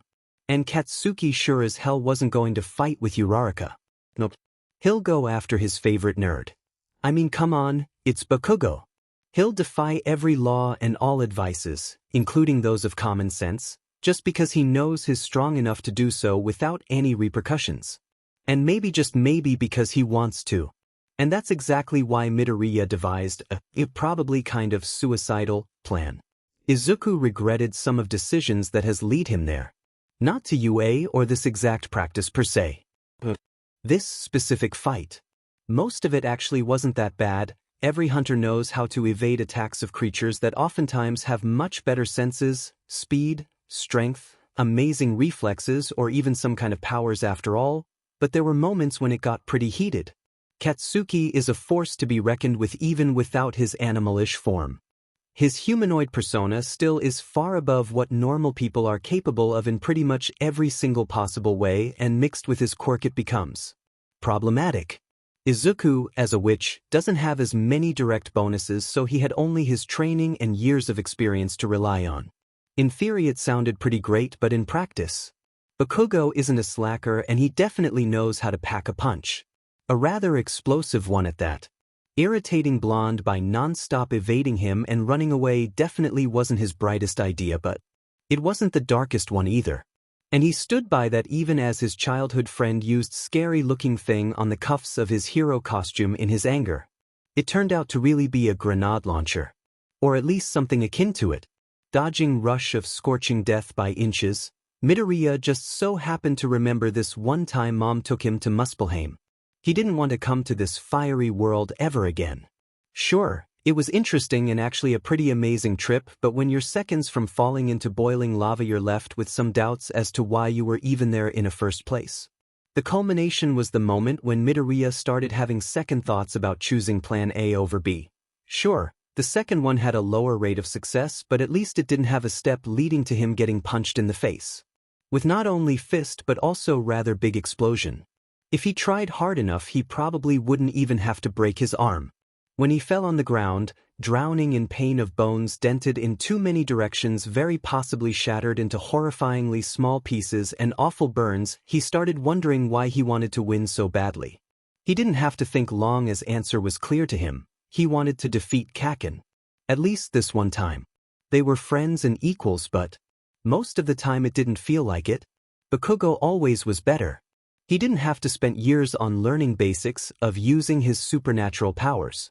Instead he easily used his werewolf form from pretty much start. After some bawling with his beastly instincts, he could fully enjoy his inhuman heritage. What more, even in his normal form he still had better senses, strength, stamina. Everything. He also had to ace all school-related things. Starting with tests and finishing with making friends. Not that he appreciated, even a tiny bit, anyone apart from, maybe, Izuku. For him they all were nothing more than pebbles on his path to success. And let's not even delve into his quirk.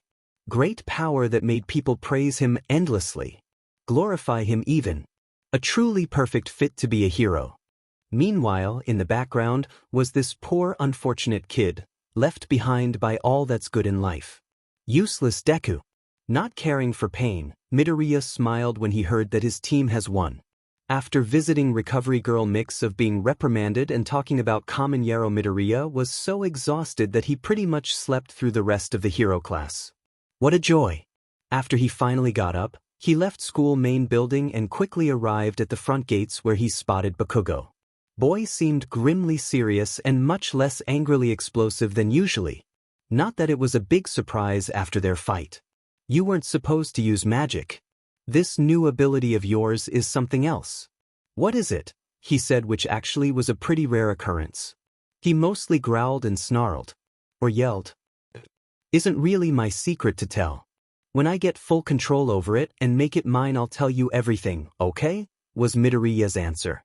Katsuki didn't make any sound of acknowledgement, instead starting to walk forward. Izuku rushed after him, taking silence as a good sign.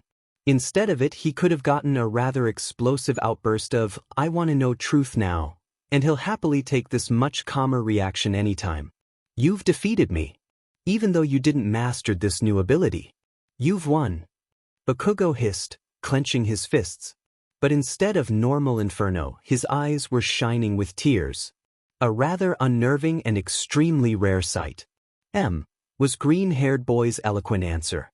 It took him quite a lot of time to think about what he should say as, sadly, his mind went blank. What words would make his childhood friend feel better? Were there any capable of that at all? "If you've won with me. You defeated Alpha."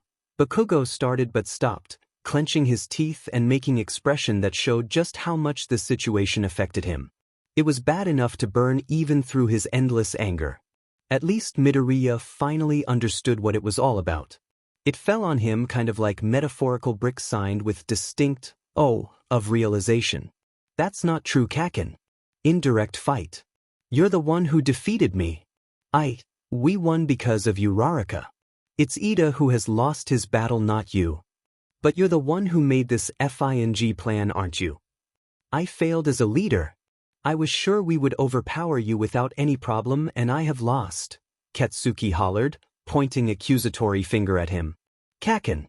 It wasn't your pack. You didn't have a say in choosing who you would work with and ended up with stranger. It's only natural that you preferred to act on your own.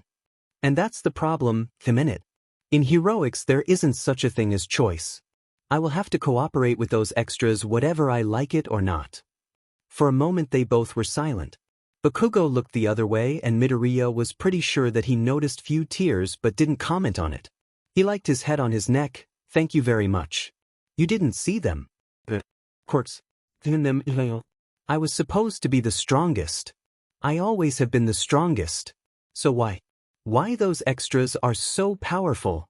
At least now Izuku's brain decided to work with him and give him something more than just nervous, to work with. So you can make progress. If you don't get through stairs first, you'll never get to the top. Easy for you to say, Katsuki snarled, once again looking in his friend's direction. There were tears streaming down his cheeks, but his voice was steady and strong enough to startle Izuku into jumping.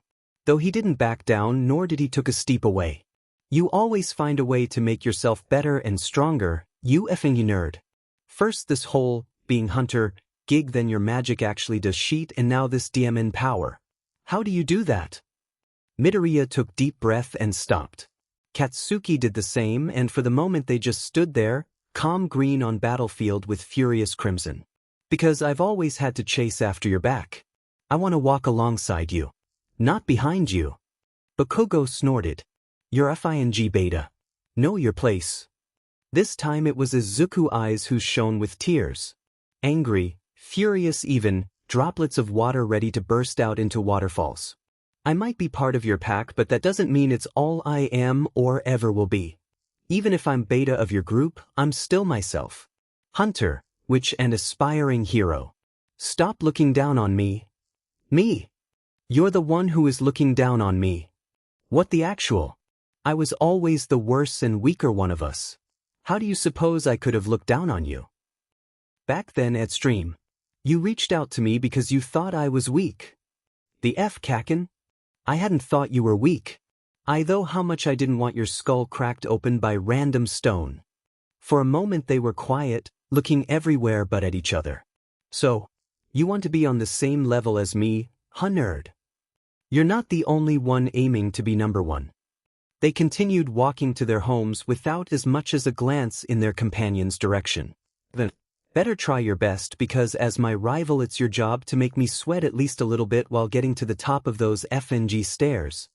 Izuku's lips split into nearly unnervingly bright smile. He wiped away his tears and looked ahead with new determination. It's our starting line, Kaken. Now we have to give it our all. Both of us. Don't effing just state obvious, Deku. They parted their ways, still not looking at each other but with huge ballast taken from their shoulders. Midoriya finally knew that he is equal to Kaken. Bakugo had his fears and worries, but he was going to fight them and win. Who has brought Rabbit to the school? Aizawa asked, looking with the highest degree of existential exhaustion at precious little creature which nose was scrunched up in cute manner. It was looking at him, sitting calmly on its spot on the ground. Teacher could hear a very distinctive from somewhere in the back of class. I didn't take him with me. I even checked my backpack before leaving home to make sure that he didn't hide in it. I'm sorry. I really don't know how did he get here. Midoriya's voice started in murmur but nearly instantly become much louder with the power of panic. He felt really nervous with all attention focused on him. Aizawa pinched his nose. You want to tell me that this rabbit was able to get through UA's safety precautions? Infiltrate place which most powerful villains wouldn't be able to? Maybe someone let him in by accident. Midoriya answered meekly and Aizawa sighed tiredly, looking at Rabbit Witch. Where is it? He asked, irritated. He hopped under desk. Kirishima yelled enthusiastically, showing aforementioned object with his finger. Teacher looked under the furniture, trying to get ball of fluff but, very funny. Now seriously, where is it? He got a lot of very surprised and even a bit unsettled looks. It isn't there? But it was there. It couldn't just have disappeared. Mina yelled, opening her eyes wider than it should be physically possible. She looked genuinely shocked. What did you teach this bunny? Kirishima asked, looking at Izuku, who was feeling rather regretful for the fact that he couldn't just get absorbed by ground beneath him. Hades would most likely not mind his presence, and maybe he would even offer him some tea. Biscuits even. Though one should be careful with eating food of the dead. Nothing. Though I tried. Staying in home, was his weak answer. For a moment everyone was silent. The moment of stillness was interrupted by Ajiru, who has raised his hand. Excuse me, but I think I found it, he said while Aizawa turned his tired gaze towards his student. It wasn't long before whole class was looking at golden part of his tail, where the green ball of fluff could be spotted. It seemed to feel rather comfortable there. Aw, look at it. Isn't it absolutely precious? Hagakure squeaked, and her uniform showed just how enthusiastically she was waving her arms around.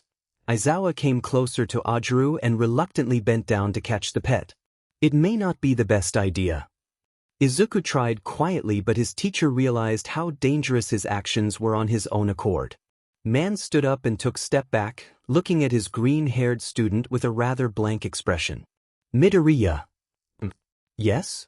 Did your rabbit just growled at me? Most likely. Aizawa massaged his forehead. His traitorous mind made him remember bloodthirsty Granny. She exactly as this fluffy, green creature wasn't acting like she should. Something was wrong with her, though obliviously much more than with this animal. Where did you find this small terrorist? Ajiru was too scared for his life to as much as flinch. What was the possibility that this cute little bunny would bite his tail off? Surpassingly big. He just was there? In my house? And I didn't have heart to throw him out, but I can't. Find his home? He answered quietly and with enough uncertainty that his statement could be taken as a question. Murmurs went through class.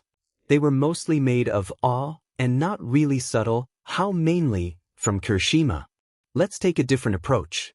Can you take this little monster away from Ajiru and let me start the lesson? Oh, of course. Izuku jumped from his desk like a small rocket, and it wasn't even minute before he was holding Rabbit in his arms. Creature made small sound of discomfort, but after few seconds it decided to face its defeat like a real man and hug Izuku with all its might. Class watched it unfold with their heart melting from its utter preciousness while Aizawa looked beyond skeptical. Moment later Midoriya was sitting with Creature comfortably curled up on his knees. Small terrorist didn't move at all from the moment it was deposited on its new resting place. It behaved so well that it was easy to forget that it was even there. It was most likely acting like a perfect student to irritate Aizawa. Malice of fluffy creatures truly lack any and all boundaries. Since we prevented this crisis, it's time to choose class representatives. I don't care how you do it. To the end of lesson I want decision to be made. Homeroom teacher said, and seconds later he was resting in his sleeping bag. After a moment of yelling and screaming, Ida intervened. Because of him, everyone finally voted, and so Midoriya and Momo turned out to be winners. Moment later the bell rang, but students didn't rush out to lunch. Instead they surrounded Izuku. "Can I pet it? Does it bite? What is its name?" Mina asked enthusiastically, leaning over his desk. Rabbit looked at her with its huge, green eyes. "He's really friendly unless you scare him. Then he can be a little bit aggressive." "He's Katsu," Midoriya answered and then offered ball of fluffiness to her. She looked a bit unsure but took creature into her arm nonetheless. "Hug him. He loves snuggling." She listened to him, though not without some worries. Those turned out to be unfounded because Rabbit seemed rather unfazed by being given to complete stranger. He must have trusted his owner a lot. When Mina was completely sure that Pet is safely in her arms, she squeaked happily. "Do you see it? Such a small, cute ball of snugglity. Hey, Pet, I want to hug him too. Can I? I can hug him too, right, Midoriya?" Hagakure yelled, getting through mob of students like a hurricane out for cuteness. "Sure. You all can, but please, one at a time. I don't want him feeling hemmed," he answered quietly, deciding to not tell them that if they scared Katsu enough then. Well, he wasn't exactly sure what his bunny is capable of, but seeing how Kitsune doesn't want to be even in foot range of him, it's better not to anger the king of fluffiness. "Hooray! I'm first in line." "I'm second," Uraraka yelled not even a second later. It was kind of like she was just waiting to say it. "Third," Kirishima added, and soon enough class was engulfed by chaos. Midoriya decided to leave it all behind and go get lunch. Apart from him and Kaken, all of their class stayed in classroom. And when they came back, they did it with Rabbit while still keeping tabs on their respective spots in hugging line. "We were unfairly made to wait. Even though I was second," Uraraka said with pout, taking her seat at their usual table. "It's logical. Since we sit with Midoriya, we'll be able to give him back his pet after everyone gets their chance to hug it. And while we at the subject, if it isn't inappropriate of me, Midoriya, I'm curious why you named your bunny Katsu." Ida added to the conversation. "It sounds a lot of like Bakugo's Na." Achiko started but decided to stop when her friend sighed deeply. "No, I didn't name him after Kaken. I named him after Katsudon. Though don't tell him because he doesn't know, and I'm pretty sure that truth will make him explode." Girls started laughing with intensity that made few people in the room look at her. "Really? You named your pet rabbit after food? After meat dish?" she said quietly when she calmed down a bit. Midoriya shrugged with shy smile. "What can I say? I wanted his name to remind me of something I love." Uraraka's laughter returned with doubled power. Reporters' attack, Izuku's abdication, and safe trip back home later, Midoriya was thinking about his existence deeply. More precisely about part of it that was green, fluffy, and uncannily good at breaking into the school grounds. "If you're going to stalk me, at least don't show yourself, okay?" Izuku asked after making his pet sit on his bed. He was ready for long, heartfelt conversation. Really, he felt like he had an actual child and he was just a teenager. Bunny didn't budge, devoting all his attention to green-haired boy. "I'll take it as yes," he decided with a sigh, and then went down to help his mother in kitchen.